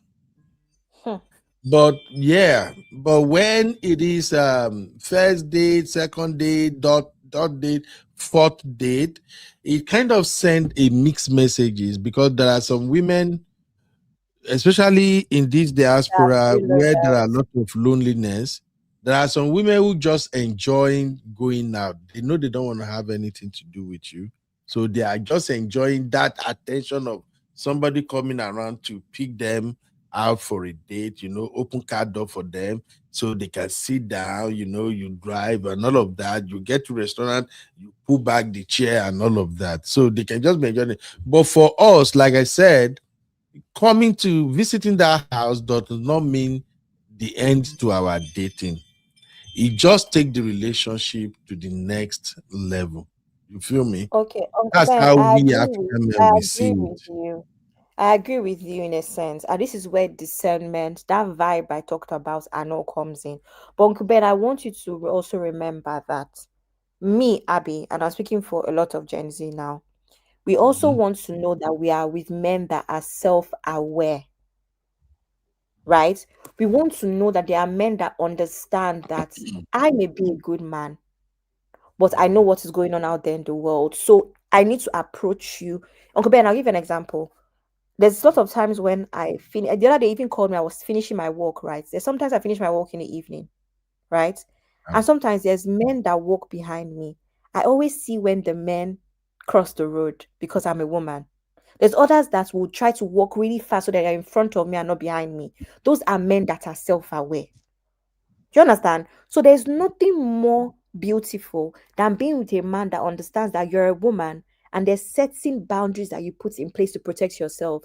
They know what is going on in the world. They will not push you to do certain things. For me, that is something that I will appreciate in a man that I want to marry. A man that doesn't push my boundaries because he knows I'm a woman and I have to have some boundaries for obvious reasons based off of where we are at as a society right now. One. Okay. Secondly, and I agree with you in those personal moments. I told you one of my favorite dates that I've had was a personal date where somebody just did like sip and paint at his house, blah blah blah. But at this point, we were fully, I don't know, maybe like 3 or 4 months in. But I'm just even saying that things can be personal, it can be in the house, but you have to understand what you're asking us for. I wish it was easy to just make that decision. But you also have to remember, Uncle Ben, as a man, there are men that will wine and dine you 3 4 dates. And you and I know that once they have that thing that they want, Yeah, they will they're block you gone. or they are Yes, gone. you're right. So Right. there's no real answers, Uncle Ben. It's just this is where your instincts play in, discernment, ask God for a sign. I don't know, whatever people do these days to keep themselves safe. Do all of that. That's where it comes in, really. There's no right or wrong answers here. But I agree Yeah, with but you that at what point is there personal touches? At what point? yeah, I agree. but you understand my explanation regarding men expectation when it comes to I this. do. Come I to my do. house It's just or go to I your do. house, It's because for tough. me, It's a tough really, one. yeah. Even when I was dating way back, I don't even know they call it dating then. All I just know is that until I get to know your place or you know my place, nothing is happening. But until I get to know your place or you know my place, that is when I believe that okay, we are heading somewhere now. You know, Mhm. Misty, I don't know if you understand what I'm explaining here. Yes, I do. I do, sir. I do. Yeah. I do. It's like it has So it's unlocked a just that, different level of and personal. yes, and you are both right. As a woman, you got to protect yourself. And to answer your question, X Games, I will never ever advise my daughter to go to a man's house on the first date. It ain't work like that. I'm just saying, like, our mindset is different. 3 dates. You're exhausted. I don't try. Uncle You Beno is want exhausted after 3 dates. Misty, the third date, the girl needs to take Uncle Beno to Pilates. You know? Oh, Uncle Beno, you would love that. Which one is Pilates? It's Oh my losing God. your waist. It's losing Huh? your waist, Uncle Ben, so that you can perform very The well. one where you stretch your legs everywhere, your Right, arms right. left, right, whatever. Is that not yoga? Whatever you want to call it. Similar, but with different techniques and machines. She lattice. Pilates. Pilates. Yes, Is that the one you guys have in UK or where? it's Me, across I've the never board. been there before. Oh. Anything other No, than That gym. is done worldwide, Uncle Beno. It's Uncle not Ben, just in UK. I'm pulling your legs because you will not like it. You But say I'm saying that Pilates. You need to Pilates. be really flexible to do some of those things. Uncle Beno will just we shall take him to the ER. We can't afford to take him to a third Uncle date Ben will there. not like. Uncle Ben would not even like Pilates. That's my point. Let her take He him will to something shout, he'll make a lot of that noise. be You get so irritated. Is it not yoga? I found it now. is Is it not with yoga? is with equipment though, Uncle Ben. Yoga does not need This equipment. one. Stuff like this. Yeah. So what does this do exactly? Oh? It's losing your It keeps waist you so that you can flexible perform too. very You well. everything. Don't you? Maybe Why would you you take want the me? girl to come So what because you you are want her to saying, come to Abby, your is house we go to this, we will go to this place for a date. On the third date. Yeah, To do what? to bond. To bond. What is wrong with women these days? did No. you not say you wanted to go hiking? I would invite a man that I'm dating to a Pilates class if he's up for it. He doesn't have to come, but variety of dates. We'll go to an open market, food market, variety of dates. It's not every day. We'll go to museum. We'll do everything. Okay, Like okay. I have a go for question for you, Abby and Misty and our sisters. With this Pilates, when I don't talk now, I have a question for you. How will this Pilates guarantee to me that you are into me, that you are interested in what I'm telling you? Uncle Uncle Ben, Beno, to be honest with you. you missed my point. I was making a joke that since you want to go, because Pilates is about stretching. Mm-hmm. It's about stretching. So you need to stretch very well so that the bedmatics will be good. You will everybody will since we want after 3 weeks, we want to do the housing visit. For the bad days, let's go and stretch. Get ready. Bad Auntie Grace, come and talk to this your daughter. This girl is something else here. Hey, Auntie Grace was talking about serious matter. When I hear Auntie Grace is here, and she had you say all the bad things, Abby. I didn't know. You never expected it. Don't worry about me. Wish keep your flexible, your weight will be wasting. Mona, leave us alone. All I know be say after the third date, you have to give us something of guarantee, something to give us rest of mind first. So if we visit your place or you visit our place, we know that okay, right? This lady, she's considerable. Don't play us. Don't let us. I'm not even here to talk about where you go, where you don't go, first, second, third, 100 dates. No, what I'm here to talk about is, especially in a place like UK, this mad place, and somebody, it depends again. I trust somebody like my Abby, you know whom you are talking to. There are a lot of mad men in the streets of UK. They are married somewhere. They don't have a home somewhere. They are ready to take you 101 time to give you food. Somehow, again, you have to guide yourself. If you are going with him on the third, on a fourth date, and he's going to his house and he's touching you where you don't want, that is even a sign that maybe he's not ready for you. But then again, if he asks you, I need you to know my place, in a way, I want to say, okay, that even remove all this madness, reduce it to an extent. At least know that he's somewhere, know that he has a good place, know that nobody is hiding somewhere behind the door. Exactly. Auntie Rose, get it. Auntie Grace, get it. Know that he's not lying to you, because there are a lot of mad lying cow in the streets. So I don't hear you people going back and forth. I'm not here to talk about where you. Then again, with the other place, if you want him to go with you, that is like sharing interest. You're kind of like, does he have interest in what you have interest in? Can he actually listen to you? You can suggest. If he goes with you, all well and good. It's a process of knowing one another. So the guy too has to know that, oh, I don't know how to do this. Can I learn? Can we learn together? Can we do things together? So that is how I see. Good luck to you guys. Good night. Bye-bye. Thank you, Auntie Grace. So Misty, if he tells me to go watch football, Auntie Grace, why are you running away? My dear, I don't have trend for all these bad days. Are you going to another vacation? I know you partially live in the plane, so no, I'm not in the plane. Sorry, I'm in my bed.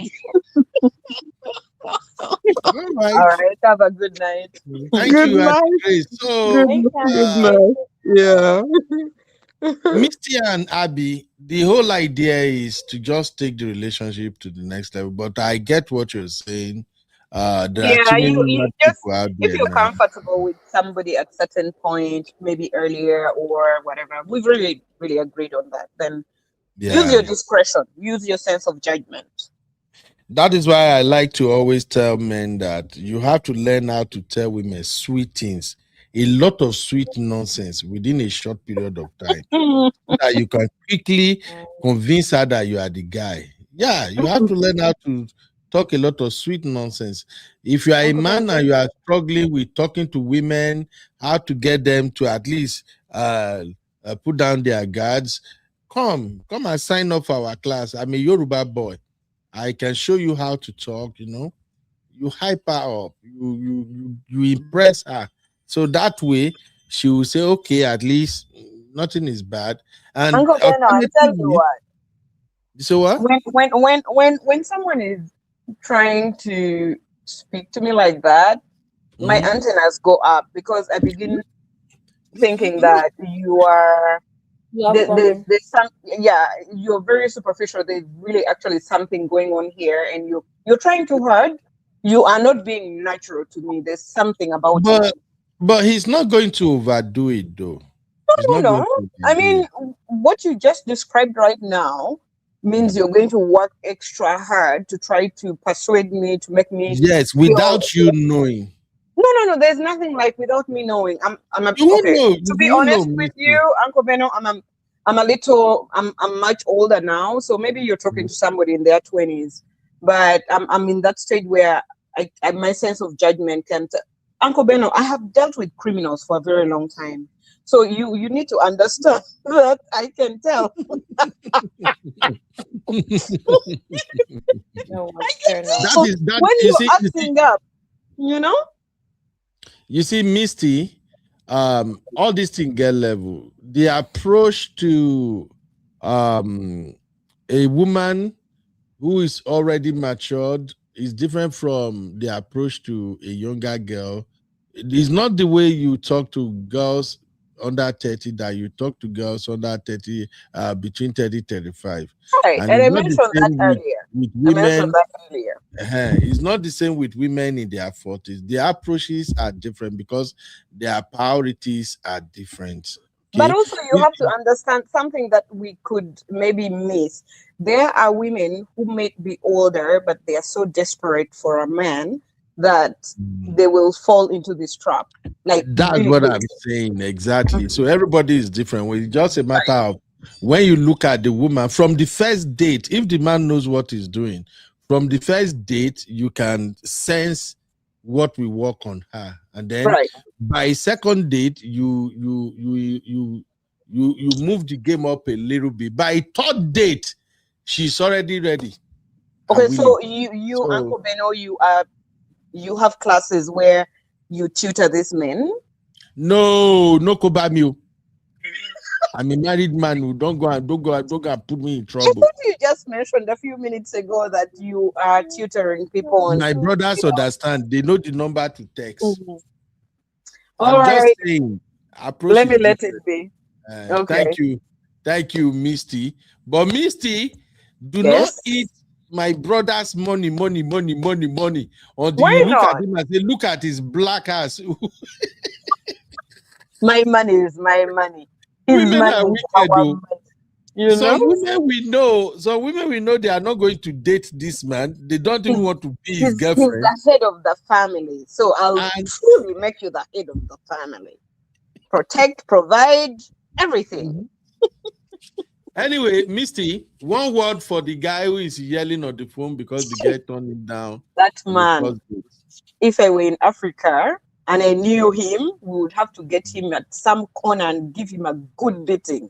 He's a predator, terrible man. Yeah. You know? Misty, you remember that lady that says, I don't know which country she's from. She said they used to hire her to go and beat up men. She's from Uganda. Oh, are you for real? Yes, no, just remember. Uncle Beno, I think in my previous life I had some mafia traits in me. I love things like that. So, you know. I think we need her service. We need to call her service for this kind of guy.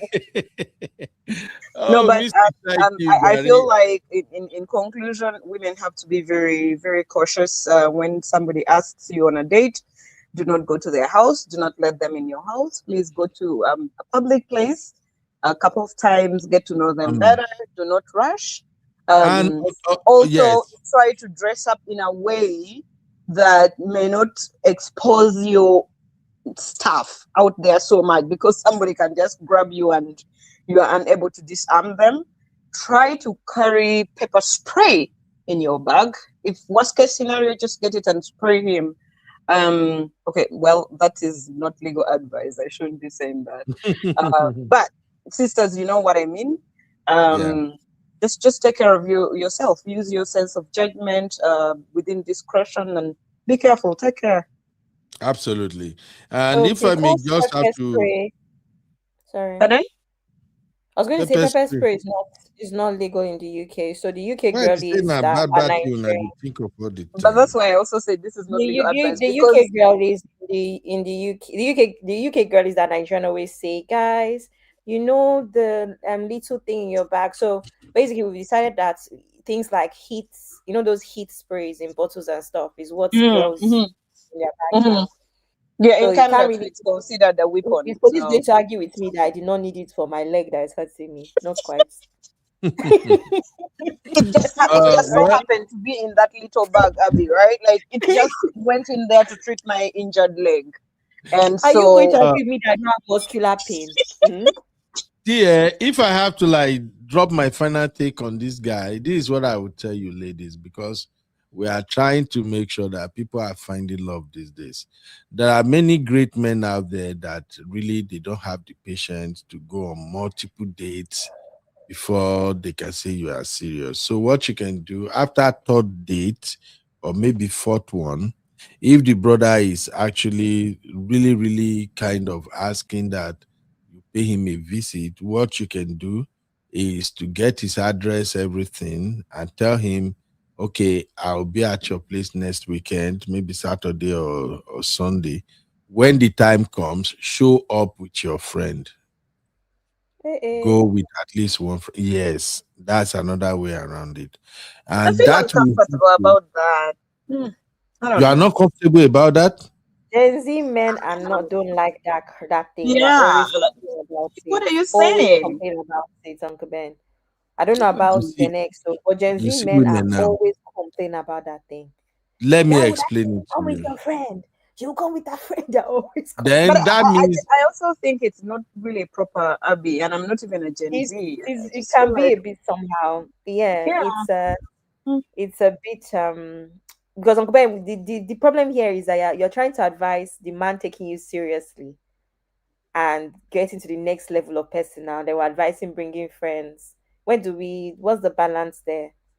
You know? you are not getting what I'm saying now. no, Uncle Bernard, before you proceed, I also have a problem with you saying men don't have time to date. If you're going to date and you want to get into a relationship that is really long term, you have to be intentional. You have to make time and you have to invest in it. So you can't say, oh, they don't have time. Like, no, it's not anything that you're just passing by. You get You what I mean? know, I get what you're saying, but do you know some men, they change their mind quickly. There are some men right now who are really at that point where they want to settle down, but at the same time, they have like three ladies they are talking to. And sometimes it is the person who kind of who they feel like, oh, this person is kind of getting closer and closer to me, like she's really not stressing me that much and all of that.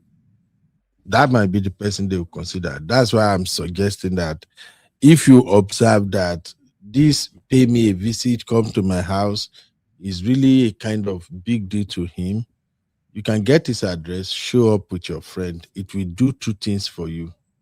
Just like Abby and Misty said right now, when you show up with a friend, one, it can piss him off. If he is not serious, if his intentions were not genuine, that friend that shows up with you will be your getaway. It will be your lifesaver.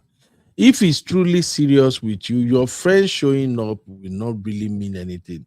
If his intention is, I want you to come and know my place, at least, and you are afraid of going alone. That's why I'm recommending get the address, show up with a friend. It will tells you what this guy really mean. Is he want to be serious with me or not? So if you go to his place now, and somebody's home tells a lot about who they are. Do you agree with me, Misty and Abby, on that one? Yeah, that's the benefit of going as soon as you can as well, to be fair. There's no When you go benefit to in their just house, it tells you a lot about who they are. From their decor to neatness to everything, you begin to have an insight of who they are. Is he living good or is he managing? Is he living in neighborhood? Or Uncle Bear, is he any 500K? Is he 500 kk in Niger? That or not even money safe, I beg. Uncle Bear, now because of the conversation yesterday where you insist that there's no way 500K is a good idea. That's why I brought it up. So please, this thing you just have to wait. A lot of men take it seriously when they are able to take the relationship out of going to restaurant, going to this or that. It motivates us to be more serious. It's not about sex, please. To Uncle Ben, men I who want to are tell you, really I want to ask serious, you it's not something about though. sex. You say what? I want to take you up on something that you said. Okay, man. As a woman, should I be worried about, because you just said sometimes a man is ready to get married and he's talking to three women, and the moves that you make is what to make him take you seriously and marry you, right? As a It woman, all should that be my depends. It depends too. I But know, go but ahead. as a woman, should that be my concern? Because if you have 10 girls, why should I be protecting? No, wait, Uncle Ben, wait, don't worry about the numbers. Don't worry. Should I be performing because I want to be the chosen one? What's my business You with don't. those? No, What's my no. business with the other women until Okay, it matters? What's my business? Because okay. it's Is almost that like your you're suggesting question? that. Yes, it's almost like you're suggesting like I should perform because there's other women Okay, there and he's ready to marry me, so that I'll be the chosen one. okay. Here is the thing. It's not performance. You don't have to perform. What that means is you have to be reasonable, and that is why I always said the ability to read people matters a lot. The ability to read people.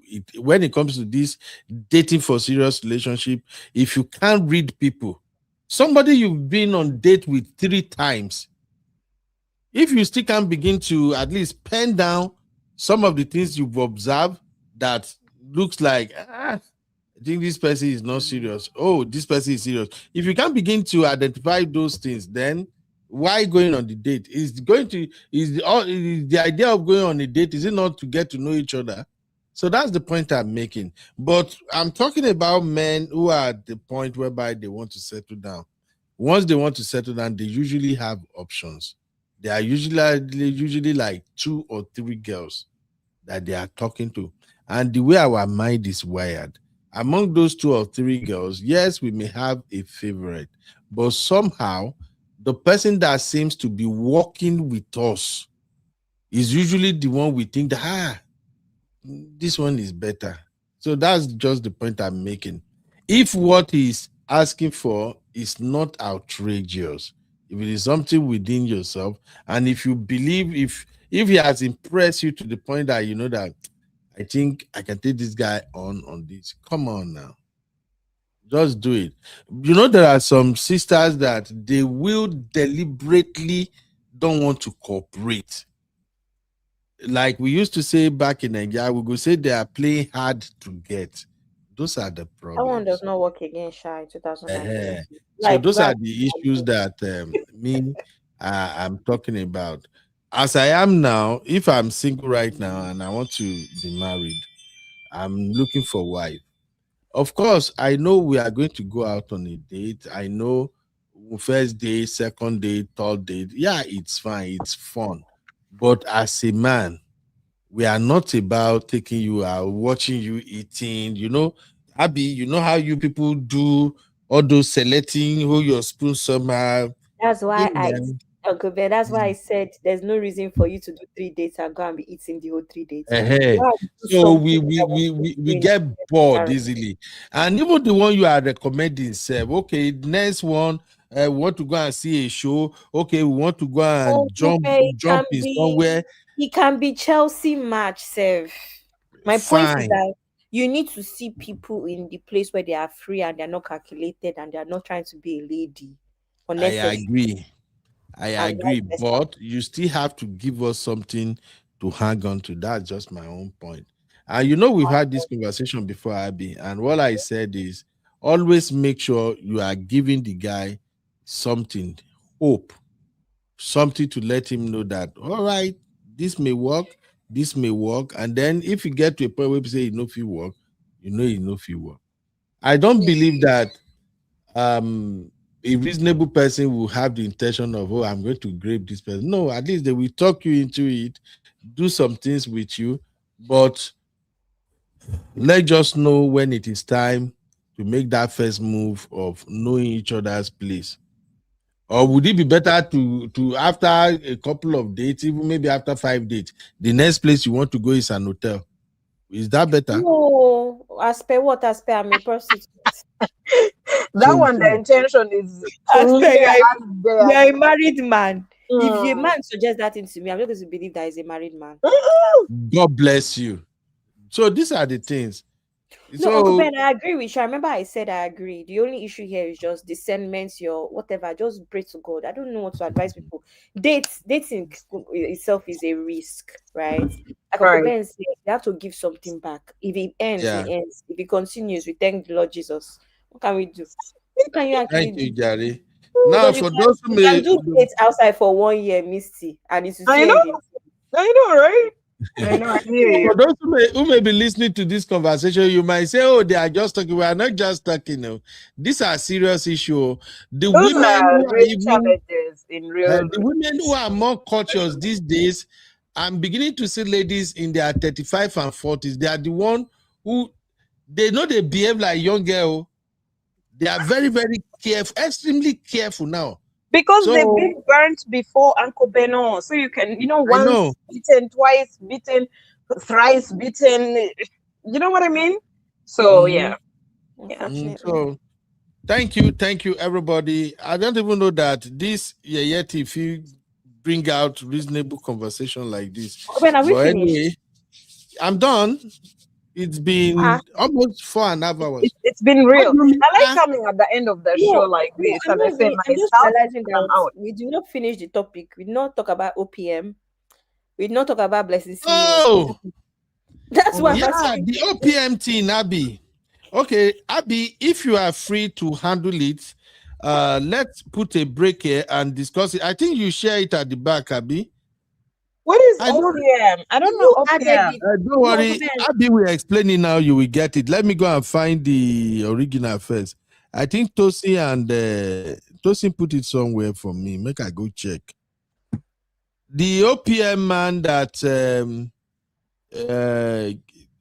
give an offer, right? And say if somebody, Abby, sure you research that because that shit is somehow annoying again. And I remember there was this conversation I was gonna have with is this Sister Misty or Sister Sue about this OPM thing? I don't know what's happening to my Twitter or the thing. Uncle Ben, it's because you wrote it on the list of things to discuss. That's why I'm bringing it up. Yes. Thank you for reminding me. Okay. Yes. So we will cover it briefly and then we call it a day. Welcome to UB Reactions, the place where we keep it real. Today, we've got some hot topics, so let's jump right in.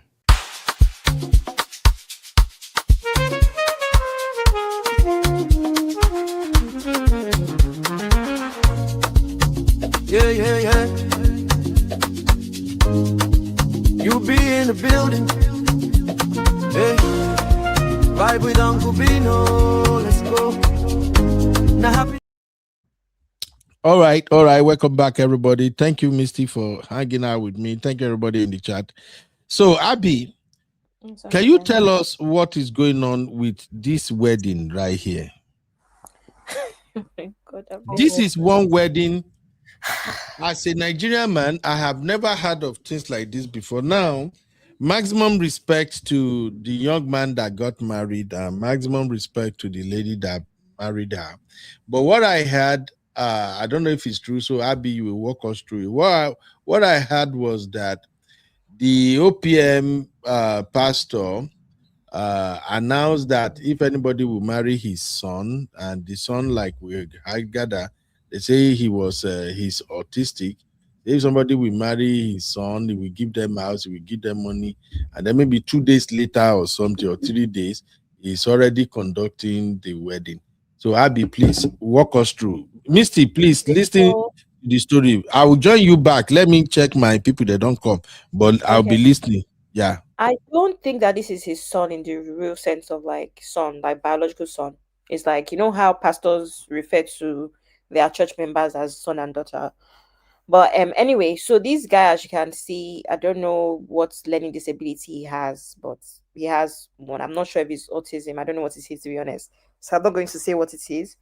He does this video, which just resurfaced. He basically does a video saying, "Oh, guys, he's looking for somebody to marry. this man because he feels like it will give him a better chance at life, and that if any woman that agrees to marry him, he's going to put on a monthly salary. He's going to make sure she has a good life, goes on holiday, all sorts of promises, right? And they should get in touch.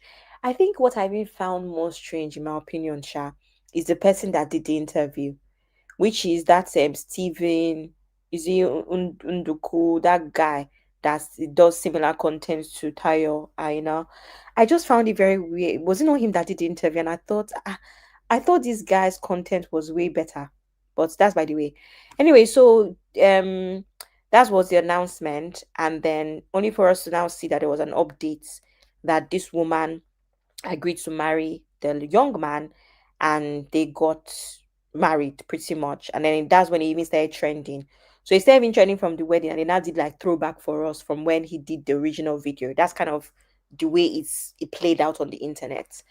And we're just quite shocked because first of all, the first thing that you can see is the age difference. If you can see the woman's face, no disrespect to the woman, no, but you can see that she's quite older than the boy. And I don't know, I can't confirm the monthly salary, I can't confirm any other benefits, but he presented a check of, I think, 20 million, but it is not going to be used. Abi is not available. It's very funny. That 20 million is not available until they've been married for 10 years. Lucky Udu. It's Lucky Udu that did it right. Thank you. Not so it's not Steven. Thank you. They have very similar looks. Lucky Udu, whatever content. I don't know much about his content. But yeah. So I don't know.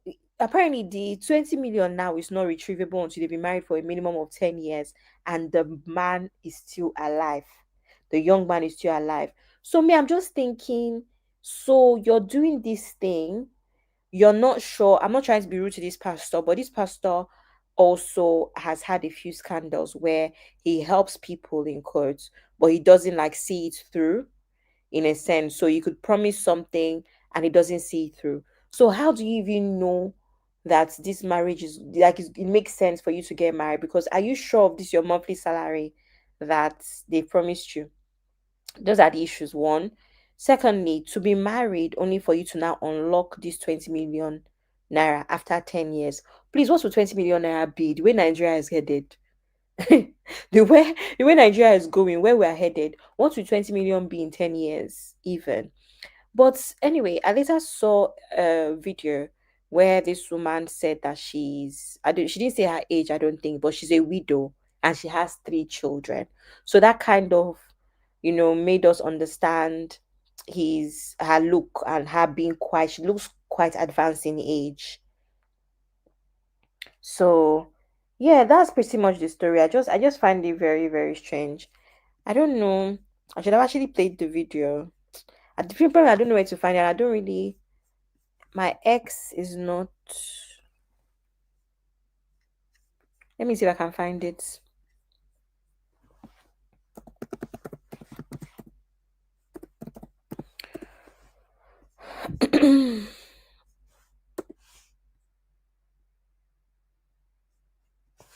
But yeah, guys, I don't know what everybody thinks about it. But you know what I find very, very funny about the thing is that I had a few. How did I say, in the two dancing boys now, this marriage thing, if fear men, I'm telling you. I was going to say an autistic adopted son of the pastor is even adopted, and Grace, because the man has adopted many people. They are just church members, in my opinion. I don't even think they are adopted. That's how he's always adopting people. They are just basically just his church members. He'll pay 1 or 2 school fees here. We'll not call them adopted. Let me see if I can find the video. But yeah, I find it very strange that this is normal and is acceptable. And I don't know. I also feel like, should this be legal? Should someone be able to come out to say this?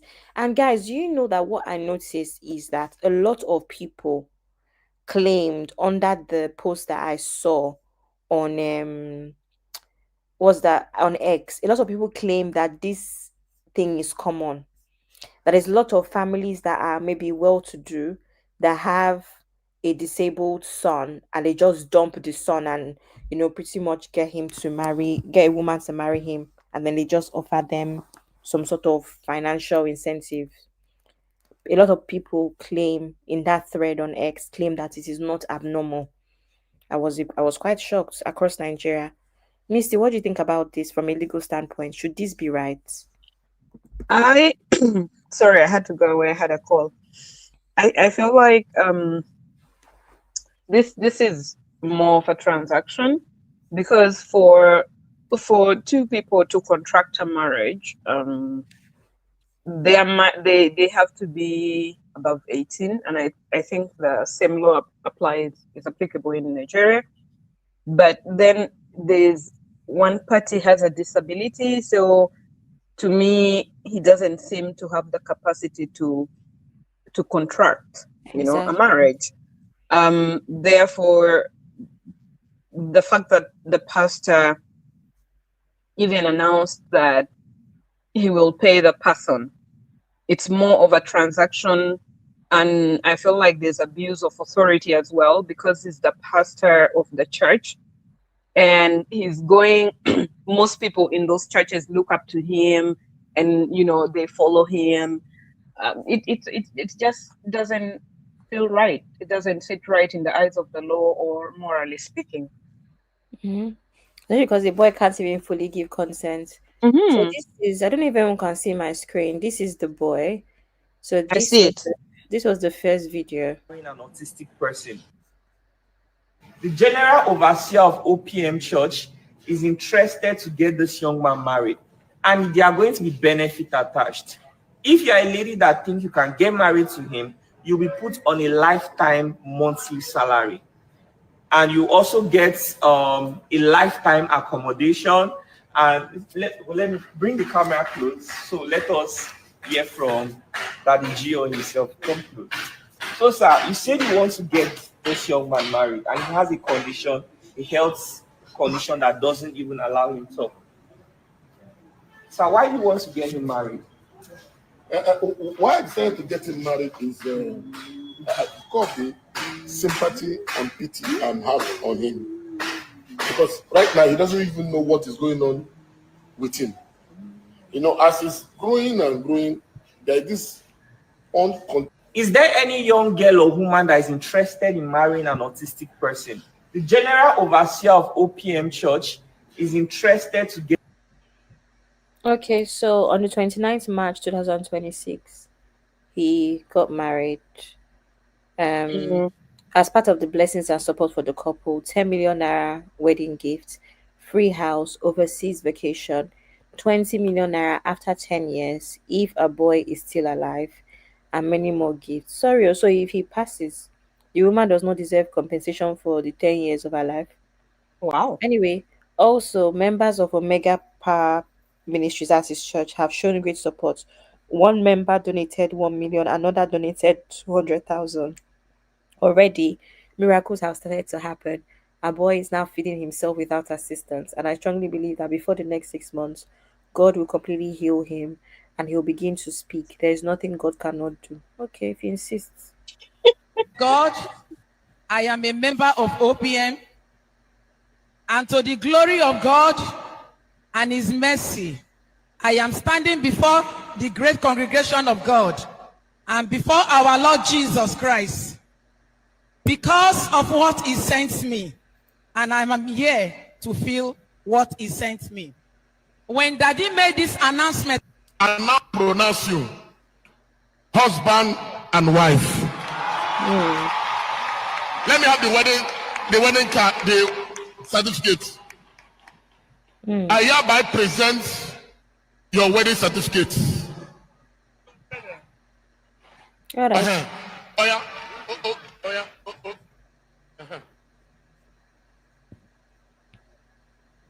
C5 woman. C5 woman. Give Jesus a clap offering. God, Son. in the name of the Son, in the name of the Holy Spirit. in the name of the Holy Spirit. Oh yeah.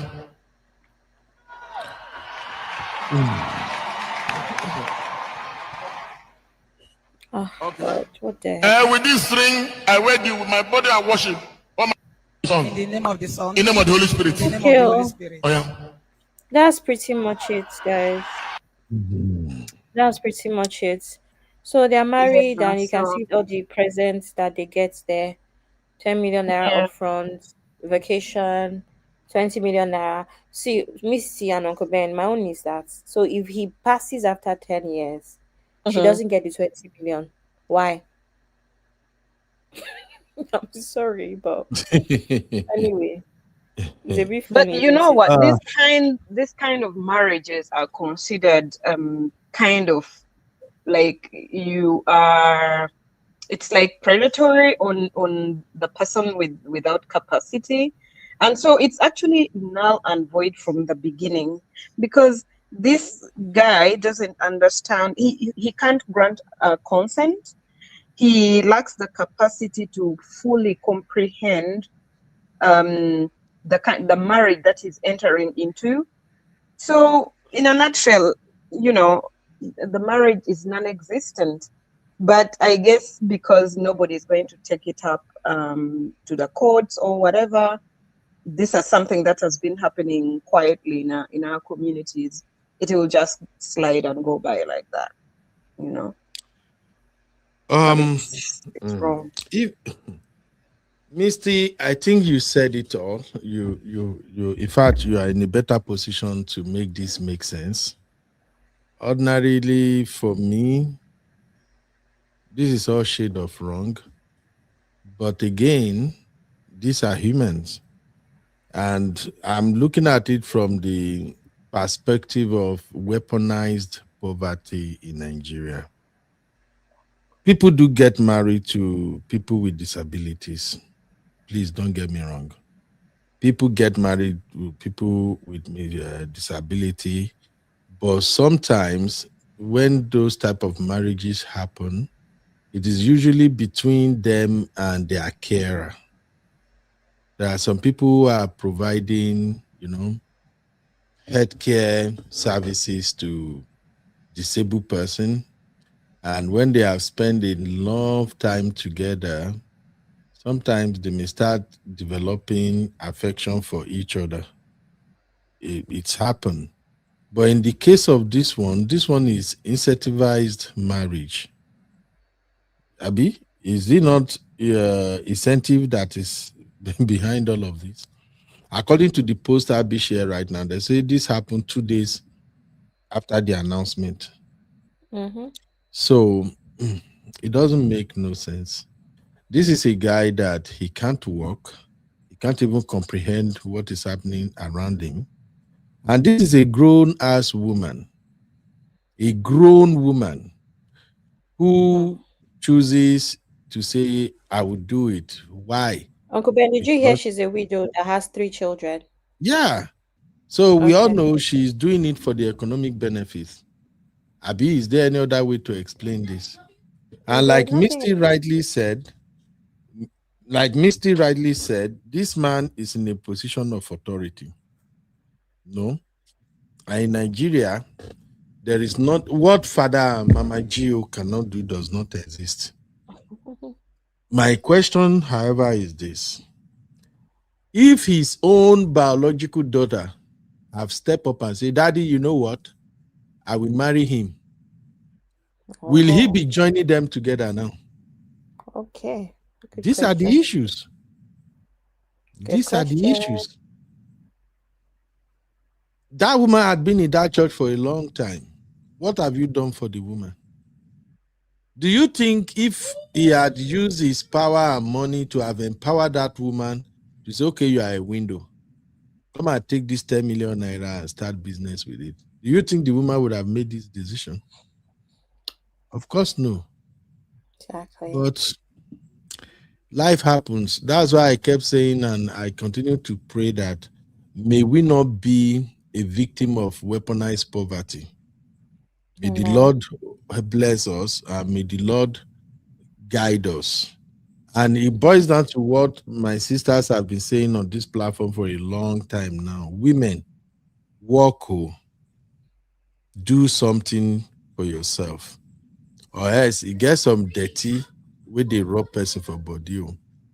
And the man said, because I think I heard where the man said he's doing this because he has pity for the guy, that the guy has some sexual needs that he wants met. So I don't get it. If they Surely the have next even thing used, child, you say what? the next thing will start pushing for them to get for her to get pregnant, possibly. Now, It yes. feels like he's pimping too. so,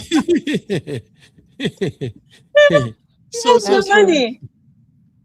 so I don't get it at all. These are some of the rubbish things that take place in Nigeria.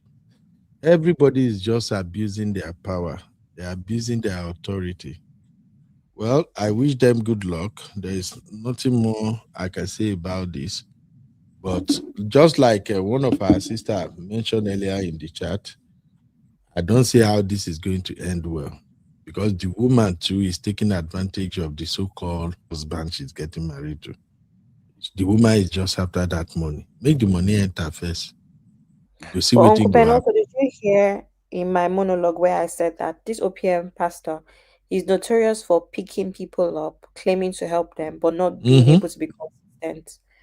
And I don't even blame him. The country is hard, Exactly. but this and that, like, why bite more than you can chew? You want to help everybody. You want to do that. You are, what they call it, Obioma CY. You will help everybody, but you can't even keep up. So how do we know that there's not going to be a point where he doesn't pay this woman? That's why I even think will happen. We were going to get to a point where he won't pay this woman for 6 months. She'll come out and cry. That's what is most likely gonna happen. You are right. So that is it about it. You want to read comments so that we can brush on the last one and then call it a day, which is a What's the last one? blessing CEO and the cancer donation. That's the last one. Do we want to read Yeah, comments on this one real quick? yeah. So since M Jones saying if this Peking be underage, this is child abuse. I don't think he's underage. I think that would have come up if he is, but I don't know his age. And Grace saying, why don't they put him in a care home under the care of someone who is willing for payments? Thank you, Uncle Ben. When you said what you said about empowerment, this is what came to mind. This is what came to mind. He can empower somebody to just be a carer, period. That's all. Since MJ is saying, how old is this boy? I have no idea, unfortunately. I've not seen any information about that. Mom Shimi saying, Uncle Ben, no, you're in the medical field. Is this autism or Down syndrome? Basically, because I told you I don't speak much about health issue. We generally describe it as disability over here. So everything that happens to anybody, we call it disability. I don't know his diagnosis. I don't know what is really going on with him. But Right. in as much as someone is non-verbal, in as much as someone has anything that is not just right, we call it disability generally. So that's all I can say. The guy has disability. Yeah, Uncle Benny, you're right, because even in the eyes of the law, it's considered a disability. It's not categorized as Down syndrome or whatever. And so anybody who falls under a disability is incapable of having capacity to contract certain things. Exactly. So that's it. Exactly. And like I said, if this is happening between the boy or the man rather and his carer, it's a different ball game, because those of us that work in healthcare, even though they trained us not to get attached to our, the people we are caring for, still, when you stay around them for too long, you get attached. I've lost a couple of patients where I work, and some of them hit me differently. There is one that I lost one time, and even our boss, Patapata, he called me and he still came to my unit and asked me, Ben, how are you doing? Are you okay? If you want to take time off, I will give you time off. And like I said, anything I'm doing, I'm always happy about it. When I go to work like this, all my residents, they know me, because one thing, if you are in the healthcare profession, don't see people's disability, rather see them as human. And that way you will be able to care for them as best as you can. forget about whatever is wrong with them. Just see them as human first. So, and when you operate from that space, sometimes you forgot that, oh, they're actually your patient. You just see them as your buddy. You know, it just happen at times. So, but you can't fight it. We are humans, you know. Do you know what it's like for somebody who is sick and the person see you and smile? That recognition alone, say, oh, this person has come, you know. So may God help us. So sometimes we really get attached. I lost a patient one time, as big, as strong as I am. I went into my car and I was crying like mad. Like, you know, in healthcare field, sometimes you will just feel like maybe there is something I can do.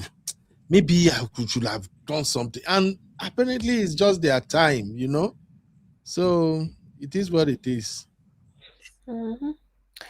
Even when I'm suspicious of the pastor, I blame the woman who decided to sell her soul for the responsibility of autistic husband. Shame. A mother for that matter. Yes, Auntie Grace is right. Yes. Yeah, and she's a mother of 3.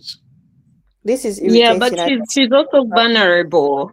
I would consider also vulnerable because she has 3 children. She has she's in a position where she's in need of provision, and this opportunity has come up, and that's why I said the pastor is abusing his position of authority. So I feel like in one way or the other, both of them are being manipulated by the pastor.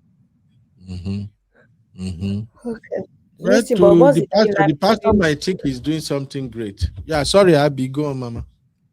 I'm going to ask, what's the difference between vulnerability and greed? In this, in a place like Nigeria, there is a thin line. Exactly. But greed is when you have enough. It may actually be sufficient and you actually have a lot, but you just want more and more and more and more and more, right? What's synonym of greed? What's Ojo? Uncle Ben, you know the word you know what I'm trying to say? Maybe it's not greed then. Long throat. Is it long throat? I don't know the word, but I'm sure everybody gets trying to say. What was the new title of Misty again? Wait till be that Misty. Esquire Pro Max. Or Esquire Esquire Pro Max or Esquire raised to the power of 2. Esquire. Oh my God. Uncle Beno, don't worry so much about that, because in England the barrister solicitors are addressed as Esquire and all of that. That's their title over there. You added Pro Max. Pro Max, you know, Abby Gen Z. She has to. iPhone, you know, like iPhone Pro Max. So it's a bigger version of something. It's Pro Max. This is how you're going to put me in trouble. People will be thinking, and then only to find that Misty is really nothing. The way Misty is headed, she's one of the sponsors of Bora Bora. The way this is going, don't worry. One of the sponsors of Bora Bora. Abby wanted to put fear in me so that I will not be messing with you. When she hypes me, she takes me to another level. I appreciate it though. So every time she says it, I get to laugh because it's the funniest thing ever. M. Joe's the para. M. Joe said, this big hardback woman is very useless to go marry this special need pikin. Where is the law? Unfortunately, my sister, that is Nigeria for you and I. Auntie Grace said, if disability, but his features presentation seems like autism. Okay. I don't even know. Maybe I just did their day. I did my day. All right, Abby, let's quickly round up on this last one about blessing. See who. Lady. Right? Yeah, let me find. I was on the page now. Kitty Jules. Okay. Welcome to UB Reactions, the place where we keep it real. Today, we've got some hot topics, so let's jump right in. I am UB, your favorite Gen Z uncle. We have no fear of whatever Trump is doing on the other side. We are going to provide you with insecurity. Kasongo yeah. Mombali nanga. Kasongo mbona wewo. Songa libala. Oh yeah. Kasongo mbona wewo. Mbona wewo. Mombali. I am UB, your favorite Gen Z uncle. And this is my take. Uncle Ben. All right, Abby, did you find it? I have heard that your favorite Gen Z uncle. You don't have to repeat it every 10 minutes. Abby, I need to continue to remind you guys that I am still the favorite Gen Z uncle. Oh, you want me to begin? They use Gen Z language for you. Shay you know. Type shit. Shay you know is not Gen Z, Uncle Ben. Shay you know is Gen Z in Nigeria. Shay you get. Asao now. I feel like I hear a lot of older people say. Oh my god! Like, Uncle Beno, I can't with you. Oh my god, Uncle Beno, you must be that dad who really embarrasses the kids at certain moments. You know my daughter usually pick me out. Uncle Ben, I went to BB's office. Uncle Ben, I went to BB's office, of course. Oh my god! She usually kick me out. Sometimes she will bribe me. Sometimes she will bribe me. I remember one time I wanted to go and do father and daughter dance with BB. BB was training me for almost 2 weeks how to dance. She said you're not going to embarrass her. BB said, Daddy, I've seen how Nigerians dance. I don't want you to come and dance Nigerian dance. I say, yay. In my life, he owe me Gen Z. Zeno, Zeno don't fall my hand. Zeno, where I think say he go support me. Zeno, come on now, mommy, come on. Anyway, Abby, so we are here. So this is from QT Jules, 4 hours ago.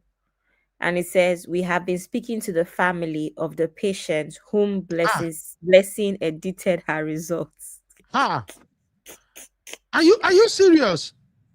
Uncle Ben, you know so you're just hearing this gist. Well, I haven't checked our operation backstage all day long. I only focus on what I wanted to cover. And I think Tosin might probably share something like this. So of course, Tosin has shared it. Gist me. Call a friend to call a friend.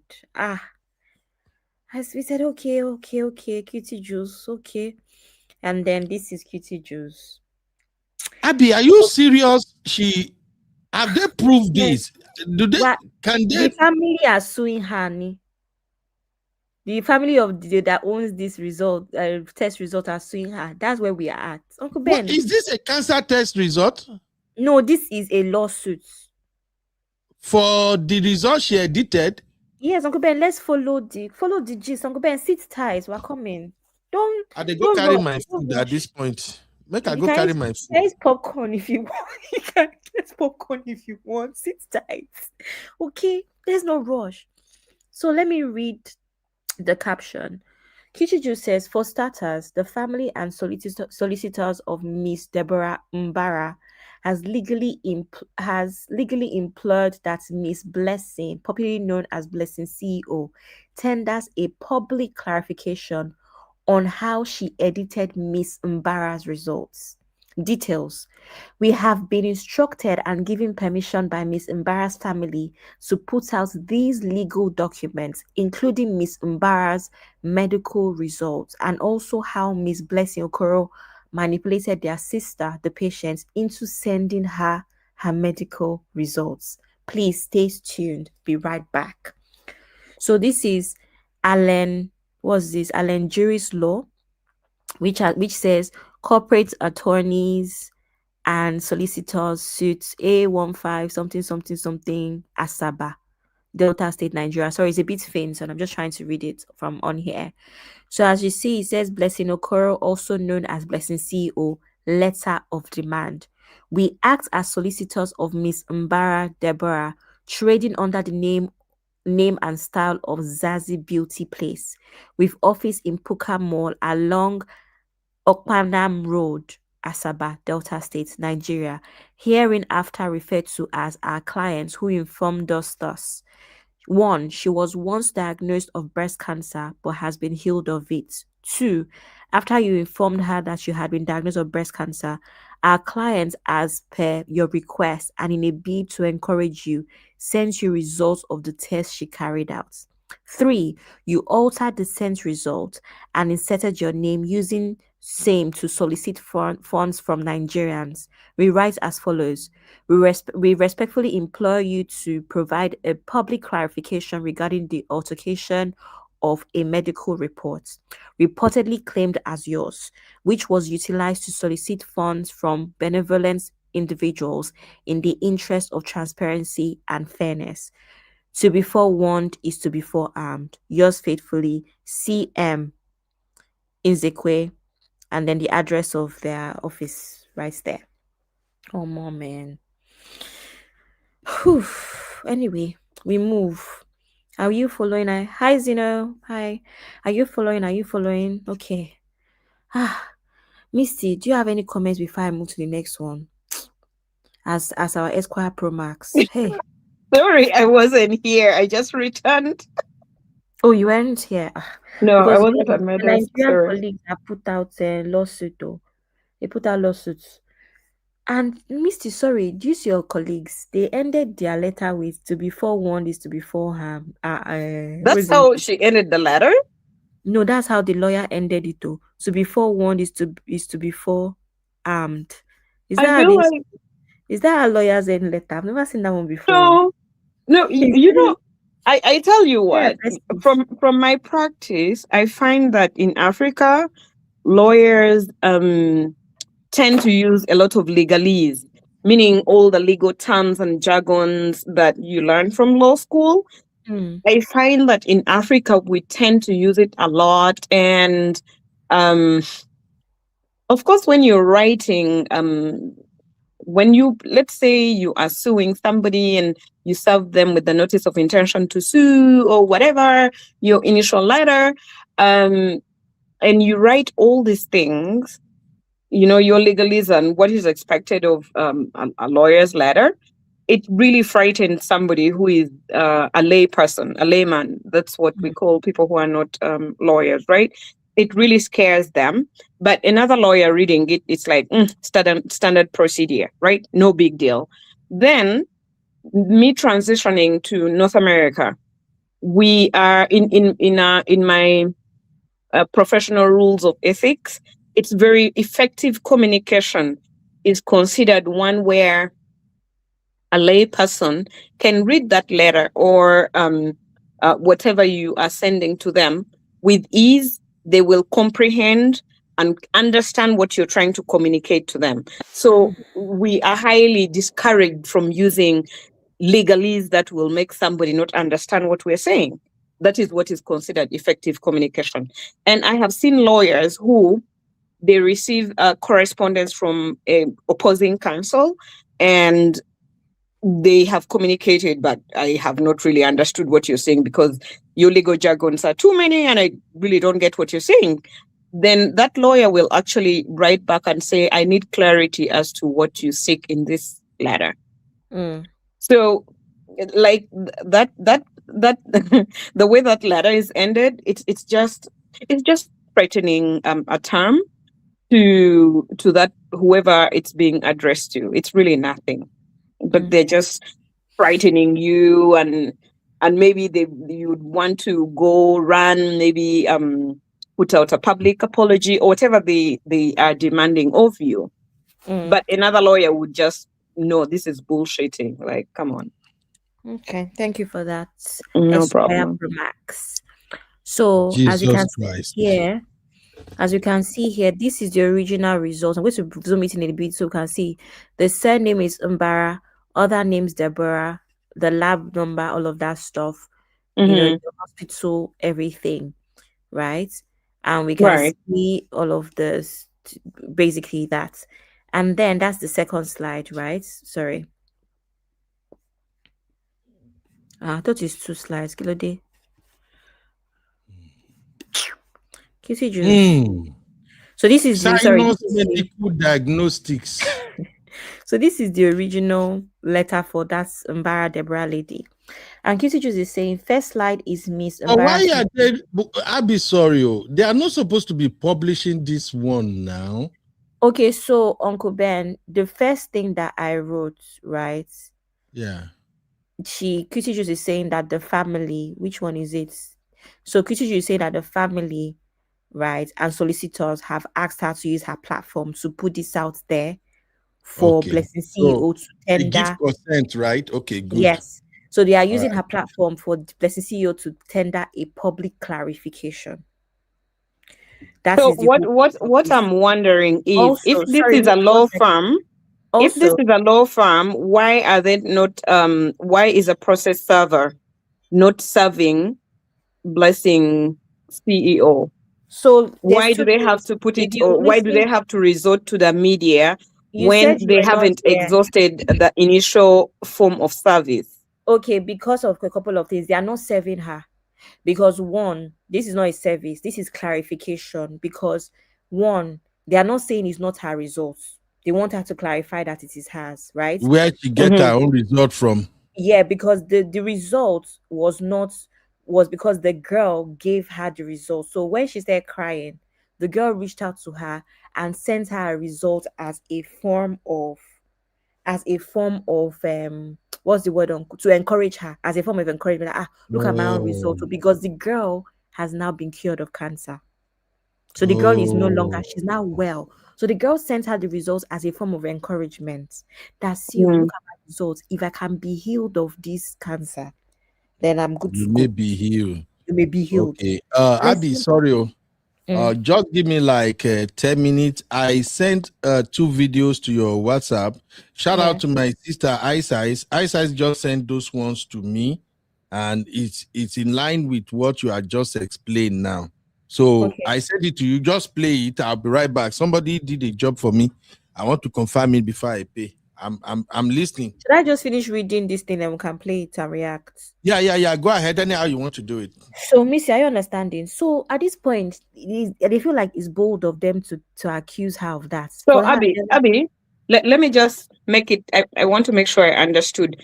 Somebody who suffered from cancer, one of her fans, one of Blessing's fans, yes, suffered from cancer, and she decided to share her diagnosis and how she went into remission. And she then got a lawyer to draft for her this letter to send it to. She sent it to Blessing because Blessing had come to cry, and she sent it to her as a encouragement. I sis, look at what I've been through. If I can beat this, you can too, right? Blessing now came and used that result. She forged the result, changed the name, which is where she manipulated the result. Pretty much, right? Used the same results, but changed details here and there. And she came out to tell the public that these are her own test results. And she then used it to solicit funds. Wow. So now the girl is shocked. And then now the lawyer is saying, oh, sorry, this seems like our clients and her family. Medical result. Clients, can you clarify that it is yours? So they are not to the point of trying to sue her. They've given her a chance to come and clarify, and they've gone through Cutie Jules, because Cutie Jules was also the first person that broke out the news a couple days ago, if you remember, here, where they said they called the number that she put on there. They called the number she put on there, and the number was false. So they already started calling her out. So it only made sense for them to use her platform to continue. Anyway, so let me I hear you. The duty of confidentiality binds the lawyer not to actually put that letter in the open like that in public domain.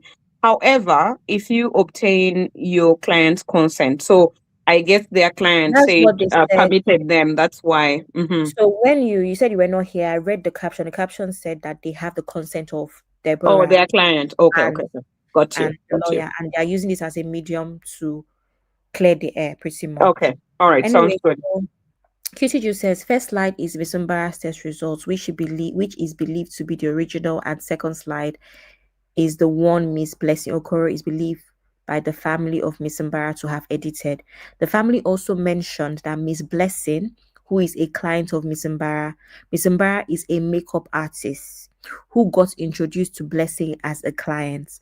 Through conversations, she is aware that Miss Mbara was diagnosed of breast cancer last year and she had been receiving treatment. Miss Deborah works alongside with Amadiva as a makeup artist. Amadiva and Miss Mbara are very close. Through conversations, Blessing got to know Miss Mbara has been diagnosed with cancer and she has been doing chemotherapy for months.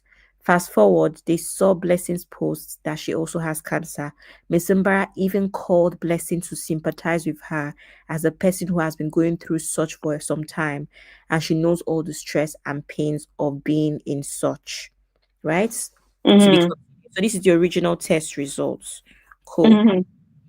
So you can see now that Blessing used the same test results, changed the name, put her own name, Okoro Blessing, and a few details she changed. Let me check this number in 400. So she also changed the number. Can you see that? Even the address? So the address here is in Asaba, Delta States. Right. Blessing changed her own address. Sorry, I keep switching because there are two different slides. Blessing changed her own address to Enugu State and a different number. Remember, I told you last week when this drama started, Cutie Joe's people called the number and the number linked to a northern man that is a student that has nothing to do with the hospital or the lab. Right. So Blessing, some of the details that Blessing changed, she changed the name of the doctor, changed her own name, changed the location from Asaba to Enugu, changed the date and a few details. That's all. Right. It's the same signature. Imagine Blessing, you're saying that your own lab or your own pathologist is in Enugu, but it's the same signature as the pathologist that is in Asaba. Yeah, it is evident. This woman is crazy.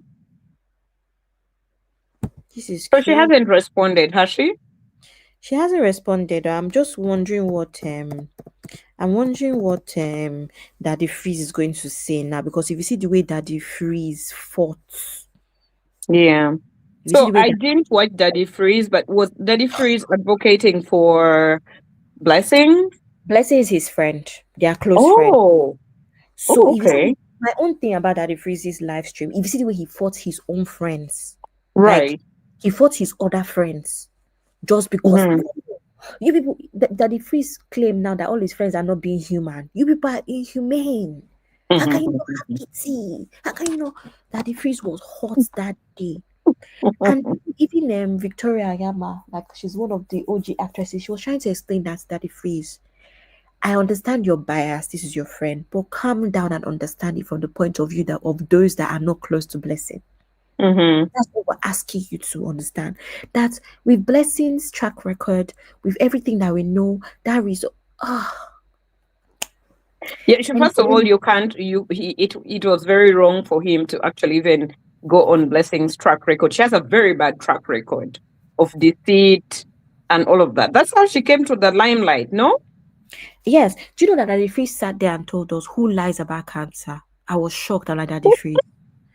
A lot of people on this social media have lied about one terminal illness or the other to solicit funds from the public. How can a grown man that is almost 50 years old be asking us who lies about cancer? Many people do. Yeah. Claims that you are. Yeah, there are people who do actually do it to solicit funds. It's unfortunate, but there are people who do. His arguments were so weak and so immature. I was just like, Daddy Freeze, you're the one that claims that you're an OG content creator. I think he's been blinded by the friendship they have together. Arguing, saying who does this, who does that, who does this. Saying it was even one argument he had with one of his friends that came on. You see that one, she was shouting a lot, to be honest, in Daddy Freeze's defense. But even her points were valid, and she was just like, "Oh, how can Blessing not know what an oncologist is. It wasn't like, okay, he now started calling different kinds of doctors, and she did not know. She was like, okay, the same way you don't know. I'm like, Daddy, please give it a break. Somebody might not know X-ray, but I know hematologists or whatever. But someone that's already has cancer, surely you know what a an Yes, oncologist you will is. know who an oncology, like you will know an oncology department, all that you will know. Remission, you will immediately learn those terms. Exactly. If you're not, first of all, you're talking to all of these doctors, you're doing a lot of research. You cannot tell me that someone that blessing that has been on social media for this long will not do research. Yeah. When she gets this news. Anyway, let's play the videos that Uncle Ben sent.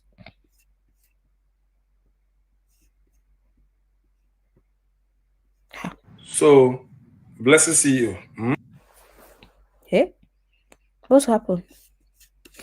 Kilo day.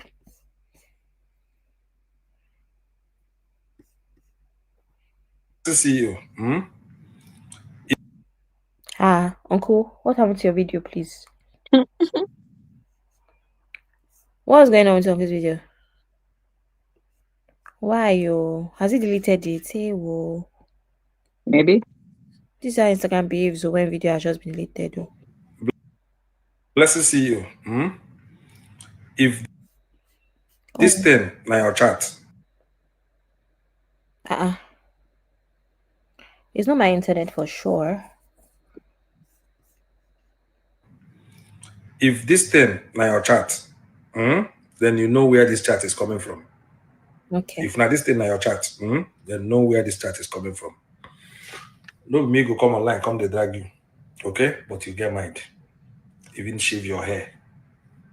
Shave your hair to make everything look authentic. If this is your chat, truly, then you know where it's coming from. On ring light.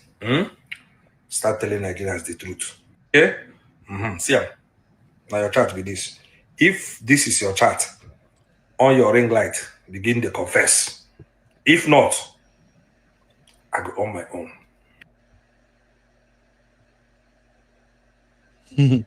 Abby. What happened?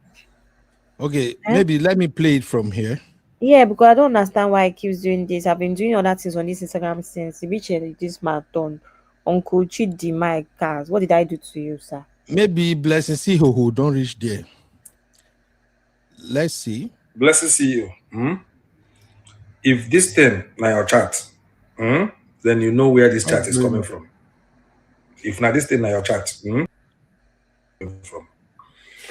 No me go come online, come they drag you. Okay? But you get mine. Even shave your hair. Shave your hair to make everything look authentic. If this is your chat, truly, then you know where it's coming from. On ring light, start telling Nigerians the truth. Because if you don't, then I go talk. Okay? See ya. Now your chat with this. If this is your chat, on your ring light, begin to confess. If not, I go on my own. So, blessed see you. If this thing na your chat, then you know where this chat is coming from.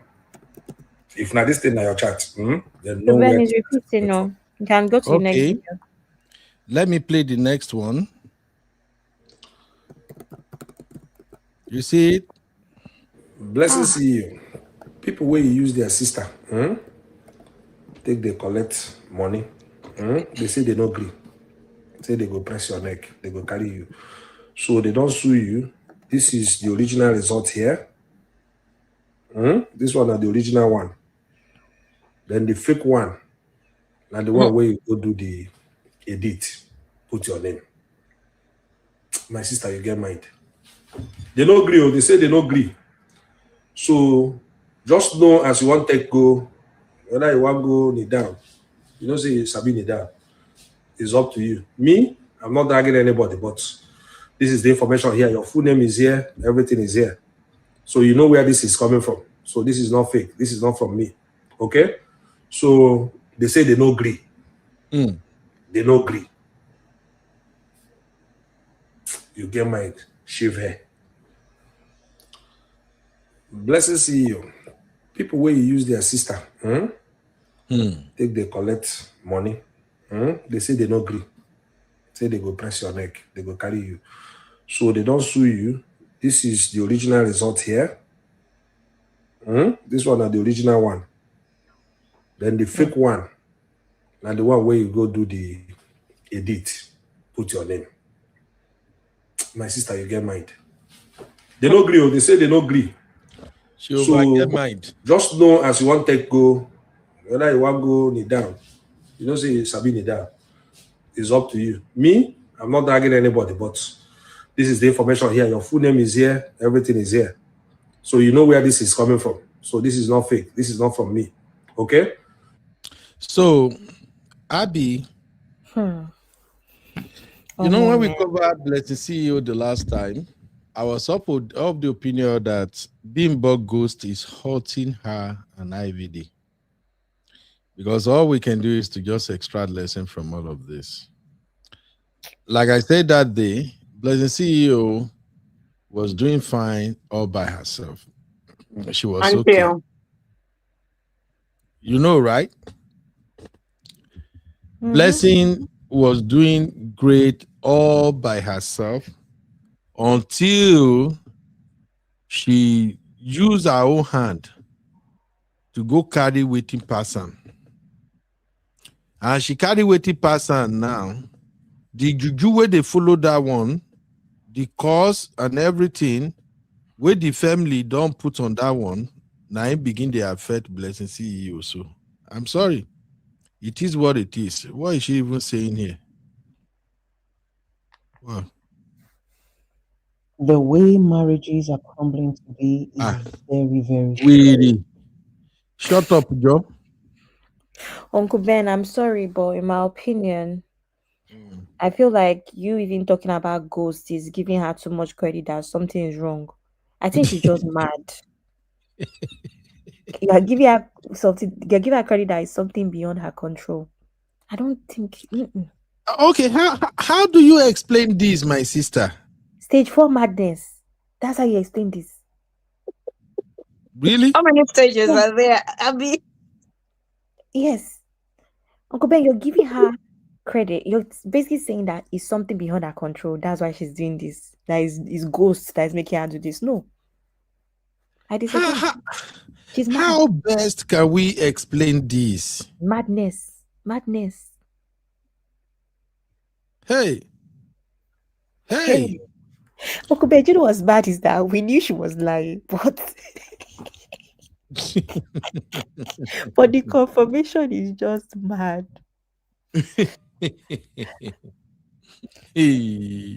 I never see this kind of thing before. God, how wahala go day, trouble go sleep, yanga go wake am. And the way this thing is going now, the man she's trying desperately to save, the man go leave him at the end of the day. Yeah, exactly. I'm pretty sure of that. Yeah, because now she's going to lose. I don't even think she has anything left on her credibility. She's going to lose it all. Money will not be flowing. And dude is not making a dime. And now she's into a bigger mess. And like I said, if Nigeria is a society that is a functioning society, she will go to jail for this. Now, let's come back to the issue you raised earlier in the chat when you were asking that why would Bimbo's sister donate to Blessing CEO? You remember you asked that question earlier in the chat, right? Yeah. Okay. My view on that one is that Bimbo sister is trying to play a fast one on Blessing CEO. That's what I think she's doing. You know how you won't finish somebody and you want to appear like an angel, even when you don't roast the person finish. I think that is what she's doing. Okay. So sending money to Blessing CEO is a way of them exonerating themselves. Yeah. Thank you, my sister Isis. Isis just sent me the the confirmation of that money that was sent to Blessing CEO. So I think Bimbo's sister just want to like exonerate herself that, you know what, by the time this thing hammer you well, at least Nigeria will know that I have nothing to do with this because I even donated money. You know how we did as Nigeria now? So that you say, I even donated money to her destiny and all of that. I'm coming, Abby. Let me see. Okay. Yes, Sister Isa, I get it. Thank you very much. I'm coming, Abby. She's calling me.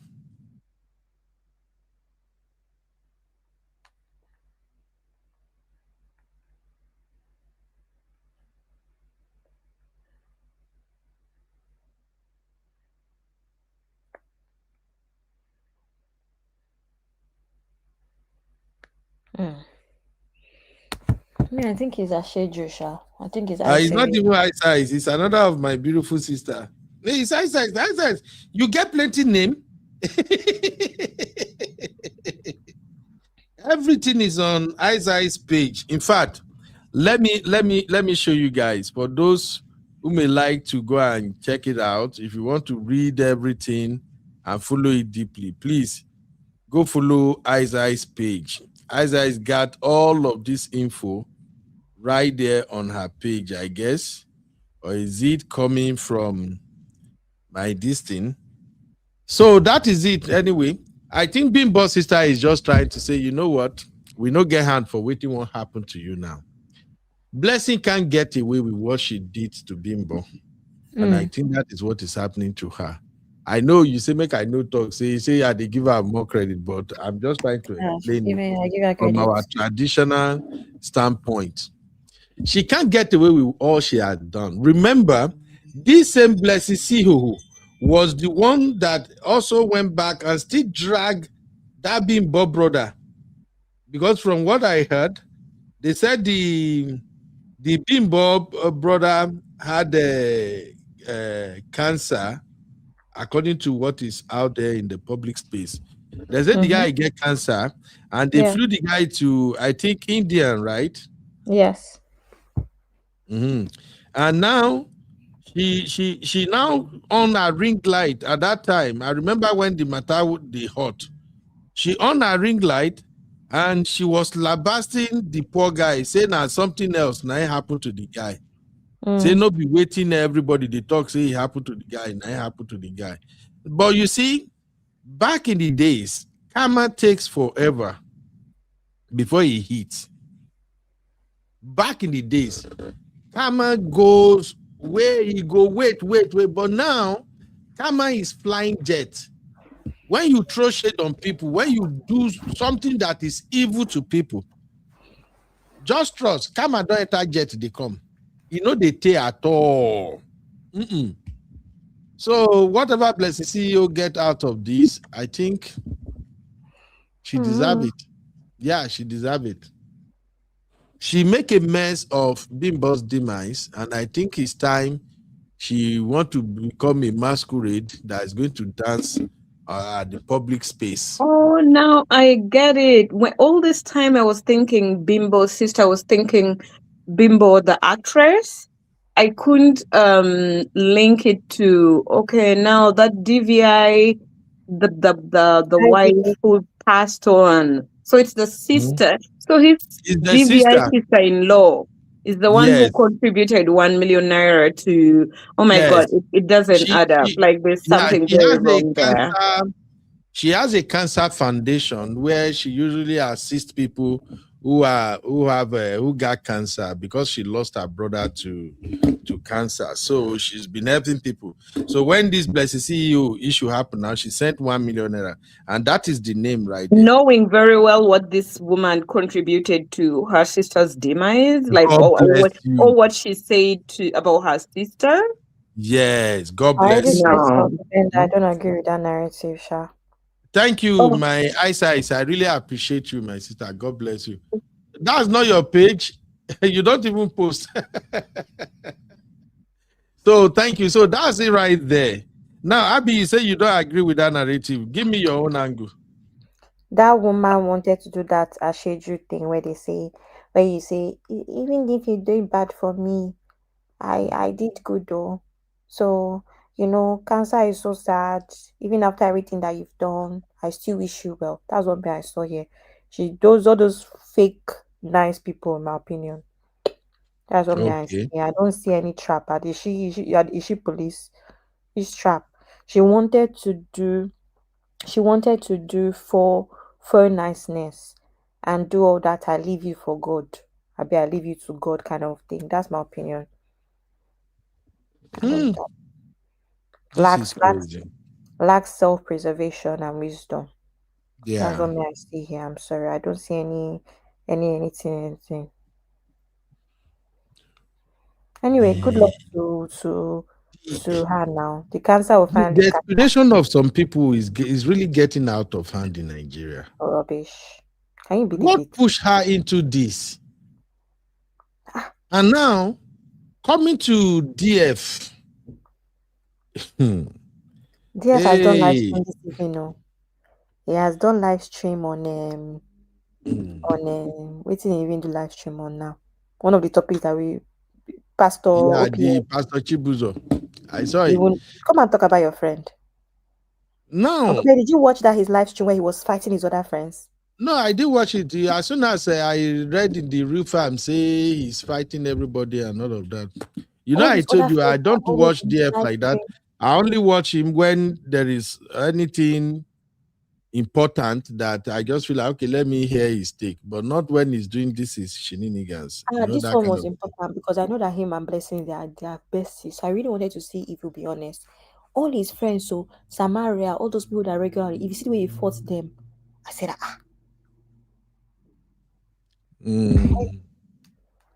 when people they do over sabi, they go do the one we go put them for poto.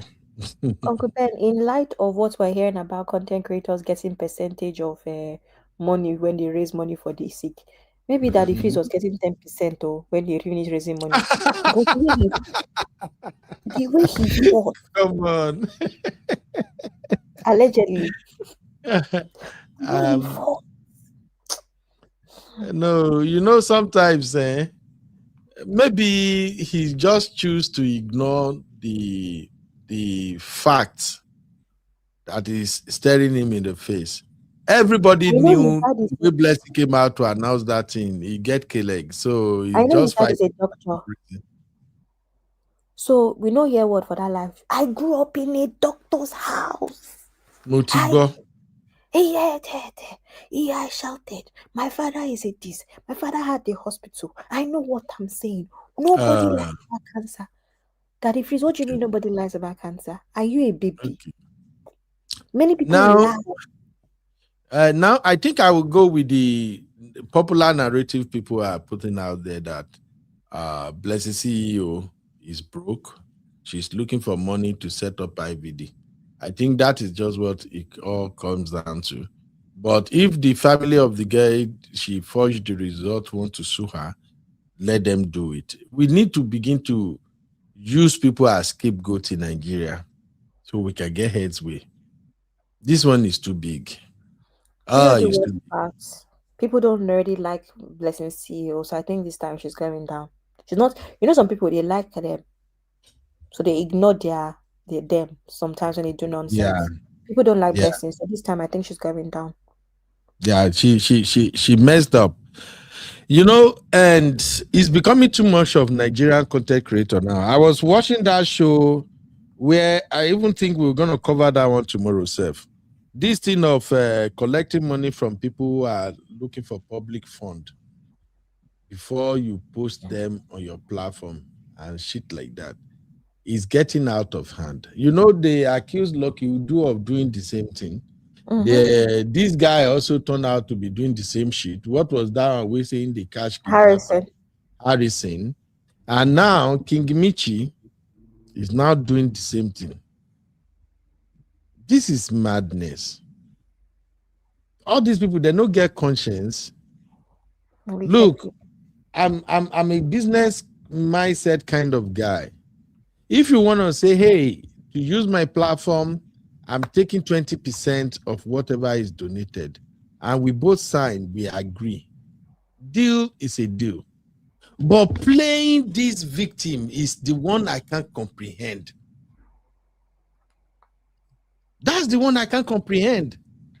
Like, people donated, and then they get to see these millions of naira, and all of a sudden, to release the money for this victim become a thing. Really? To the point where they passed. To the point where they passed. I don't believe it. It's crazy. It's crazy. And with DF, the way DF is moving, it's just a matter of time. I know himself, he has gotten away with a lot of things in the past. I like him, I'm not wishing him bad. But I just feel like with his exposure, education, connection, and everything, he shouldn't be moving like, I don't want to say moving like a tout. But what was that word Abby said she would be using now? With all due respect. Abby, you are a bad girl. He shouldn't be moving like that. He's becoming stinking. Seriously. How could you be defending Blessing CEO when the entire world is saying something doesn't add up? When you know this lady antecedents. You know, the first show we did, when I was giving my take, I said, look, I think Blessing CEO just tried this thing and he see that people are buying into it, and then she wanted to turn it to something. That is how she got herself where she is right now. She got stuck. She can't move forward now. Yeah, she can't move back. Yes, those family that said they are going to sue her, let them sue her. Yeah, sometimes if some people need to go to jail in order to get brain reset, if they never enter that jail, they know get that brain reset. So I think that's just Uncle Ben, do you know what they're asking her for now? What? They're giving her the benefit of the doubt. They're asking her to come and clarify if it's her results, even if they know it's not. Please come and clarify for us. That's what they're waiting for. Because they want to nail her. Yes, they are not ready to sue her yet. They say, come and confirm that it is Uncle Ben. This woman changed. This lady lives in Asaba. The hospital, everything is in Asaba. Blessing changed everything to Enugu, but use Uncle Ben. She couldn't even look. This woman is dumb. She couldn't even look for a lab and hospital in Enugu. That's why people were saying they can't find the lab, they can't find the hospital in Enugu, because it is in Asaba. She couldn't even look for a lab and hospital in Enugu, and you know what is so funny when you say that? I think she should have found a facility there and probably maybe bribed one of the medical personnel. Thank you. And then later on, when things like this happen, she could say, I went for further tests and whatever, and I found I was misdiagnosed, and the doctors there have said the initial results don't reflect that. Subsequent results don't reflect that you have it, but their initial tests did show that there were tumors or whatever it was bad. But man, she's so she's not there. Yeah. That's why I'm saying that you're giving her too much credit, saying that one spirit is bimbo spirit is haunting her, because bare minimum research. She couldn't even say, okay, she called us stupid. Bare minimum she could not do to make the test result look somewhat legit. Barest minimum. You use the same clinic name, change everything from Asaba to Enugu. You did not. She even put number. She changed email address. She made it worse by putting somebody's name in like another state altogether, not related, and the guy just came out to the public to deny her. Because she thinks she was smart. That way she did do now, she thinks it be what? Finally, I think Kama don't catch up with her now. Let's hear what this lady got to say here. When get the original answer result of Blessings CEO don't finally come out, man. Hey, this one a super story one I need to learn from. So Blessing all this while Lady T, I beg, I don't laugh tired today. When I know everybody is just doing a lot of comedy today. Lady T say, LOL, DF almost pass out defending Blessing CEO. Please, those that watch that show, DF no swear. He no swear for people on that show. Uncle Bear, I say you swear for your old friend. I want it's like how we are here now. You are defending Misty, and I say I don't agree with Misty. You now say Abi, you're not a human being. You're not a human being. I say, I guess that you want to defend one friend, but why are you going against the other friend like this? Oh my God. It's bad. Chioma, that is her name, or what is that her name? He used Chioma. He used her throughout the show. Chioma is not a human being. She does not have a heart. I say, Hey. Oh, Chioma is the other girl who she always comes out with something crazy too, right?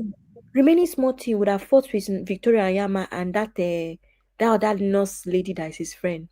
What's that her name? I said, DF, these are your regulars on your channel. Can you at least listen to them? It means that what they are saying, there's something. They come on there's something. They try to DF. We're not saying don't support your friend, but see things from the public's point of view, not your point of view. Oh, my father is a doctor. I know. And my auntie has had cancer. My uncle, I say DF. The next thing, who lies about cancer? DF. Everything that we've all been through on this internet, you're asking us who lies about terminal illness to solicit funds. In this, as in, that live stream was bad. Was very bad. And now he has done like, you should come and talk. Maybe he's the one that said at the end of the live stream when he calmed down, I said to apologize. He said if he finds out that she's lying, he's going to drag her by himself. So she's come and help us and drag her. Waiting for him. But you know what? He will never do that.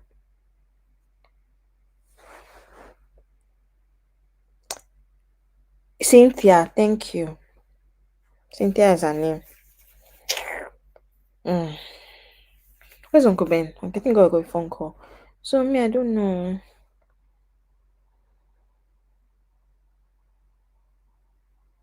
Exactly. Cynthia was very real on that show. Boy was angry he couldn't shush. Exactly. I do think that Cynthia gave me a bit of a headache, and with how she was not letting him. She wasn't letting anybody else talk. She gave me quite a bit of a headache, but even then. Sorry, Gary, Abby. But even then, the way he handled it, called her that she's not a human being. All of us in Nigeria are not human beings. Do you know what even annoyed me about that conversation was? That the phrase between me and you, who is human being? I have watched the way you handle matters. You're a goat in that case. Because he said all of us were inhumane, no? That we don't have the heart of humans. DF, I've been watching you for years. I'm more empathetic than you are. All of a sudden, because of this, your friend now, all of us are not animals. We don't have heart of human beings. We are. It's crazy. Well, I think this will serve as a lesson anyway.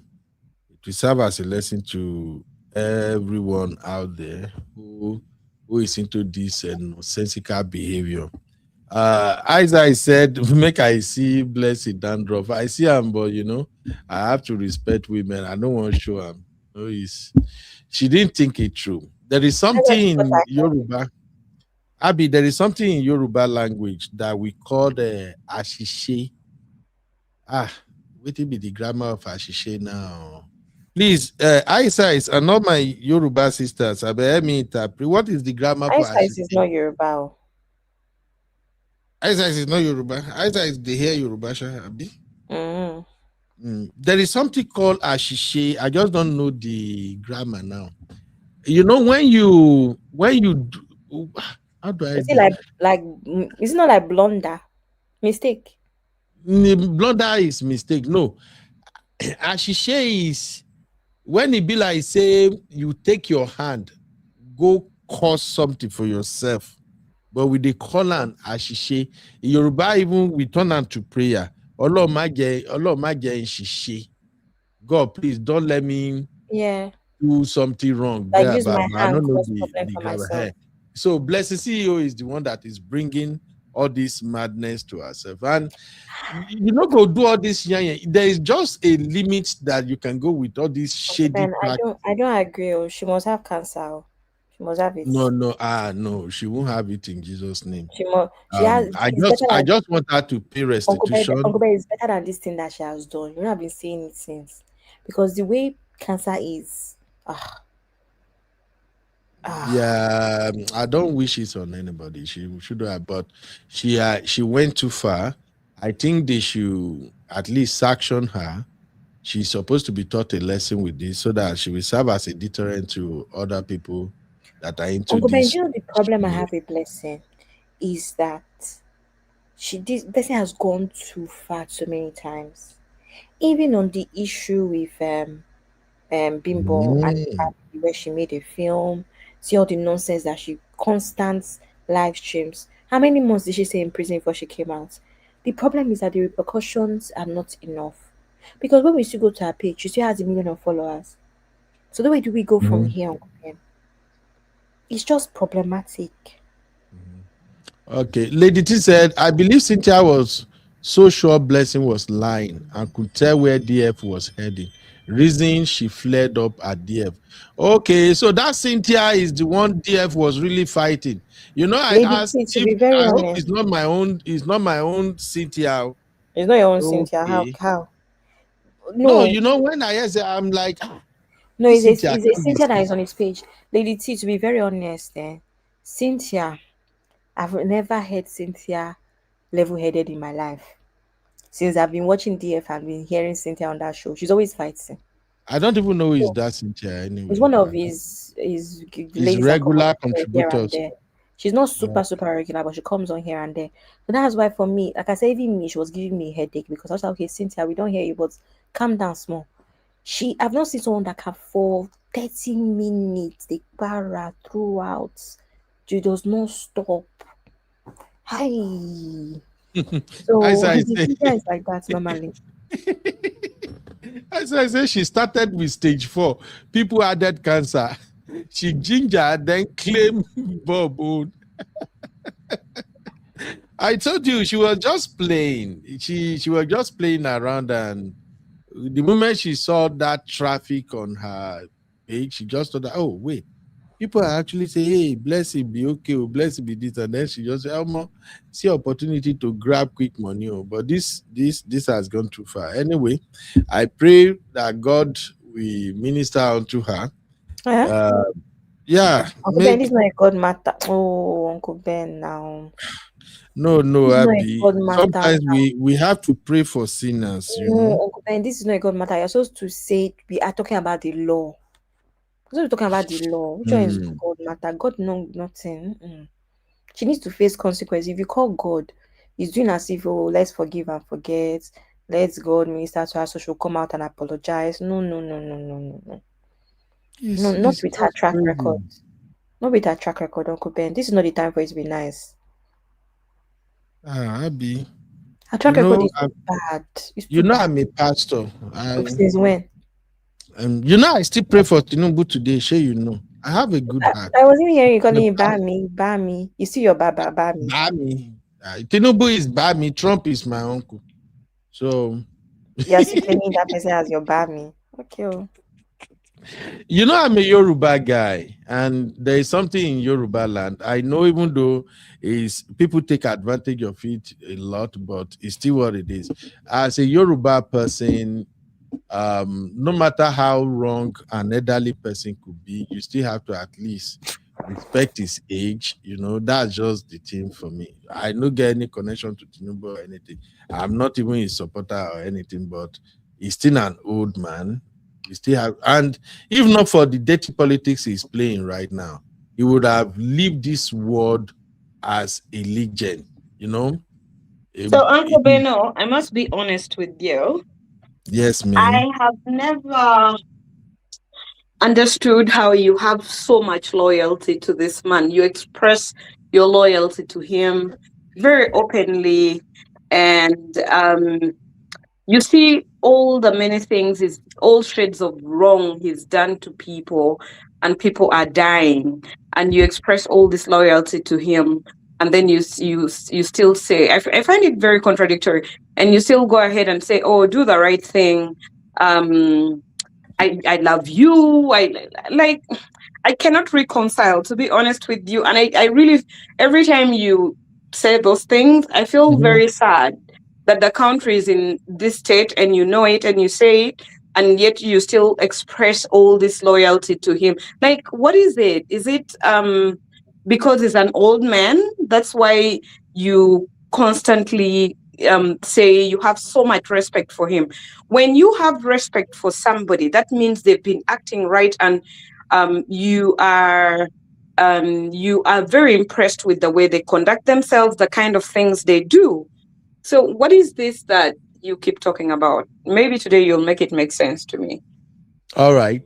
Thank you, everybody, for that blessed CEO segment. Let me quickly address what my sister just raised. Welcome to UB Reactions, the place where we keep it real. Today, we've got some hot topics, so let's jump right in.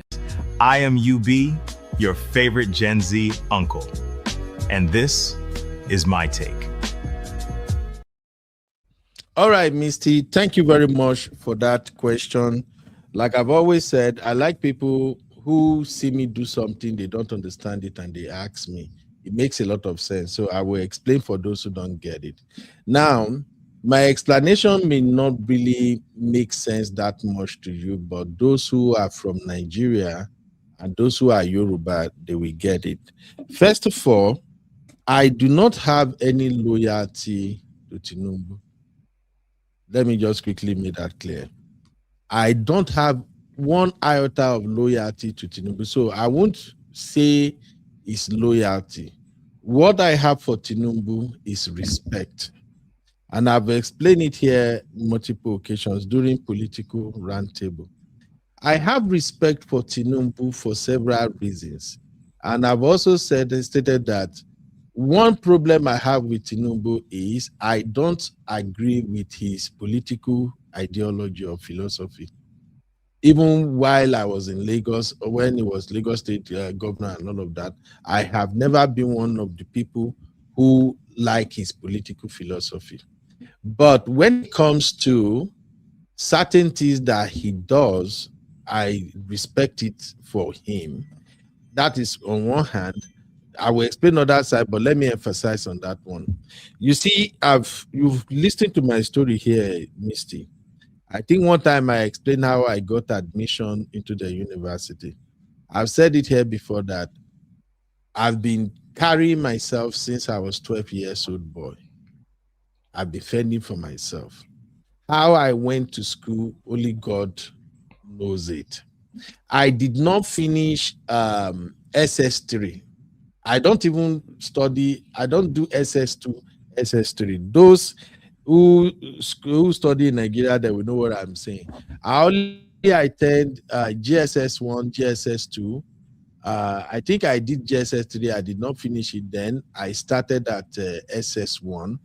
Then there was no money, no support, so I couldn't finish.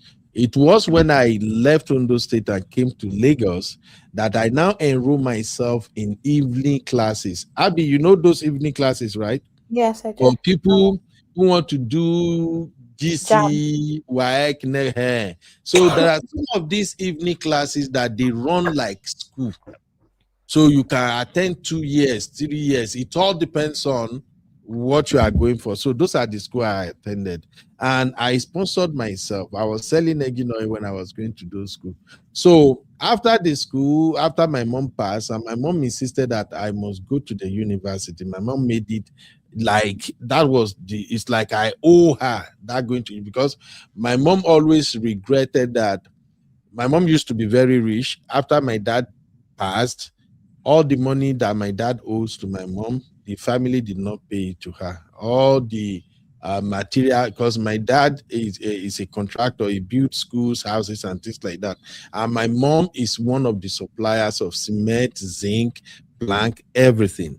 So, husband and wife. My dad asked for a wife. So when my dad passed, my mom money was what she was using to raise 8 of us. So it pains my mom that when I was coming of age, there was no more money. So for 3 years, she lived with me in Lagos. Her goal was I must go to school. It's almost as if I owe her that.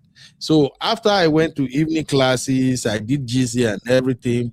Then I wrote JAMB and I passed. Then I was lucky to pick Lagos State University as my first choice and my second choice. So when I got into Lagos State University, Tinubu was the governor of Lagos State. And at that time, Lagos State University is like free tuition school. I think, how much are we paying? 250 naira at the time. Is there anybody here who attended Lagos State University? They can testify. So he made this school. And Lagos State University is still one of the best universities in fact, I don't know as of now, but up until like 5 years ago, Lagos State University is still the institution that produced the best lawyer in the country. Just for you to know that it's not just a university they push around. So Tinubu made that school free. So for the first 2 years that I was in the school, Tinubu was still the governor of Lagos State. I was able to attend. So that alone, even though I don't like his political philosophy, even though I don't like how he's a godfather, how he doesn't care of everything, to me as a person, I feel like I owe him that. And I don't think I'm the only one. Anybody who find themselves in my position and they took that advantage to go to school to pay less than nothing, 250 is like you going to a university and per session you are paying, let's say, $100. That's just like the way it was then. So for that, I thought like I owe him that. I respect him so much for doing that. Now, after he left, then Fashola came. That was when they now increased the tuition fee from 250 to 25,000 naira. I thought I was going to quit school. I was going to quit study. I would drop out. My wife is aware of all of this. We were already dating at that time. And then I don't even have 25,000 naira. But I have always been somebody who liked to help. It's just like the Sunday school we had yesterday. I have always been helping. Everybody around me knows that.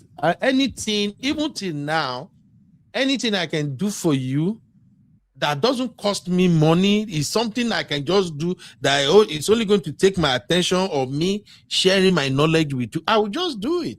So the people that I used to help, my fellow students, some of them, they are lazy. They will not do their assignment. Some of them don't like going to the library. I think I shared the story here one time that Dr. Nihi and I, at a point, we were doing photocopy to make money. Like we would go to library and then we will photocopy books, all the material that our classmates needed. We will photocopy it. We will sell it to them. So we did all of that. So when they jacked that tuition fee to 25,000 naira, I couldn't pay from 250 naira to 25,000. Me that I'm selling engine oil, where I won't see the money. So then one of the guys that if they are doing an assignment or anything, they will just come, hey, Ben, I beg, this assignment, I'm not sure, say, I will fear and ask you, you fear me, do I will just help them do it. And I don't ask for anything in return. So as soon as they raised that tuition fee, one of my friends at that time, he's more or less like the richest guy in my faculty. He was the first guy to bought end of discussion Honda Civic. That's how rich the guy was. So the guy just saw me one day when the tuition fee was going to close everything. And he said, Ben, what are you doing? I'm like, oh boy, I did free for now. He said, hop in. I enter his car. That was the first time I enter end of discussion. So he took me to the bank and he just said, oh, Ben, let's just go to Anspada. trade fair. That's where we call it. And there was a GT Bank in there. So we got there. I thought I'm just hanging around. Maybe he's just going to buy me food or something. We get in there, and then he picked his own slip to pay his tuition fee. And he threw one to me. I said, Ben, oh yeah, fee your own. I'm like, fee waiting. He said, tuition fee now, we won't pay school fees. Oh yeah, fee your own, make a fee. I'm like, real. If you tell me, I don't tell you, I know money, I never even know how I'm going to pay this tuition. It's like, that's the reason why I brought you now. And that was how he paid $25,000 naira for me for my year 3. So I know that is irrelevant, but I just want you to understand my relationship with Tinubu. Okay. So now, at the same time, Lagos State was largely disorganized when it comes to politics. Lagos State is known to be notorious for land. It's like their major source of income in Lagos State is to sell land. I'm sorry, apology to all my Lagos people, but basically all they do is sell land. Or the other job where they are like Agberu and all those kind of things. So, but when Tinubu left office, Tinubu now brought structure to Lagos State. So for those who used to hear people say, oh, he built Lagos, it's not like maybe Tinubu is the governor that did all of those things, but he put a structure in place, the same crazy structure he's putting in place federally now. That was what he introduced in Lagos. So he introduced this, can I say, patriarchal structure whereby whoever is going to become the governor or occupy any position will be determined by those at the top.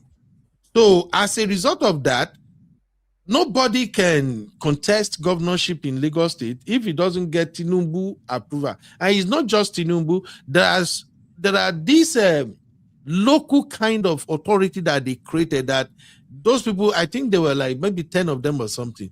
They have to sign up for whoever will become governor of Lagos State. That is why election in Lagos State is always surrounded by, the election is always tougher at the primary level. Because if you can win the primary, it's guaranteed you're going to become the governor. So that stronghold that they have on those governors is the reason why those governors are performing. That's the reason why Lagos State is the most developed state in Nigeria till tomorrow. Because there is a structure in place that guide whoever is in power to do the right thing. I'm not saying they are not stealing, but still you can see what they are doing. So that right there, Misty, is the reason why sometimes you've heard me criticize him severally, but I just can't say, okay, let me just blast him. It is easier for an Igbo person to cast Tinubu out. Okay? It is easier for an Igbo person to cast Tinubu out. It is easier for another Yoruba kind of people to cast him out. You won't really call him out because it's the same tribe as you are. And in your tribe, you respect an elder regardless of their wrongdoings. It doesn't matter. Do I get that right? Misty, maybe you didn't watch those shows where I call him out. Everybody knows. No. I have had you call him out, but you contradict yourself when you talk about, you being respectful of him. So now I'm saying this because I need clarity. Did he introduce educational programs that enabled you to study, and also he established Lagos into the state at which it is, and that is why you feel like you owe him some kind of respect? Is that it? I explained it already, Misty. I'm a Yoruba man. I can criticize you, but I don't have to disrespect you. And I'm not a fan of somebody criticizing somebody and then you start cursing the person or disrespect. It's not just my style. You don't have to cast him out, but that's the point. So you don't have to cast him out. And I feel like if you're critiquing somebody, like positive criticism, you don't have to cast them out. You can point out the evils and the wrong things they're doing without necessarily casting them out. That's exactly what I've been doing.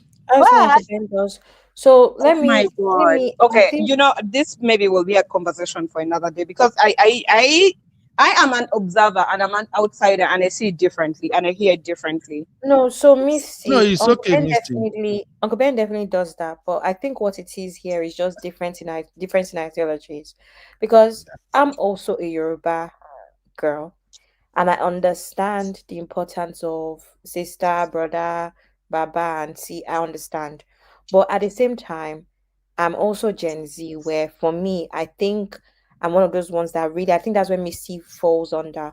I really do think that respect is something that you earn.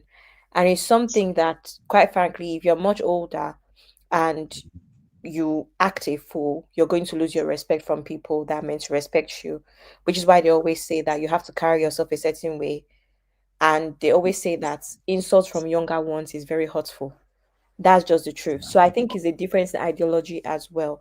But Misty, what Uncle Ben is saying is that when it comes to, because this has even happened on a different show where Sister Rose was here, where Uncle Ben and Uncle Dai were trying to explain the whole Oni of Ife thing, and it wasn't really landing properly. I remember, I think it was Sisi's birthday, and I was getting ready, so I couldn't even join the show, but I was listening.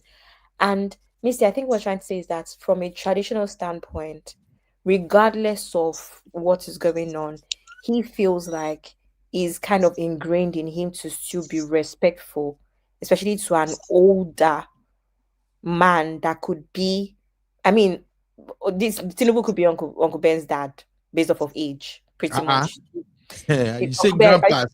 Uncle Ben, I forget, okay, I want to say because he's not using his real age allegedly. So Mhm. based off of his age, he could be Uncle Ben's dad. So I think Uncle Ben is saying that he can have a balance of showing respect based off of his age and still criticize him.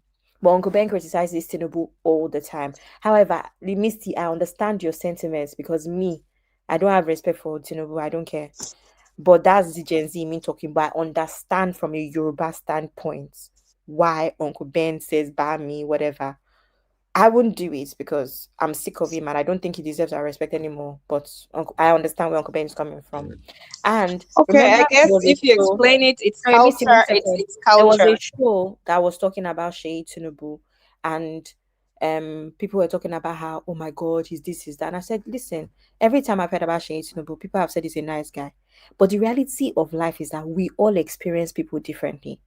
There's some people that only support Tinubu because of one thing or the other that happened in Lagos, just like what Uncle Ben is saying. I know a lot of people that said the reason they did this in Lagos is because of Tinubu. Tinubu was always passionate. This is one thing I've heard about him. He was always passionate about education. It's not the first time I'm hearing it. Always. So those people now that have experienced Tinubu in that way, it will be very hard for them to be harsh. Because regardless of what Nigeria is going through, we all experience people differently. There's going to be someone that I will talk to about Uncle Ben. I will tell them what they're amazing about Uncle Ben. Maybe the day that I met Uncle Ben was the day that Uncle Ben was hungry. Uncle Ben had done anything about that day. And maybe Uncle Ben snapped at them. They will say no. And I have to argue with them that no, my Uncle Ben, because we all experience, and same thing with me. Do you understand? We all experience people. Someone's going to say, Happy was rude to me, one thing. But, we all experience people differently. That's the truth. So, yeah. So that's just it, Misty. I know it's kind of complex, but those who really know me and who is following my own rhetorics, they know I'm not a fan of Tinubu when it comes to politics. But the adventure of how we were raised as a Yoruba, you can disagree with an elder. You can call them out. You can do everything. But So when you I start, now appreciate your culture, the way you are raised and brought up, and what is happening. So I guess, yeah, it is what it is.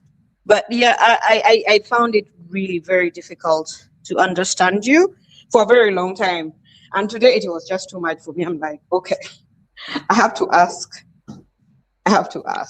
yeah, that's just it. No, I appreciate you asking because a lot of people feel that way. Me and Sister Rose, we usually go on a different route when it comes to this matter.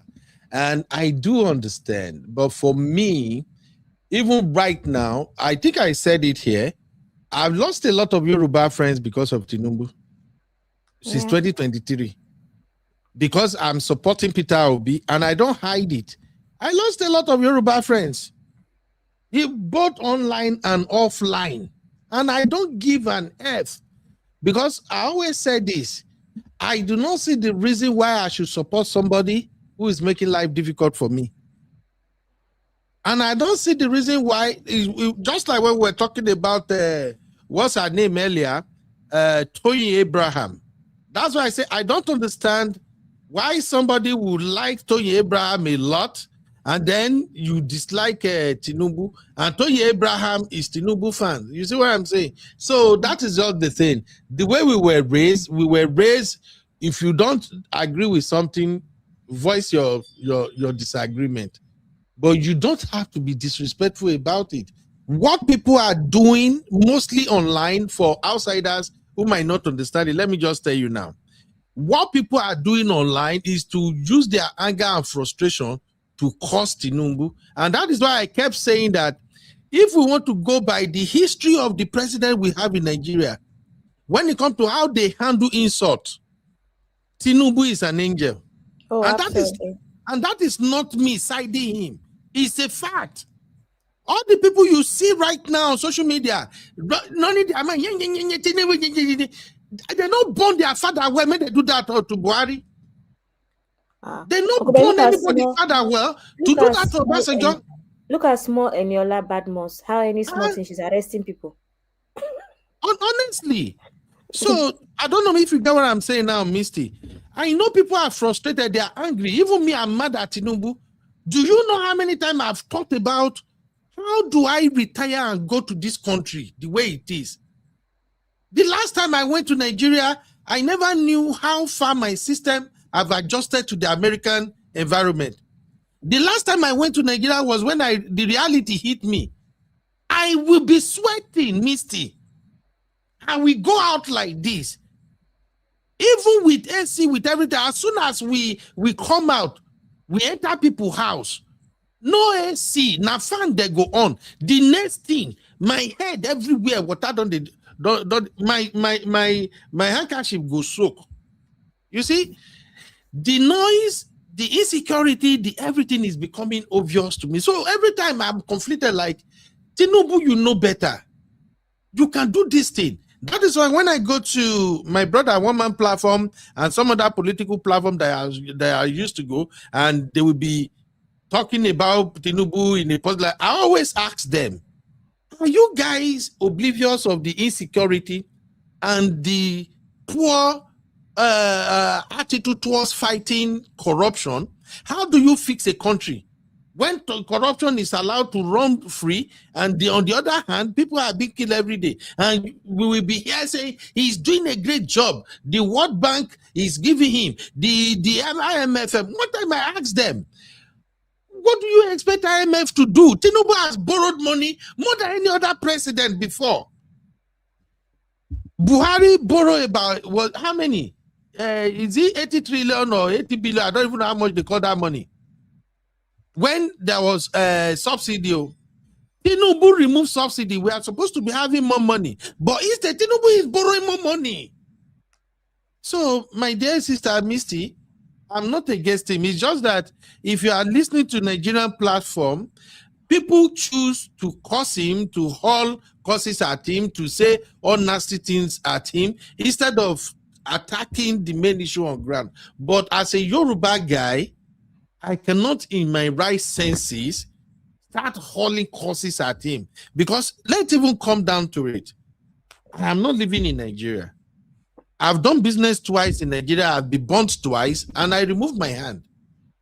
Even property in Nigeria. Now, my madam, they're in charge. Anything, I said, madam, don't even involve me. I don't want to have anything to do with Nigeria. That is how much I just feel like, no, this is not working for me. You know? If we are doing anything in Nigeria now my wife had a push there. Deal with that, because sometimes even contractor you ask to do something, if they thief your money, you not say they thief. And I can't handle it, but since I get person we get cool mind, we go say, okay, maybe we calculate it. Me, I don't get that time. You eat my money, I won't cut you off with that. Or my fine person, wait for me get you arrested. So sometimes I'm just like, no. So my dear sister Misty, I'm not in support of Tinubu or anything, and I'm not loyal to Tinubu or anything. Even my friends, some of my friends that came to this that live in my house, because of say I am not in support of Tinubu, we just they talk like this thing now. When they go back to Nigeria, we know to they close like that. And again, I do understand. I understand why those my friends are feeling like that. You know why? The vast majority of them are Lagosians. And any Lagosians right now, it takes somebody with integrity to be a Lagosian and still call Tinubu out. Tinubu is from Lagos. He's the president. Everything Tinubu is doing is favoring Lagos. The Lagos Calabar Coastal Road, when they introduced that shit, we did a show here, and I tell people, say, you are looking at a white elephant project. As soon as that road get past the land of Lagos State, that is where they will stop that project. Mark my word. Everything favors Lagosians. So let's be honest to ourselves. Is this not the same pattern we see across Africa? When your own person become president, you spend money in your own environment, develop it, do everything. It's a pattern. It's a pattern. It is what it is in Nigeria, my people. So if Lagosians are saying, oh, your mandate, you saw Lega Miami, talking and swearing every day. What a Lega Miami is a Lagosian. What do you want him to do? The birthday that Tinubu say, oh, we are doing on the low key, they actually staged a huge party for Tinubu yesterday. They are Lagosians. I can't blame them. I understand it. So that's just my point. Only the people with integrity, the people who feel like, no, people shouldn't be suffering like this, and they are Lagosians, they are the one who are saying, no, Tinubu, I wash my hands off. So that's just the point. If you see me talk about Tinubu, criticize what it does, and in the same breath, you see me say, Baba, I think you can do it better. You can do it. That is me showing respect. Some people, if I really want to do bigotry, like tribal bigotry, Tinubu discussion won't even come up on this platform at all. I won't even bring it up at all. But ever since, anytime I'm doing show here, I bring Tinubu matter up. We discuss it. People are losing their life up and down now. What are we gonna do? So that's it, Misty. I'm so sorry, but I just hope that my explanation makes sense more. Okay, Misty, no sue me, oh.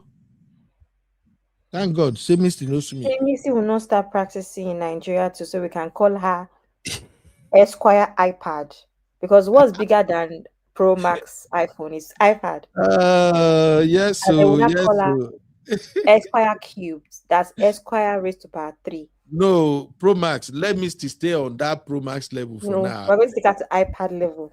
Yeah, okay, Abby, we got to go now, but let me quickly address this. I think Sister Temilade also mentioned this about the protests going on in South Africa and the unaliving of Nigeria and all of that. I think Sister Temilade dropped that earlier and say I should use my platform to speak about it. What's going on there, Isaac? Stop playing ball there, this guy, if I catch you. Uncle Ben, do you know that TikTok sound? My friend, get down. You sounded like the guy now that you just said what's going on there. That's my son doing his thing. All right. So Sister Isaac, about these South Africans and Nigerian issue. Abby, are you following this story too? Not as much. Uncle Ben, do you know where I'm at mentally? I feel like taking the whole of April off. Why? The internet. But Uncle Ben, I'm sad that you'll miss me. I'm sad that I will miss all of my real fam. What will I do without all of you for 30 days? How many days are in April? You want to take a break from social media? April, yeah, 30 days, yeah. You can't take a break from social media. If you come off for social media, where you want to keep me? Just for 1 month, the whole of April. Because Uncle Ben, April is also my mom's fifth year since my mom 5 years since my mom passed. So I just take time off, but I fear that it would do more harm than good. All right. Just to address this issue, honestly speaking, Isa is my sister. This is just my own 1 cent about the ongoing protests in South Africa.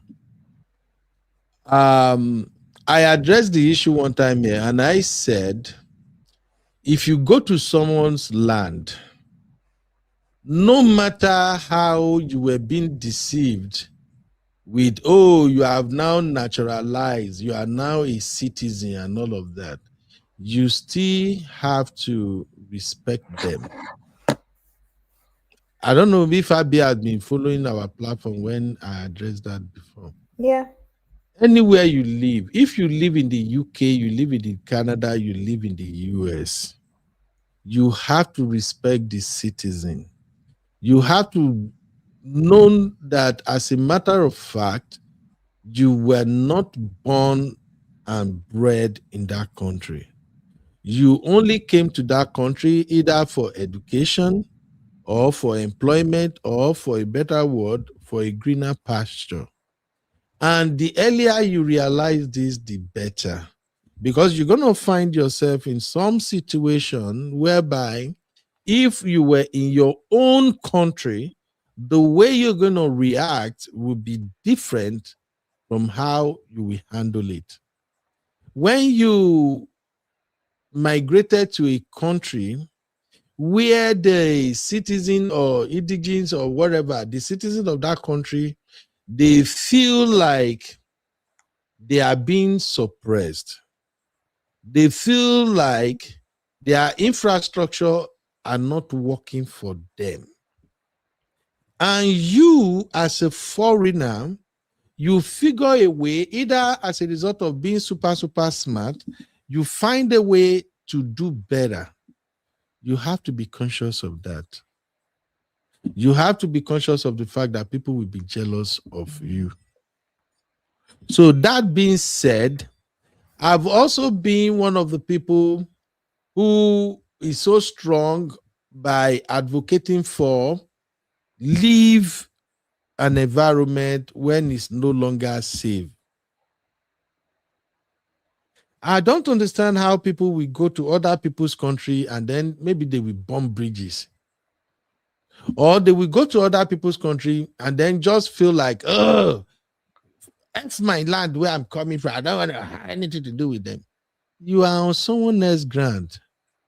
Something can snap one day and they start unaliving your kind. You are better off if you can go back to where you're coming from. As far as Nigeria and South Africans matter are concerned, I have never lived in South Africa, but I know the history of South Africa to some extent. The apartheid era, apartheid regime in South Africa, it has done a number on many South Africans. And then I also observed that a lot of South Africans, they have almost the same mentality as our Black Americans, some of our Black Americans rather. Many South Africans have entitlement mentality. Many of them will not work when they're supposed to work, and they will be jealous and be shouting and be criticizing foreigners. They will pivot to saying, these foreigners are taking our job, they are taking it. You see my uncle here, my redhead uncle, he used that to campaign. Said the immigrants are taking your job, they are taking our job. At the end of the day, now all Americans can see that immigrants are not even half of the problem of facing the country. So South Africans have been wailing, they'll be yelling that they want foreigners to leave. So I get it. Many of our Nigerian brothers have gone to South Africa and they've had children, they've built an empire and all of that. It's now difficult for them to live. Well, here is what I'm going to say. If the government is not protecting you, you have to leave. It's just like when we talk about the Northerners, this Boko Haram bandit shit might take still stands. They don't want you, they are unaliving you, and the government that's supposed to call them to order as well as protect you, they failed to do that. What is the next thing you have to do? You leave. Now, coming to the current protest that is ongoing about correlation of an Igbo king, this is becoming too much, and I'm so sorry to my Igbo brothers and sisters. I think it's about time you guys have to talk to yourselves. I'm sorry. I've been no vex. I've lived around the Igbo people that this saying that hey, Igbo has no king. Everybody na king where he dey. Igbo don't bow down to anybody except for my issue. Is sometimes is irritating. It make coordination difficult. It make unity so difficult. And this thing now is spreading. You remember, is it Benin Republic or where? Where that one made himself king the other time? It's Ghana, right? He went there and crowned himself a king. And the Ghanaians are saying, fuck it. You can't come to our land and claim to be king when we have our own king. The same shit is happening in South Africa now. Are you expecting the South Africans to fold their hand? This is an insult. It means South Africans are even super friendly. For you to feel so comfortable, to have been so successful, that you now feel like, oh, the next thing I'm gonna do now is to crown myself a king in other people's land. That is the same thing I was saying when during 2023 election. Even while I am supporting Peter Obi and everything, there are still some Igbo brothers that came out and they started saying, Yoruba, Lagos is a no man's land. Lagos is, and I made my point known then. That is an insult. You cannot come to my house and tell me my house is no man's land. Because I can't go to your land and tell you your land is a no man's land. We had the conversation and I pointed it out. Can somebody go to Enugu, Abia, Anambra, Ebonyi, Imo, a Yoruba man or an Hausa man, and tell you that because this Eastern land is so fertile, it's so peaceful, I am thriving, I'm making money, I'm Odogun, and then they get up one day and then rub it on your face on your Igbo land. And say, Imo State is no man's land. Imo State belongs to all of us. If I build a house here, I born my pikin here, you cannot tell me this land doesn't belong to you. Let somebody go and do that in Igbo land. If that person go come back with his head. Me, I'm sorry. It won't happen, right? They won't accept it. They won't. So, what you know you cannot tolerate in your own land, why would you go to someone's country and start doing it? It is insensitive. So my sister and Sister Temilade, that's my take. I'm not going to criticize South Africans for this. The only thing I can criticize South African for is if unprovoked, they are chasing immigrant. Oh, okay, wahala dey. But you crowning yourself a king in their own land, anything where anybody see, anything when they see, when they hold on, is the same thing applicable in this America where we live. I tell my children the same thing as they are growing. Say, hey, listen, yes, you are American. You are more American than either me or your mom because you were born in this land. And according to the Constitution, when you are born in America, you are a bona fide natural American citizen. Nobody can take that away from you. But when we begin to trace your heritage, you are a Nigerian. And I show my children so many examples. Say, for instance, crime and success. If you go into sport and you get to represent America in Olympic, when you won gold medal, what you will see in the news is person, an American has won an Olympic. But when you go out on the street, you rob, you fight, or you do anything that police have to arrest you, they will now change the title to Nigerian American. They are still pitying you with that too. Most time they will say a Nigerian do this and that and that. So I usually tell my children, you got to always remember that you are a Nigerian first. And secondly, the color of your skin doesn't pay you. I know the other day we spoke here and I talk about defense mechanism. Me, I always work with defense mechanism. I know they follow Omonile drag. I know they follow Yibo drag. I know they follow Black America drag nothing. I'm doing something, you have issue with me, I leave it for you, Ni.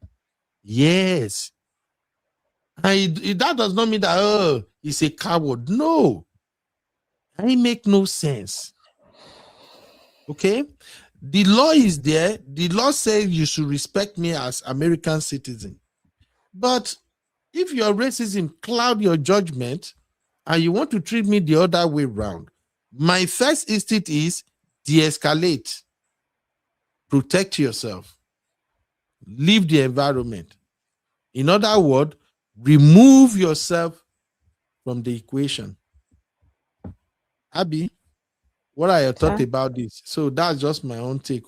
No, I agree with you. I think that in usual fashion, Nigerians have main character syndrome. We don't know when to stop, right?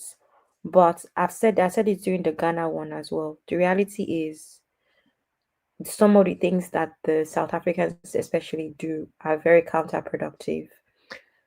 This energy is what you need for your government.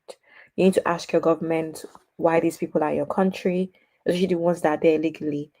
But if we have to be honest, most of their anger is always, oh, Nigerian men are taking our women, Nigerian men are taking our jobs and all sorts. At the end of the day, there is no way you'll be qualified for a job and you wouldn't get it.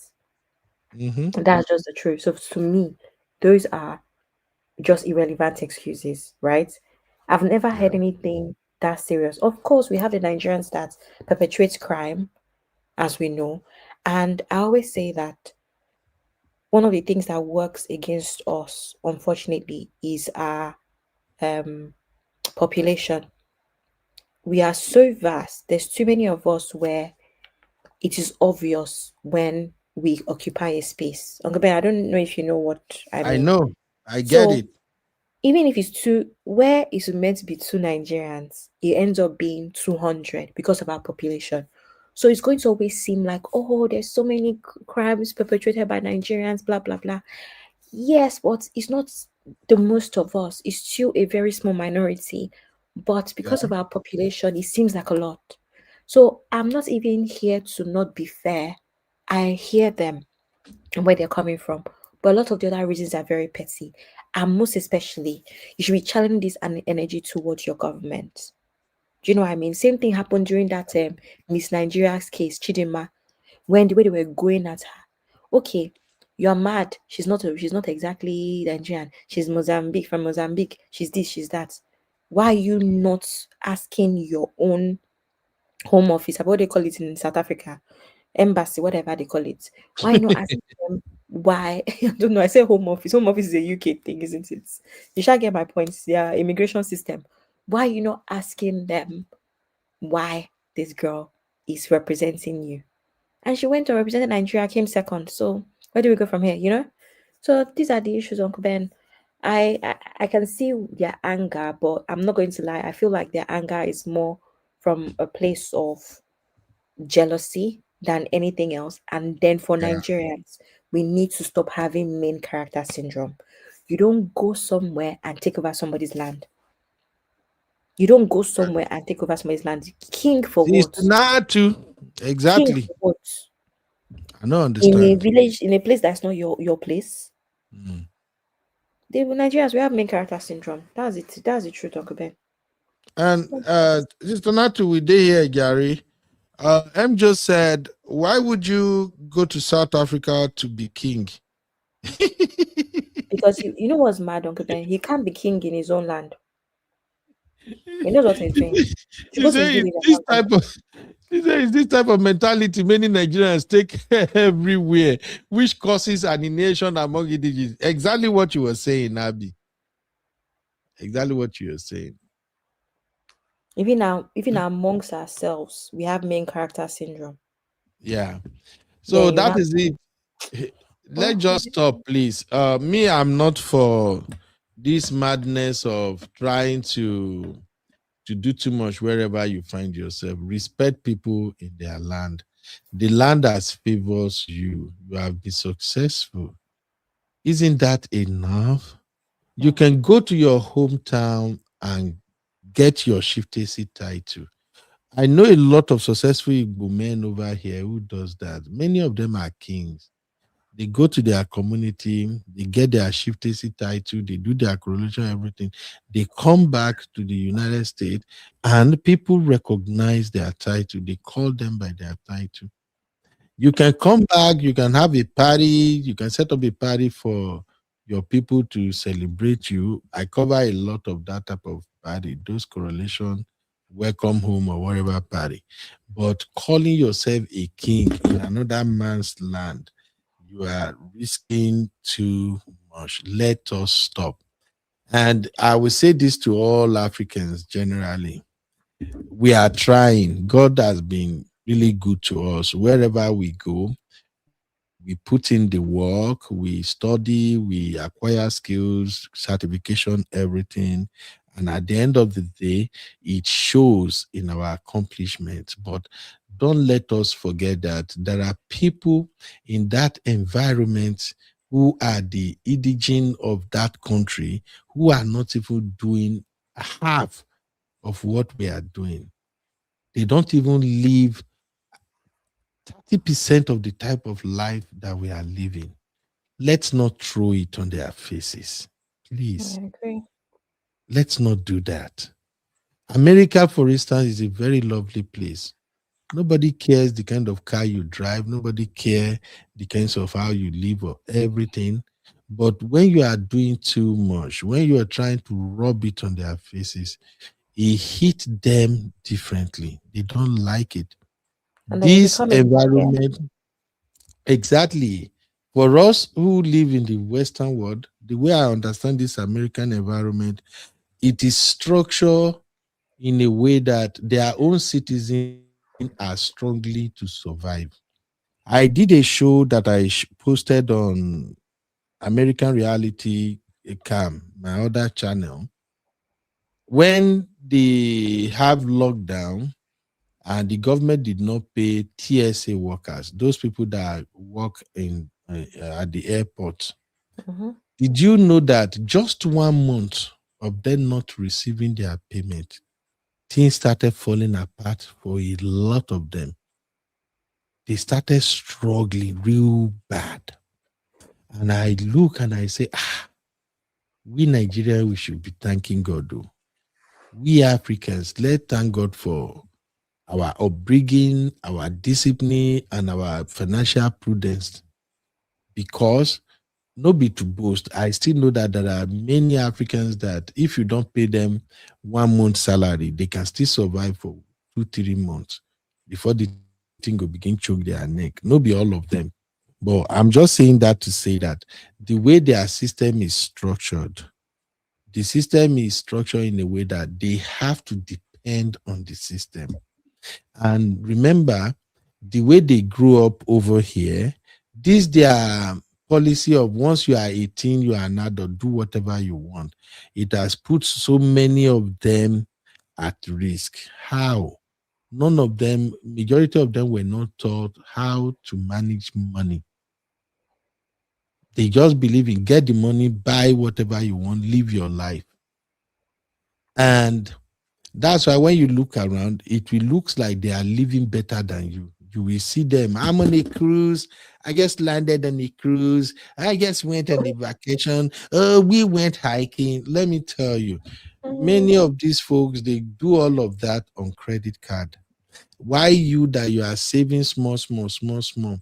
After a couple of years, you already have so much in your reserve that when they are crying, you won't even beat an eye. I remember when we have COVID lockdown, and I think we were home for almost 2 months. We essential workers were going to work, but the country was shut down. And government was paying children money. I think Biden, they paid them that money for almost 6 months. That money was coming in, and we are just saving the money for the children. We are saving because we really don't need it. But there are many people that money was what they were using to survive. So please, wherever you go, Nigerians in particular, respect the citizen of those countries. The fact that you get there, you are doing better than them, don't throw it at their faces. I have seen South Africans. I've never been to South Africa, but I have seen videos, I've seen pictures, I've seen movies of South Africans. They are hood na hood. Like some of their hood, Ajegule na Dubai. Yeah. And don't forget, these same South Africans, they also have drug problems too. So a lot is happening over there. And what people resort to when life is not lifing for them is to say the foreigners are the one taking our job, because in their own brain, they believe that if you foreigner, if you don't come, maybe the government will hire them to do the work. It's the same thing over here in America. There are some people that will tell you that that's why it was so easy for President Trump to run for election with that rhetoric that they are taking our job, they are taking our job. You know why? Nobody is taking anybody's job. Part of the truth is that we have sizable number of people in this America that they have bad records. Some of them know they don't need to go back to school, because the criminal record they have, we deny them the opportunity to work. So when they now find opportunity to now blame someone else for their own ill fate, just do the math. So that's why it's so easy to say, yes, it's the foreigner. If the foreigner are not here, we will still have a job. And also, in South Africa, in America, I don't know of Canada and UK, I noticed something in their employment way. These folks, they don't know how to hold on to a job. Many of them, when they are at a job for 1 year, going to 2 years, they're already bored. Some of them, the way they quit at times, you go shock. I went to my work yesterday. The time he said somebody quit, I'm like, what? In a lie, he quit. He just reached out. He carry phone, say, I know I ain't doing no more. I ain't coming. I quit. Maybe why are you laughing? Are they like? I don't know whether they do like that for UK.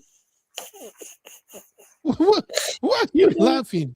But is it true? I ain't coming no more. I ain't coming. I ain't coming no more.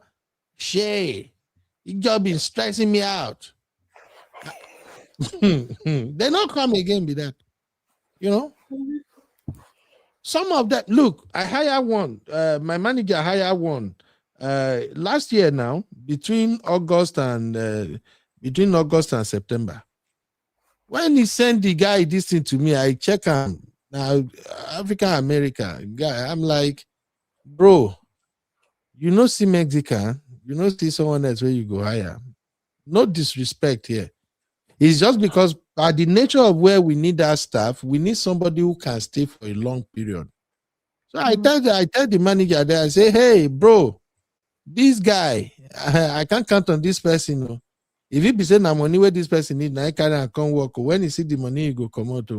He say, bros, don't worry, I got this lockdown.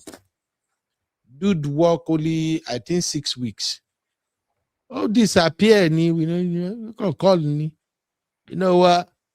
That job is stressing me. I don't want to know more. I quit, man. I quit. And whereas you will see a lot of African. Look, Abby, so you see what I share in the backstage. You will see African that go hold on to one job. For one 15 years, they are still counting. So that's my take. Oh, thank you. Let me see if there are some comments, but that will be the end of our show. I really did a full 8-hour show here today. I'll be 6 hours. Abby, una go pay me. Abby, you have to pay me. Why will I pay you? Who will not pay me if I pay you? Your people where you know grief fan for Bora Bora, they will pay you.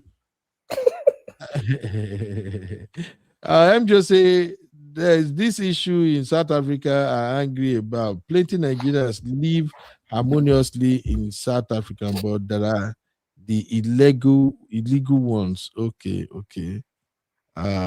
Sister Natsu, Yes, we did here. In fact, I don't get content for 1 week now. So in case if you no see me come live, now because I don't get plenty content. Yeah. Thank you, Uncle Ben, Misty. Thank you, Misty, for hanging out with me. I double dare you. Yeah. That if I don't get anything doing now, basically, like today now I supposed to go work, but I have a eye appointment that I went to go and recheck again. So I prefer to stay house. I'm a homebody than running all over the place. That's why I have enough time to do live shows. I'd rather stay home with my children coming back from school, then we go out and play or something. Than make I just run around. I tell you, when person don't dey old, you get level where you go reach. Some things no go just make sense again. Sure, you feel me? Yes. Even right now that my daughter is about to go to college now, I prefer spending a lot of time with her now than anywhere, so that when he go say, I miss you, Dad. Make it no go from there, go land for London. Can't they do me the way I be they do me now? I just said, overall, SA has serious illegal immigration problem. Absolutely. That thing too much. It's like it's so easy to enter South Africa. I'm just saying, immigrants don't take time to learn the history of the country they migrate to. Like this US, the Black indigenous history is diabolical. Yeah, I know. You're going to have to understand them so you can relate, okay? I'm going to say, at UB, you have irresponsible people from all nationalities. It's not exclusive to one. Plenty Nigerians are very financially reckless. Of course. Now I know. Then plenty here. Many of them will if you go back home. We should have actually checked if sis Cherished Olivia did any content on this. So yeah, I will check. Maybe tomorrow. I'm already tired now. Lady T say, hello, their threshold for stress is very low. Absolutely. No, me, I can't like them. Honestly, I can't like them. Say for some job here, if you work for the government, we have time. If you are sick, you can easily call off and not go to work. That one day you can take vacation. Like I found out, like where me at the work, I found out in our policy, you can take vacation every three months. Sure, But how did I find out all of this? I say our fellow Black Americans, they know they play with all of those things. They are enjoying themselves round the clock. If they have to call up, they call off. If they have to go on vacation, they go on vacation. Even sometimes they fight my mother. I say, babe, your God, now every time your God they go vacation, go they enjoy. You go vacation, now you go put there, now you go on they run the whole thing. You too, why they go take time off. But it's in our nature, and I get it. They need to take those time off, those vacations, because they have to manage their stress level. But we Africans, may God forgive us. I'm just saying you are generalizing. Okay, my sister, I agree. I won't even fight it. Lady T said, people are losing their jobs here in Canada on a daily. They are holding on to their jobs tightly. I beg you, hold on to your job. Don't play with it. Hey, John. Abby, were you on that show when I was explaining that holding on to a job is a skill on its own? It requires some skill set. Yeah, I was. Yeah. You remember that show? Yes, For you to hold on to your job, it requires some skill set. It means you should be able to tolerate BS. You should be able to know how to adhere to policy. If they say don't do this, don't do it. It's a lot. It's not easy. You should be able to know that nobody is your friend at work. They are your co-workers. That is the most difficult part that a lot of people don't know. At work, nobody is your friend. At best, what you get is a cooperative staff, a nice staff that you have good rapport together. And then, if you can now successfully transfer that from work to outside of work, is solid. But the person you come to work, he tells story, you talk story, you now laugh, he's not your friend though. And those are part of the skills of holding on to a job. Because if you think they are your friend, the day you make mistake, now then go throw you under the bus. You never see friends where they take picture of their fellow worker where they sleep on the job. And you they ask yourself how HR always knows all those gists. You say? I say, Yusuf, ask yourself how HR always knows all those gists. Exactly. Now that's our show for today. Thank you, everybody. Wow, this show is really, really long today. But I'm glad we covered everything we covered. Okay. Good so night. Good night. Good night, Abby. God bless you, my dear. Have a good night rest. Thank you, everybody, for today's show. We'll be back tomorrow. So let us celebrate Tinubu at 70. But be nice. Thank you, everybody. Thank you, everybody. I really, really appreciate you. God bless you. Okay. All right. Have a good night rest. M. Joe, Sister Natu, Misty, everybody. Bye-bye for now. Lady T and Ice. Now come finish today's show. That's good. Have a good night, everybody. Bye. Let's go. Now happy hour things, you know. Hang out with you, babe. It's our vibe tonight. Laugh and learn. We shining bright. Oh yeah. You be stories, life lessons time. On the Uncle Benno show, everything feels right.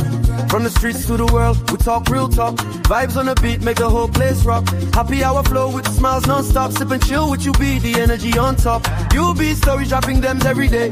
Wisdom for life, the African way. From the grind to the glory, hear what we say. Tune in now, don't deviate. Hang out with you, be it's a vibe tonight. Laugh and learn, we shining bright. Oh yeah, you be stories, life lessons time. On the Uncle Benno show, everything feels right. Join the sister circle. Oh, what a scene. CC Inca, honey baby, and I be so clean. Talk love, talk life, talk dream supreme. Empowerment vibes like a royal queen team. All of Sunday school when the beat gets low. A moment of reflection, let the spirit flow. Men of God speaking wisdom, you should know. Faith and vibes on the Uncle Benno show. Hang out with you, be come catch that light. Oh yeah, you be stories, keep your heart so bright. Yeah. Join the sister circle, feel that fire. Oh yeah, Sunday school for your soul so right. You be nation, we rise together. Love and vibe forever. Uncle Benno show. Yeah, we outside.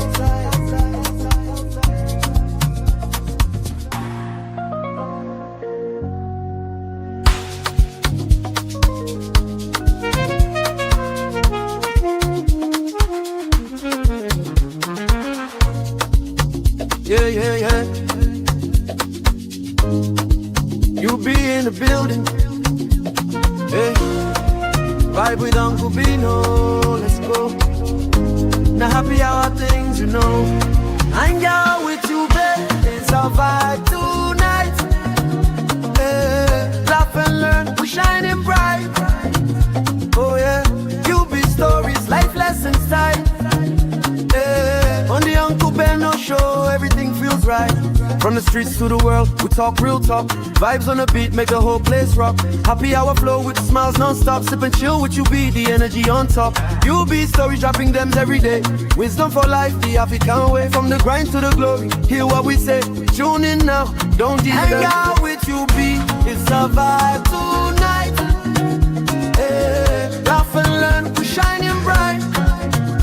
Oh yeah, you be stories, life lessons time. On the Uncle Benno show, everything feels right. Join the sister circle. Oh, what a scene.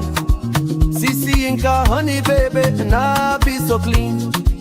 Talk love, talk life, Top dream supreme. Empowerment vibes like a royal queen team. All of Sunday school when the beat gets low.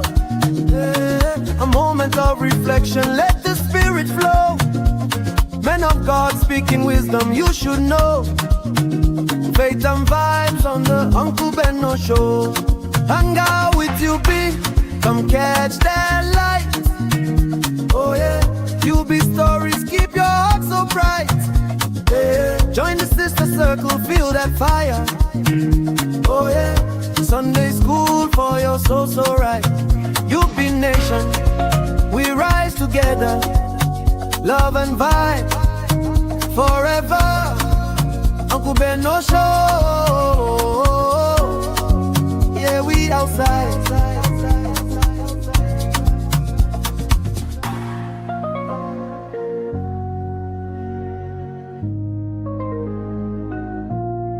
Welcome to UB Reactions, the place where we keep it real. Today, we've got some hot topics, so let's jump right in.